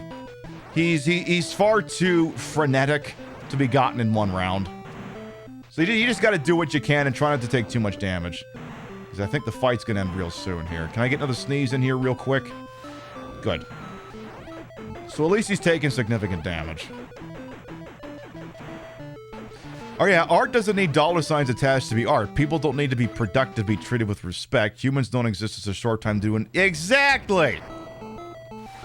Exactly! You've got it all right there. And I will teabag in your honor. Well, thank goodness one of these looks different, otherwise I'd have no idea where I gotta route this guy. See, like, Kira kind of basically pointed, I'm an optimistic pessimist. Things will go to shit and everything will be fine. Well, some things will be fine. Some things we're probably irrevocably screwed on, but I like to pull out that graph every so often that shows that, you know, people are not, like millennials. Like, we're basically in our 30s and 40s at this point. We are not converting to conservatism at the same pace that previous generations did. Like, okay, Rio and I, we're doing pretty good money-wise. Car's paid for, we have a mortgage, we live in a home. We're not in an apartment, we live in a home. We make pretty decent scratch. To the point where this show doesn't have to make money. It's a fun thing I do. We are expected at this point in our lives to become more conservative, to conserve the capital that we have and to prevent it from being taken from other people. That didn't happen. I am expected at this point to be a gun-toting, truck-owning, rah-rah, you can't have mine, not in my backyard, that kind of shit. That clearly didn't happen. I mean, if I do, it's gonna be the weirdest fucking heel turn if that ever happens. And it's not going to. And here's the kicker. Like I said, I'm the sort of person who, at where I am from an economic level, I am expected to turn conservative, and I did not. Now, there's a whole bunch of people in chat who just heard that story and went, huh, yeah, I don't have any of those things. How are you supposed to turn conservative if you don't have anything to conserve? If you live in an apartment, if you don't own a car, if you live in paycheck to paycheck, how the fuck are you supposed to turn conservative if you have nothing to conserve? And that's the thing. How are you gonna make new conservatives if you won't let capitalism give these people a fucking inch? Like, at some point, you have to have people who are willing to go along with the bit. By the way, this is gonna be another planned L. So again, Godzilla's just gonna, Mothra's gonna die, and she's just gonna deal with it. You can't turn conservative if you have nothing to conserve. Like I said, I own a car, I have a mortgage, I live in a home. I have an expensive wristwatch on my hand. I'm wearing a $500 tit plate. I'm speaking into a $400 microphone, which is attached to a $300 Go XLR. And I'm viewing it on 3 business class Dell monitors with when it was released, a $3,000 laptop.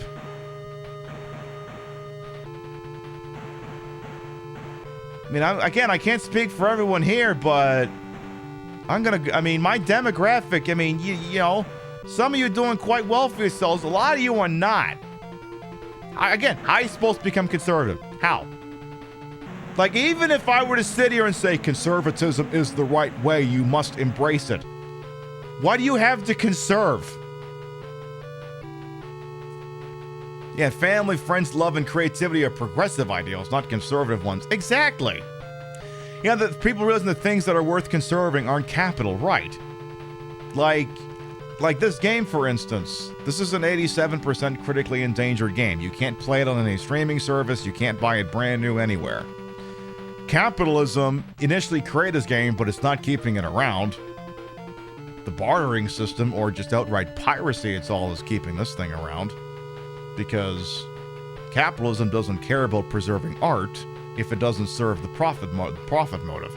You're not going to make big money archiving a game like this for future generations, so they're not doing it. Those close connections, that creativity, that wonder. Exactly! Those are not conservative ideals, those are progressive ideals. Yeah, conserving for who, exactly? Alright, final planet! Planet X! There's that song again!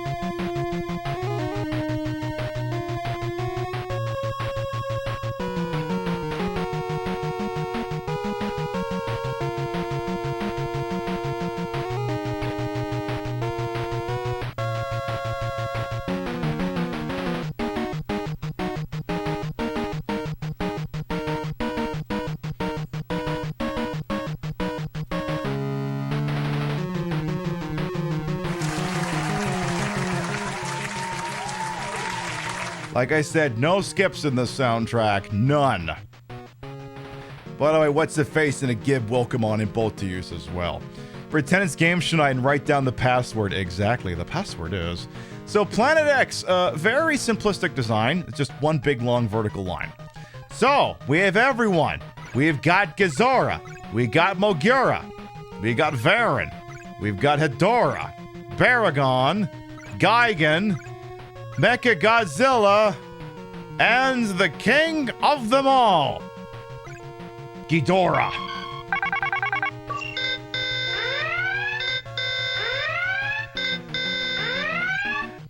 Ghidorah is the final boss.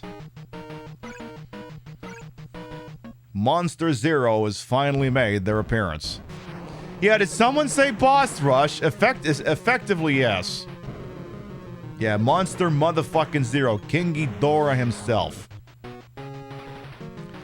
King Ghidorah is a golden three-headed Hydra who is frequently the antagonist in many Godzilla films. Did a face turn in one movie, but has otherwise been a pain in the ass all around. I believe they were also in the second Legendary Pictures Godzilla film as well. I haven't seen it. No, that would be the third one, because the second one was... Or was he in the second one? Because the second one was Godzilla vs. Kong, but I think they kind of debated. I can't remember, but anyway. Is that the Death Star? It sure looks like it. Apparently that is Planet X, which entered our solar system apparently when Neptune and Pluto traded places. Apparently it caused that planet to come into orbit. Looks kind of like Planet Spaceball from here, to be honest. Yeah, that's not the Death Star. That's Planet Spaceball. That's what that is. Wasn't it that because something kicked his ass we joined Godzilla for revenge? Yeah, it could be, yeah. Could be. Sounds about right. In any event, I will state, just because we're 4 hours in a broadcast here, that our next scheduled broadcast will be tomorrow, 1 p.m. Eastern, 10 a.m. Pacific. Time to get back into the swing of things. More Grand Theft Auto 4. You like how the planet is part of the life bar? I mean, pretty much. But yeah, I like that the planet is much more ominous here than in previous ones. Because they always show what planet you're facing. or what planet you're dealing with in the background, but it's never been that prominent until now. And then yeah, like one could argue that you're on a moon of the planet instead of that planet because again, some of the planets we've dealt with don't have they're gas giants for Christ's sake. They don't really have traditional surfaces. But it's also an old 8-bit video game, so who gives a shit? It's Megamaid, sir! She's gone from suck to blow! Ah, fuck. We're in space. Technically, we've always been in space. So yeah, we might have to do some more Godzilla games down the line. Because, I mean, there's a couple for Game Boy and Super Nintendo we could do on a Retro Saturday night down the line. We could do Super Godzilla for the Super Nintendo, Godzilla Kaiju Daikasen, or whatever the pronunciation of that one is. There's the Godzilla game, there's the American Godzilla game, there's the Japanese Godzilla game, stuff like that. We got options. The Kaiju meta just dropped. Well, I mean, we'll see. We'll see. We got a lot of time out there on the TTV. We got all kinds of time. But we'll see. What shenanigans have you missed? I put a fedora on Hedora. And if we fight Hedora again, I'll put a fedora on him again. Like I said, you heard on Alpha Shelf on a Shelf. Now get ready. That's going to be my shit post after the show. You've heard of Elf on a Shelf. Now get ready for a fedora on Hedora and a fedora. Again, Gazora, you're a pushover. You're calamari. You're dinner over here. Get out of the goddamn way. Sit the hell down. Bye. Bye. Bye. Get teabagged. Bye. All right, Mogura. Oh, never mind. There's a. Oh, okay. How can we do this? We got ourselves a traffic jam here on Planet X. It seems that Mogura is occupying a large lane of traffic, and therefore everything is congested. There is kaiju lined up back as far as the eye can see. We recommend you take the access lane that runs parallel to the danger zone if you got places to be today.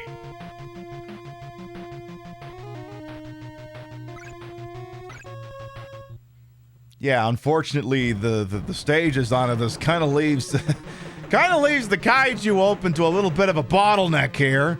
Not the most efficient design. But I guess that's not the point. Yeah, it was the actual Squid Game, basically, pretty much.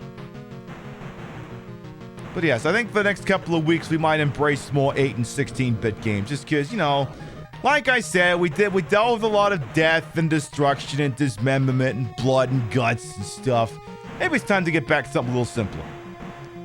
Because we haven't really mainlined NES games outside of the Retro Saturday Night for a very long time.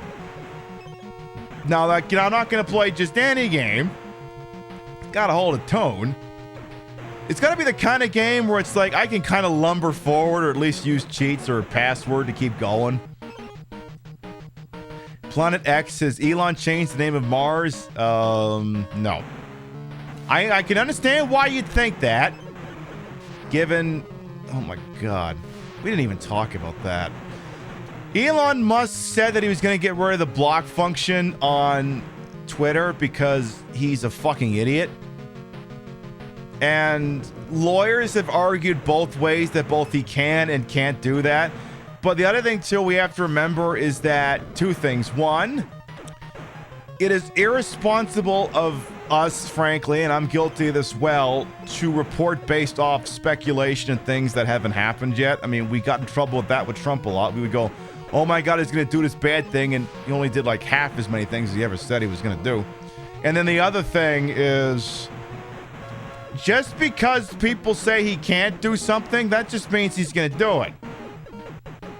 Which is why, boy, it sure is nice blue sky is the thing, isn't it? The nice thing is this blue sky gets bigger and bigger. More and more of us are going to get invite codes so we can get more people on there. Alright, so... Gee, I can't help but notice Godzilla's atomic breath is recharging super fast now. Like, the thing's recharging almost faster than I'm using it. Like, I can just do this now.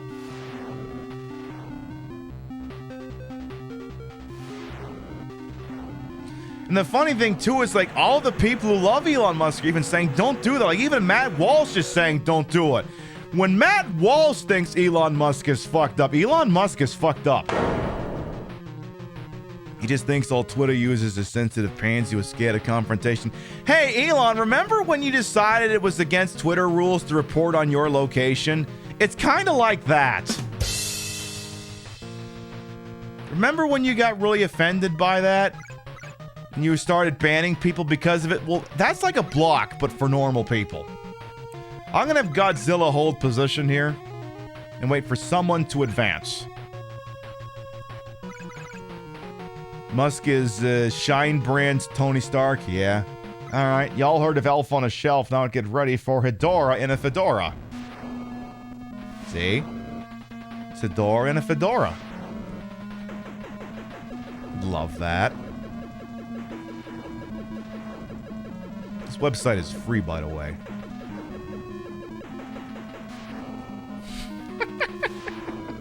I come up with the dumbest ideas, I swear to God. Mozilla. Mozilla. Hey, you dropped your hat!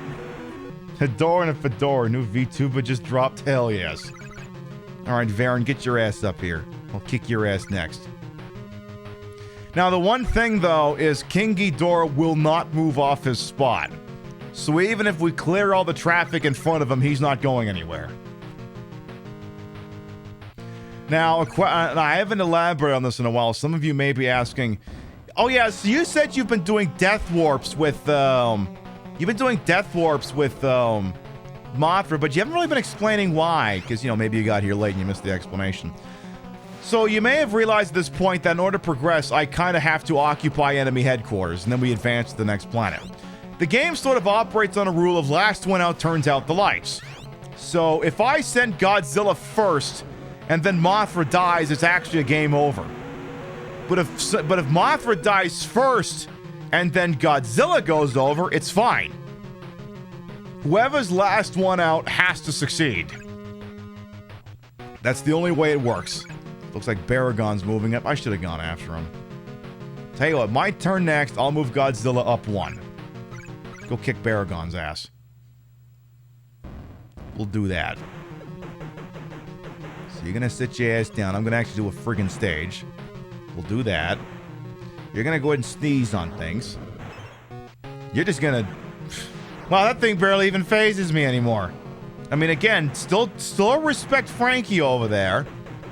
The second you don't respect Frankie, he kills you. So still be careful over here, but you know. Be mindful. Be mindful and aware of your surroundings at most times. You do that and you'll be okay. Oh, remember when I said... I just had a thought. It's kind of overkill here, but remember when I said Jessica Rabbit was going to become a monthly staple? Should I just wear it again for tomorrow's GTA show? Well, actually, maybe not, because the problem is, like, if I'm reading websites in GTA, I kind of need both eyeballs. Okay, we're not doing Jessica Rabbit tomorrow. Maybe I'll do a look that's similar, but isn't Jessica Rabbit. Maybe I'll do something similar. But I can see with both of my eyeballs. Because you have reading websites. Because the problem is that Jessica Rabbit, I have an eye with an astigmatism in it with a nearsightedness issue. And go figure, the eyeball that you can still use when you're doing Jessica Rabbit is the eyeball that I have that's not as good as the other one. Go figure. So, kind of have to, oh god, Baragon's still not dead. What the hell is he waiting for? Come on here. I bet you that's just the most majestic sounds you ever heard in your goddamn life. Baragon, could you just die already?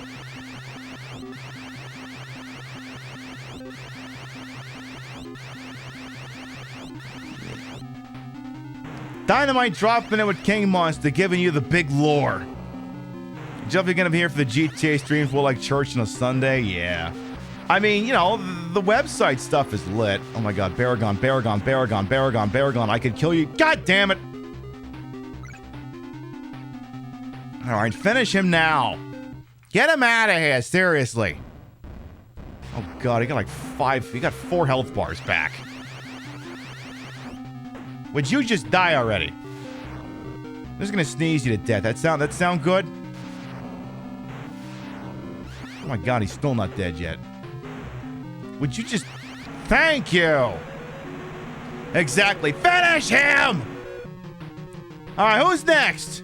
Gigan, get your ass up here. I'm gonna turn you a box of KFC chicken. You don't fucking scare me, you finger-licking good bastard. You shall not best me even with your stupid friggin' buzzsaw chest. See? See? You got up in front of me, but I got the atomic breath in there, and that thing's got iframes, sort of. Dental plan, Baragon needs braces. Wow, Gigan, Jesus. You got fucking Shrek'd. You finger-licking good bastard, his new favorite insult. Well, the shtick is that Gigan is basically modeled after a chicken. So, if there's one kaiju you're gonna make a comment like that about, it's obviously gonna be him. Because he's much more chicken-like. So, I mean, again, if you're gonna make that comment, if you don't make that comment at Gigan, who the hell are you gonna make it at? I also love this variable growth penis I just took out. So we're basically now at a health level where as long as I get the atomic breath, then we can tank Frankie now. And generally not worry about dying. Exactly, a giant cyborg alien chicken. Okay, controversial take. I prefer old design Gigan to new design Gigan. I hate new design Gigan. Old one's better. Much better. Whereas I think new design Mogura is better than old design Mogura. So I'm not just universal, but it was better when it was older. Not a universal thing. Thought we were talking Whoopi Goldberg's character and start. No, not Gigan, Gigan. Gigan, G-I-G-A-N, not Guinan, G-U-I-N-A-N. Alright, let's go kick Mechagodzilla 2's ass. Can somebody's Kentucky Fried catch these hands? Damn right. We are coming up with shit tonight. Catch these Kentucky Fried hands. Alright, you know what? Just sneeze on things to be done with it. Hey, you know, chat's allowed to come up with bits too. Chat's allowed to do it. It doesn't have to be just me being a comedy genius over here. Like, everyone's like, what do you do on your show? I'm like, I want to entertain and amuse you. I ain't quality gameplay, I'll never quite the guarantee, but I want to entertain you, I want to make you laugh. A little bit like Roger Rabbit, except I don't get accused of murdering Marvin Acme. Alright, let's see. You get tail. The thing I don't like when you're attacking the rocket launcher there is there's like no, like you hit other things, there's usually like a noise indicating you made contact, but with those rocket launchers, there's just no feedback until the thing is dead. You saw me get through Lemmings, I'm a gamer. I mean, yes. Now here's the trick. Mechagodzilla and I have the same length health bar, so this is gonna be interesting. Okay, let the atomic breath keep refilling here. The problem with the atomic breath, though, is if I let it fall under a certain amount, the game won't allow me to actually use it. So I gotta be a little bit careful with spamming it, because right now I can't use it anymore. But Mechagodzilla is about to die. Wow, GG easy Mechagodzilla, damn. And only one remains. Let's move up one here. Let's take out this big nasty thing. So this is normally you would be encountering like the big silly fungus among us here. Instead you're getting this big silly battleship. Where's the tap? I think you have to punch this thing? Yeah, this thing. And of course the ship is shooting Frankies at you. Where's... gotta find it. Just sneeze. But yeah, you gotta hit it. You gotta hit it in like a certain order, and then bye. And then you just, well, there's just nothing there anymore. Yeah, Mecha Gaigan was redundant. Yeah, it's already a robot. What the hell else what are you gonna do? Make it a robot twice? All right, I'm gonna record a password here just in case. Just in case. All right, final fight. Let's do this. We will fight King Ghidorah.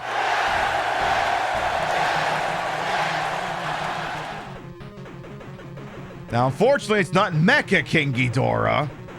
Because, of course, there's a mecha version of King Ghidorah. Because why wouldn't there be a mecha version of King Ghidorah?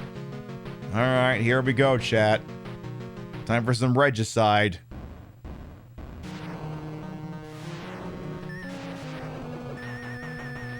He certainly does sound like Ghidorah. Shit. I gotta be more liberal with the atomic breath here. Yeah, I was being too liberal with it. Stingy. Get a little bit stingy with it. Punch him in his big stupid heads. Okay, this isn't going half bad. This could stop at any second. I think this is gonna take more than one round. Yeah, gonna take more than one round. All right, here we go again. Round 2, fight! You know what, King Ghidorah? You three-headed bastard? You should get some cute... You know what, King Ghidorah? You know what, King Ghidorah? You know what? Checkmate, bitch.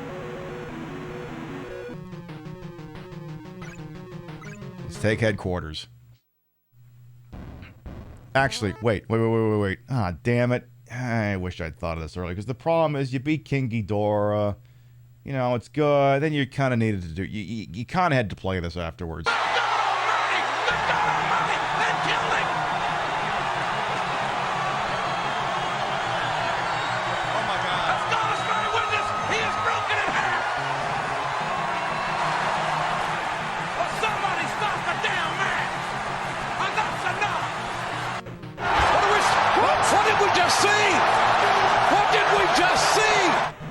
Should have had that ready to go. Oh, well.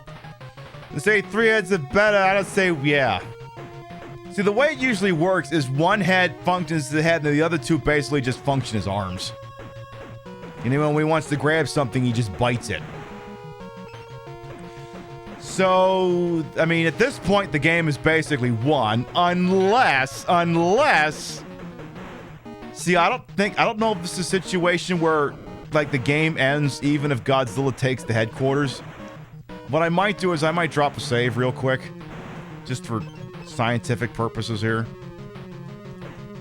Okay, get me through here, please. Come on, we're almost at it. We're almost done this stage here. Come on, get out of here, you bastard. Get out of here, you schmucks. Godzilla fights the Death Star, if only. Alright. I'm gonna take this password just because. So, does the game just end if Godzilla takes the headquarters? Will you occupy the enemy headquarters? Yes. Okay, so that doesn't end the game because last one out. Okay, so conceivably, if you played the game like this and you didn't know any better, so Godzilla just occupied the enemy headquarters, the game should be over, but Mothra's still here. And what happens if Mothra dies? The game, well, you won because Godzilla occupied the headquarters, right? Right? Game wouldn't, you know, screw you like that, would it? It wouldn't. No, that would just be ridiculous. No. I mean, obviously you won. It should just be all but popping the champagne corks.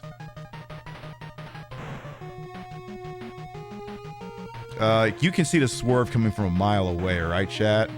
Just want to make sure we're not going to be shocked at what happens here.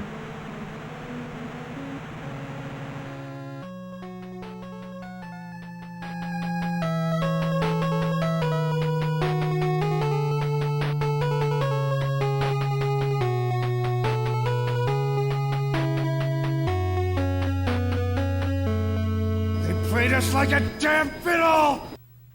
like I said, last one out turns out the lights. So because Godzilla advanced forward but Mothra died, that ends the game.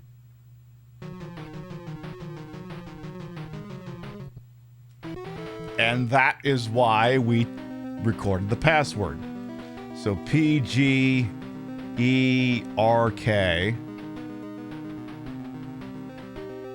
8299D 8299D BRT GMLD GMLD.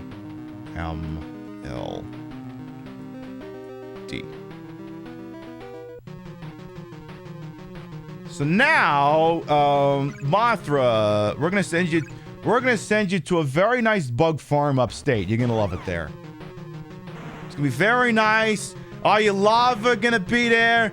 Those two singing pixies who always say the same goddamn lines around you, they'll be there too. And you know that lovely group of folks you look after, they'll all be there too. I promise, they'll all be there. Just gonna, just give you a little moment of sun here, and we're gonna send you off to all your peeps. They'll all be there, I promise. I'm definitely not lying to you. But yeah, like I said, the game occupies under the principle, last one out turns out the lights. So now, because we're doing it backwards, yeah, the inhabitants of Infinite Island. So now we're doing it backwards. So now, because Mothra died, but Godzilla's about to occupy the enemy headquarters, we actually win. We did it.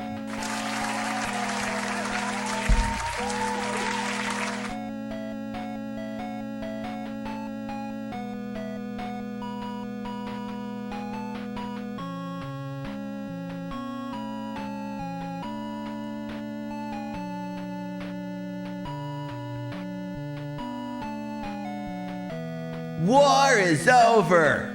Godzilla crushed the invaders from Planet X. Peace has returned to the Earth. After the fierce battle, the wounded monsters Godzilla and Mothra are resting until the day they rise again for the sake of mankind. And on devastated Planet X, a message is left for Earthlings. To our deepest regret, we must admit defeat. This time, we almost won, but we did not know Godzilla was such a powerful foe.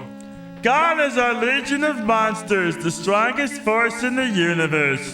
Never again shall we see Ghidorah or Gigan.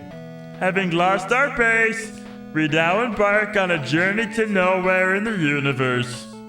But, Earthlings, save your rejoicing over the victory which Godzilla brought to you. Our journey will not last forever. We, the people of Planet X, will never give up our plan to invade the Earth. We promise that we will organize a second, even a third legion of space monsters and destroy you in future. We shall not fail. This is a challenge to you. The last days of the Earth are coming soon. Oh my God, shut up, dude. Earthlings, prepare to die. Bro, you just stuck the ass through a straw. You threw everything at me in the kitchen sink and you fucked up. Get out of here with this bullshit. You're not fooling anyone, boss. I kicked your ass all the way across the galaxy and I'll do it again. And now your cast roll.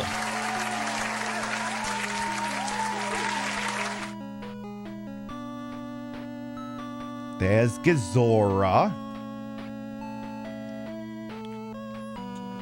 Mogiora. Baragon.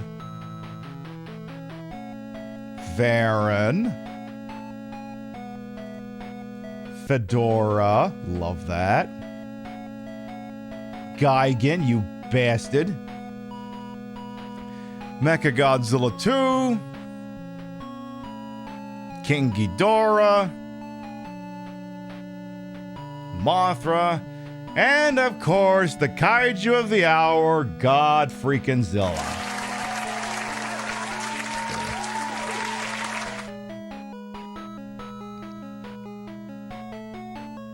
Is that it?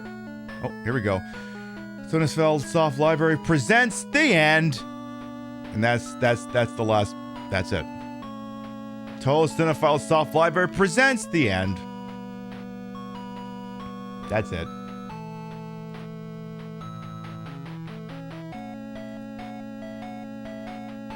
Just gonna look up one last thing here. One final thing here, and then we're gonna do some closing out things. But you know, we got there's an order to this here. Where's yeah, all right, give me the cheats here. There you go. We beated the game. So let's look at a couple of things here. So let's do a password here. So if I just type in Ghidorah, D0RA.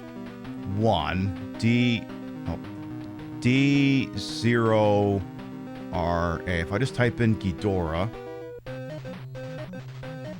it plays a song you don't hear otherwise in the game.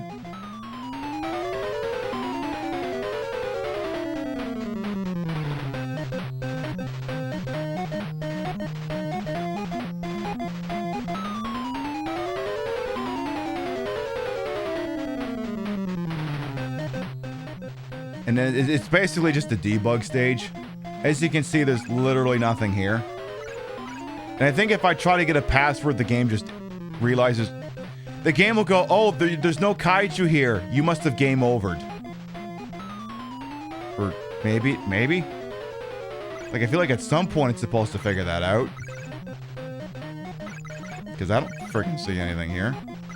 Maybe it doesn't figure that out. Alright, fine, whatever. What else we got here? There's some other weird passwords in this game here. Let's see. So, you can also type in sound. So, S0U.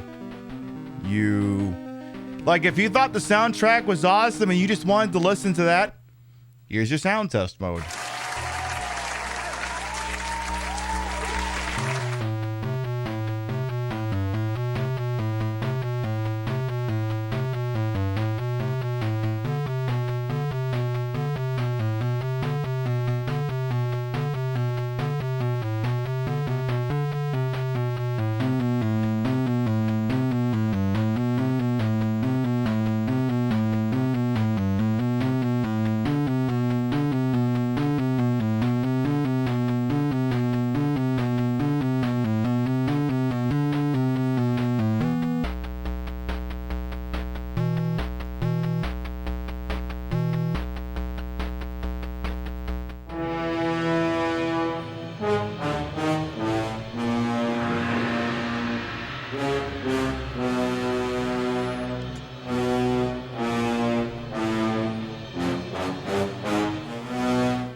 Start the damn song.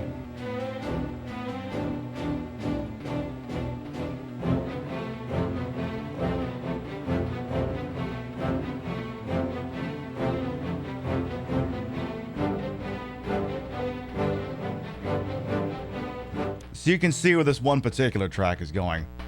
Because yeah, this is the Godzilla theme song, basically. The thing is, this song is technically the title track for the Japanese version, but they changed it to be the theme song for Planet X on the title screen of the North American release. Yeah, music to Smash City. See, what else we got here? This is another part of the Godzilla theme song as well, which isn't normally played in the North American release.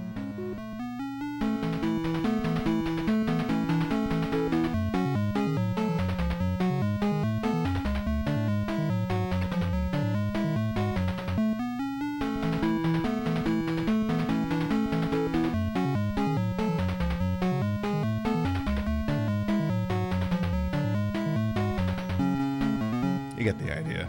And what else is here you got? Alright, game start, game over, Godzilla dies, this actually isn't in this actually isn't in the game at all. Sounds like an alternate death queue. Same shit there too. Yeah, military march from the Showa era, exactly. Yeah, that's what that's what that would have been. Yeah, that's when usually when the military shows up, that song plays. And then you got the regular tracks. There's Earth, Mars, Jupiter, Saturn, Uranus, Pluto, Neptune, Planet X / the title screen, the debug stage. Yeah, you beat a monster, password, game end of game, King Ghidorah fight, Gigan, Mechagodzilla 2, Hedorah, Mogura and Baragon, Gizora, Varan. Oh, and then it's all sound effects from there on out. Okay. Let's look at a couple more of these damn things. Oh, MSK wants a flap real quick. Suppose we could make that happen here. The Godzilla NES soundtrack stays on during sex. Exactly. Exactly. So let's do Monsterless debug level. Apparently if I just don't put in a password. If you just don't put in a password, it loads Earth. There's no one here. And if you go to the password screen and realize, oh, your monsters are dead.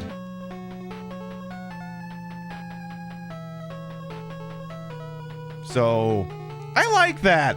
I like that if you just put in no password, just nothing happens. More games need to do that, where if you just don't put in a password, the game starts and the character's not there and it goes, oh shit, game over. I like that. That's a nice little extra touch. Then let's see here. We've got, if all you wanted to do was see the intro, apparently you can type in start to end and you get that. Takes you to Planet X with a strange effect that makes monsters spawn from the end of the plane. And then here's one if you really want to say, you know what, let's go fucking hard here. Write in destroy all monsters.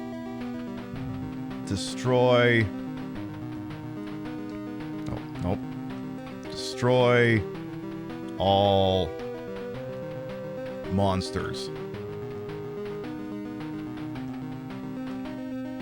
S-T-E-R-S. That'll load an Earth with everybody.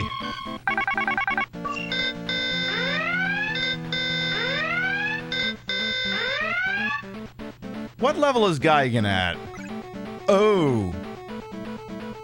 Yeah, Gigan's got like a full health bar. You know what? Let's give it a shot. Let's try it.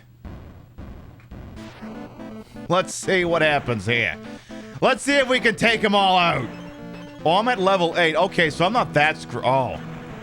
Oh, well, okay. If I'm at level 8, then yeah, we will pull this off. Yeah, Destroy All Monsters Melee is a good game. No, I agree. That's that game for the Xbox and the GameCube really poggers. Highly recommend. I mean, all the Godzilla games are kind of fun in their own weird, unique way. Even the highly regrettable Godzilla 2 for Nintendo. Maybe we'll feature that in the future. For those who aren't aware, Godzilla 2 for the NES is a strategy game. It's kind of unwieldy and weird. It's very difficult to kind of wrap your head around. It works entirely off of a slot machine. So it's like you're doing the Kate Sith in perpetuity. Alright, go kick Ghizora's ass. Go ahead and pop the big space pimple here. And again, we will be live next tomorrow, 1 p.m. Eastern, 10 a.m. Pacific, for the continuing adventures of Nico Bellic in Grand Theft Auto 4. And he's going to go on some more dates. Is that the one review of a certain feature? It's an instant game over and there's no warning about it? Yes. That's the one where if you actually deploy the nuclear weapon and then detonate it, you lose, because why would you detonate a nuclear weapon? Is there something wrong with you? What you're supposed to do with it is Godzilla is attracted, you know, to nuclear shit. It's kind of his thing. So what you're supposed to do in that opening stage is you're supposed to use the nuke to lure Godzilla into a lake and then deploy the oxygen destroyer. Like you're basically doing the first movie. Like yeah. You're not actually supposed to use the nuke. You're supposed to use it as bait. Okay, Ghidorah, please. You're supposed to be a pushover. What is this? You're supposed to already be dead. I swear to God, Ghidorah, if you take this to a round 2, I'm going to be very upset. Oh my God, this asshole's actually going to get a round 2 out of me. He's going to get a round 2. You bastard! How dare you! I had you dead to rights, you shit! Or I would have if you hadn't pressed me against the wall like a dickhead. Alright, let's work on Varen here. Now, if memory serves, if you do actually finish this version of Earth with all of the monsters, I believe the rest of the game just proceeds as normal. It'd be cool if it meant all subsequent planets also spawned with all of the other kaiju on them, but this password only affects Earth. Yeah, the problem is we're kind of at the point of the game where the power meter isn't high enough that some of these fights are going to take more than one round. Alright, I want you to finish off Ghidorah first. You should just sneeze on him once and he should be dead. Okay, you had to punch him a few times, but, you know. But yes, there's plenty of examples of Godzilla films where when Godzilla was the primary antagonist, you know, humanity to come up with ways to, you know, kind of debate him. And sometimes it's moving around nuclear material, and indeed in one movie it was birds. Guy really liked birds. He was a birder. Now I'm just picturing Godzilla with a pair of binoculars around his neck going, oh my goodness, that's a big-breasted teddy bear there. Oh my goodness. Only King Kong was a secret character. Yeah. Oh well. What are you gonna do? You're gonna... Okay, watch out for Frankie there. Okay, Deacon dunked Frankie. We're fine here. Okay, come on now. Come on now. You gotta go bye-bye now. You gotta go squishy. Come on now, we gotta get over to Baragon, or wherever the hell that was, and kick his ass. That was... Oh, it is Baragon. I hate fighting Baragon. He's not really a problem, it's just fucking tedious. Because again, he's low to the ground, so I can only hit him with so many different moves. Of course, he fucking screams every time you kick him. I mean, imagine making an unpleasant noise whenever you were struck. What a concept. And this is absolutely going to take 2 rounds. Alright, try... Wow, none of that even hit him. That atomic breath completely missed him. Yes, do you have a copy of Alzian Standard Book of British Birds, Expatiated Edition? One without a nut hatch. Alright, so this could end the whole endeavor right here. Yeah, if Gigan plays his cards right, this could end the whole thing right here. Because, yeah, he's doing what he's supposed to do. He just run you into the back of the screen and then bust out the buzzsaw. Just keep punching him in his stupid neck. Alright, you finger-licking bastard! Alright, gonna have to get... Alright. Like, the strategy is, when he goes in with the buzzsaw, is try and stay out of range, but it's why you kind of gotta keep the atomic breath ready to go. And if he pushes you to the back, you basically gotta enable the atomic breath before he gets you all the way there. Because then you at least score some hits while he's draining your health. Let's finish the... Oh, shit, I meant to finish the Gigan fight. Yeah, all together now, catch these Kentucky Fried Hands. So the problem is now Godzilla's not doing a lot of healing between these rounds here. Hey, son in there, welcome on in. You just got off of work? Hell yes. We actually just beat this game, and now we're kind of doing a quickie boss rush mode. And I'm not gonna lie, it's getting a little tricky. I might have to get Godzilla to kind of disengage. Because it's getting... Okay, could you just die? Baragon, please! Okay, he died. Oh, here comes Hedorah. Hang on. Okay, I gotta get you in the back, and then I can put... Okay, good. Here's your hat.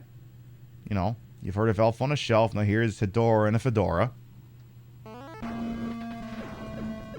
Come on, this is a great bit! Unfortunately, this is a problem. Look at my life bar.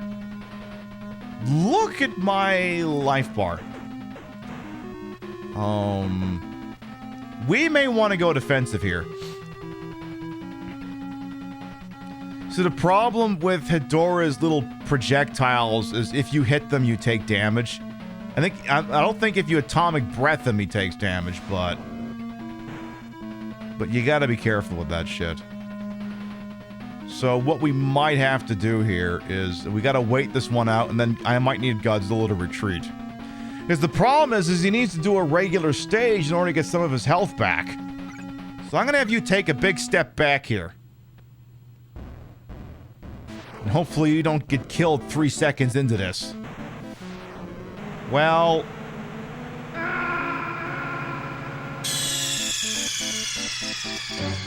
Godzilla!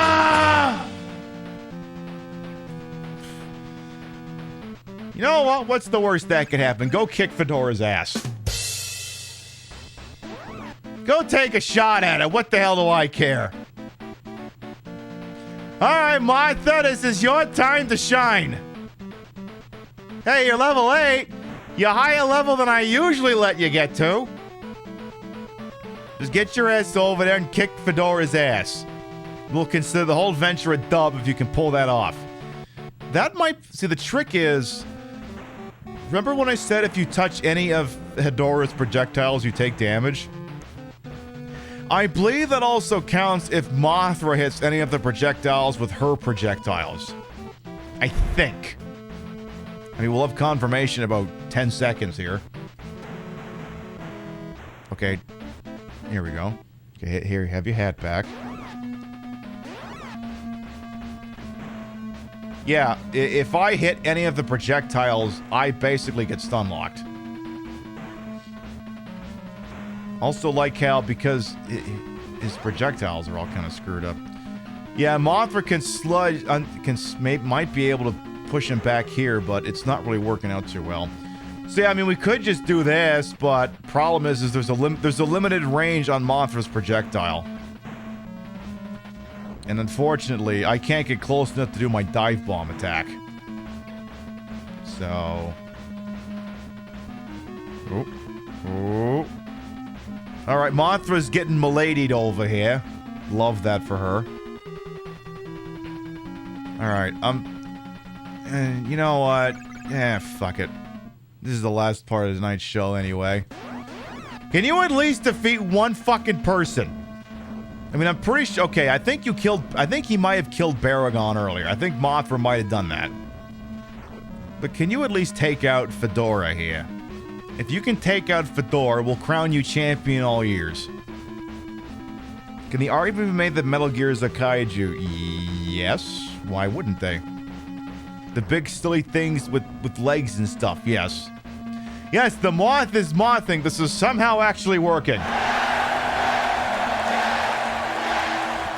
This is somehow inexplicably not a complete disaster. It is probably going to take a third round. Yeah, Ghidorah's like, I'm not fucking going anywhere.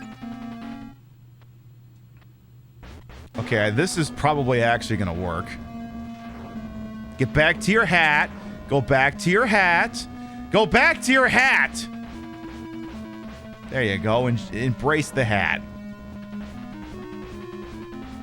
Beautiful. I just have to take this picture here real quick. Just for Twitter later. Just so I already have it ready here. Perfect.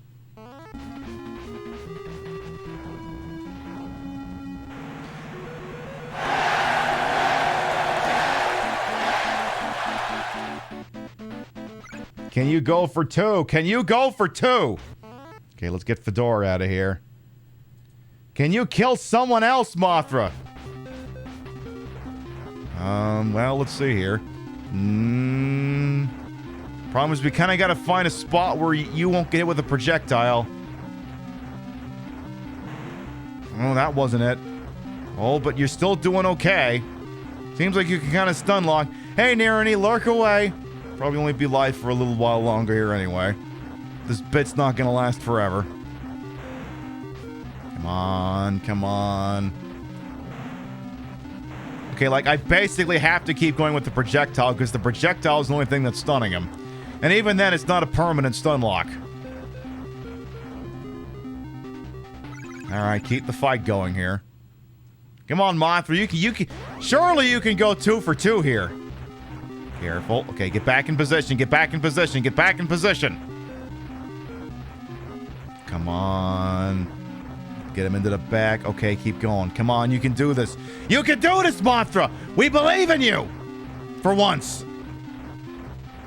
Ooh, this may go to this may go to a round 3? Round 4? What round is this? Ooh, come on, come on. Don't do this! Please, don't do this! Get up! Let's get up! Don't do it! Man, don't do it! No, don't do it! Think of your family! Think of your fans! Think of your...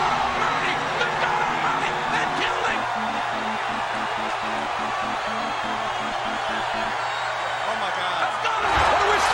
What did we just see? What did we just see? Wait a minute, guy gets weak! Could you go 3 for 3? Oh my goodness! Come on, come on, come on, come on.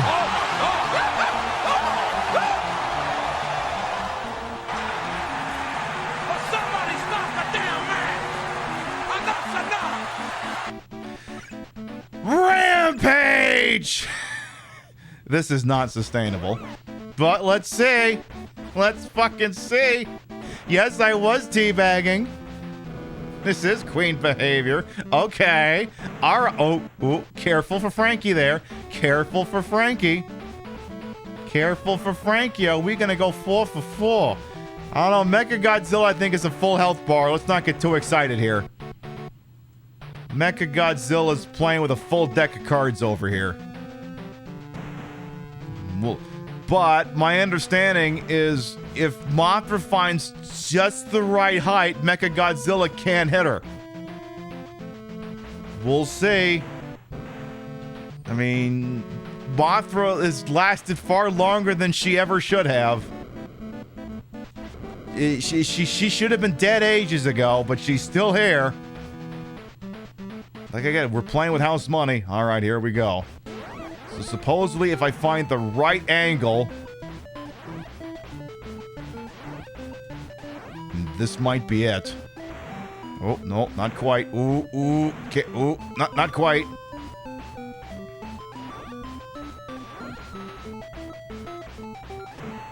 Ooh, careful. Ow, ow, ow.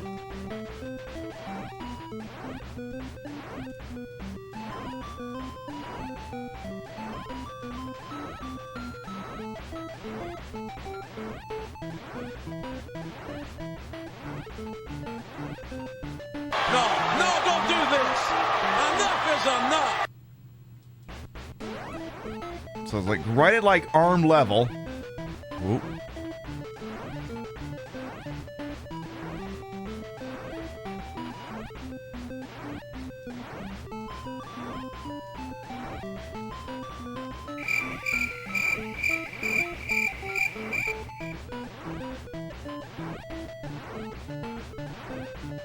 Mothra early over here is saying, Shut up, bitch!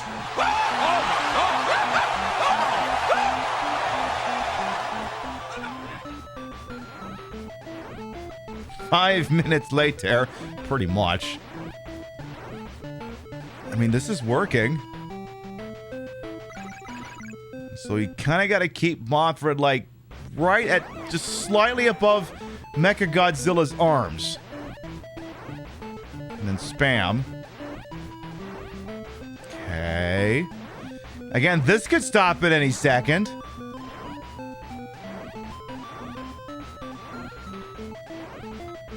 Just mashing attack over here. Mashing attack. Is this some god game of shit or what? Okay. Okay. Ooh. Oh shit. Oh no! Oh no! Captain, they've adapted.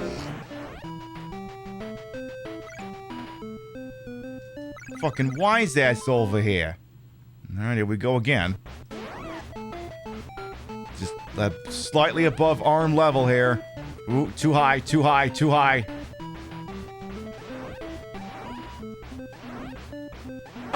do this. Please, don't do this. Get up. Let's get up. Don't do it. Man, don't do it. No, don't do it. Think of your family. Think of your fans. Think of everybody. You got the kid. No. That killing. Oh my God. Let's go. Let's try to win this. He is broken in half. Oh, somebody stop the damn man. Enough's enough. All right. Okay, Mothra. Okay. Okay. I mean, I'm not gonna lie here. I don't have.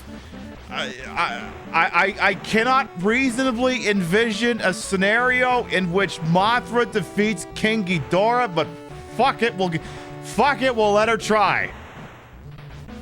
I'm pretty sure this is gonna be Mothra's retirement match, as it were. And you don't win your retirement match. But, like I said, we'll give her a shot. If nothing else, she's earned the right to face King Ghidorah. You can't deny her that. She's probably gonna get her ass kicked, but she deserves a shot. And I'll let her have it. We'll allow this. Little old level 8 Mothra over here. Just riding over all the competition here. Alright. Just a couple of free health things there, because why not? Hey, how dare you! Oop, watch out for Frankie there. Alright, King Ghidorah right after this set. Actually, if I stay down there, they can't hit me. Because they can't attack below that line. I mean, that thing can. Alright. Here we go.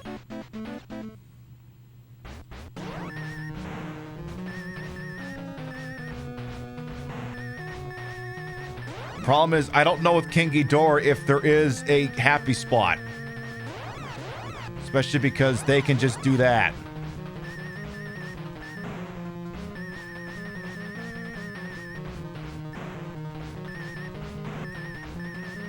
Yeah, there isn't really a spot like with the Mechagodzilla fight where you can just stay and cheese.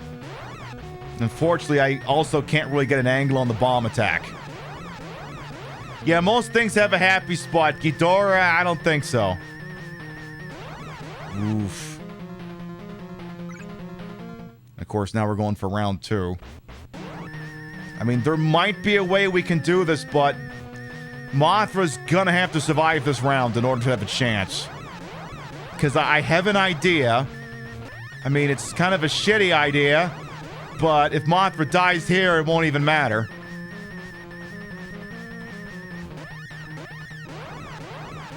Come on, Mothra! Mothra!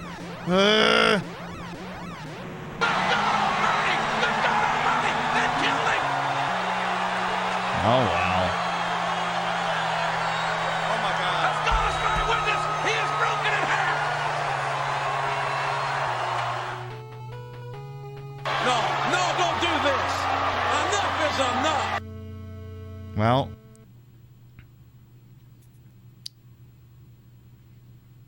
Mothra, you tried, but in the end, you got dick twisted. Grab his dick and twist it! Oh my god, dude, this is an MMA fight, dude. You twist that dick! Twist his dick! Twist his dick! Oh my god. Oh, dick twist!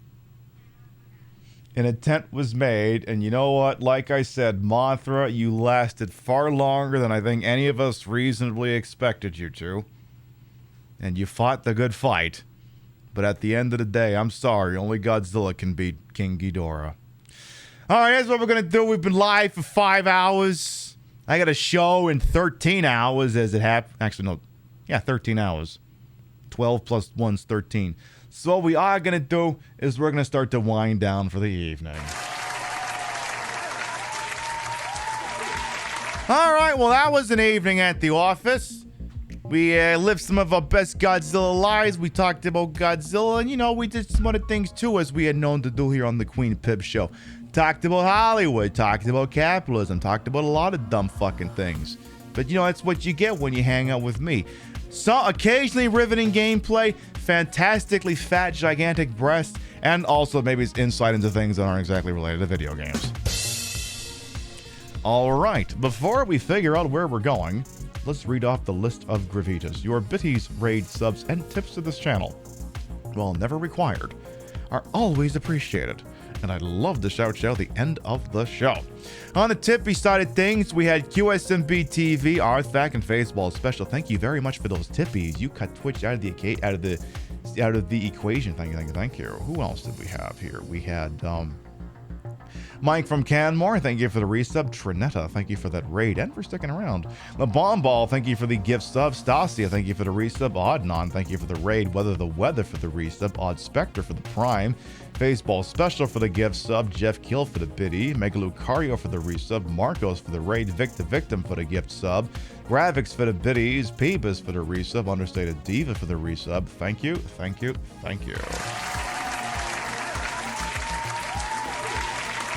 Alright, let's see here. So if you sub to the channel, go ahead and grab that first one. And if you're not sub to the channel, then go ahead and grab that second one. We love to spread the love around, not always at the same place in the face, but at the end of the day, drop you somewhere where we think you're going to have a good time. Let's see who's up to what with who's on this wide, wonderful world we call it Twitch. Who's doing stuff here? Checking a couple of options here.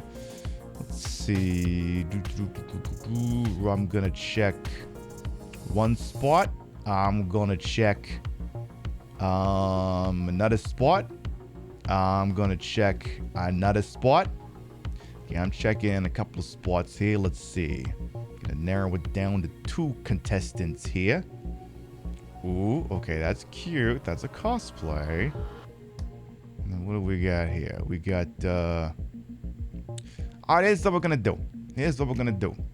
Friend of the channel, What's Their Face, is continuing their first playthrough of Chrono Trigger. I think they must be getting pretty far into the game at this point. And they might be kinda, sorta doing a cosplay of Frog. So we have to go see that.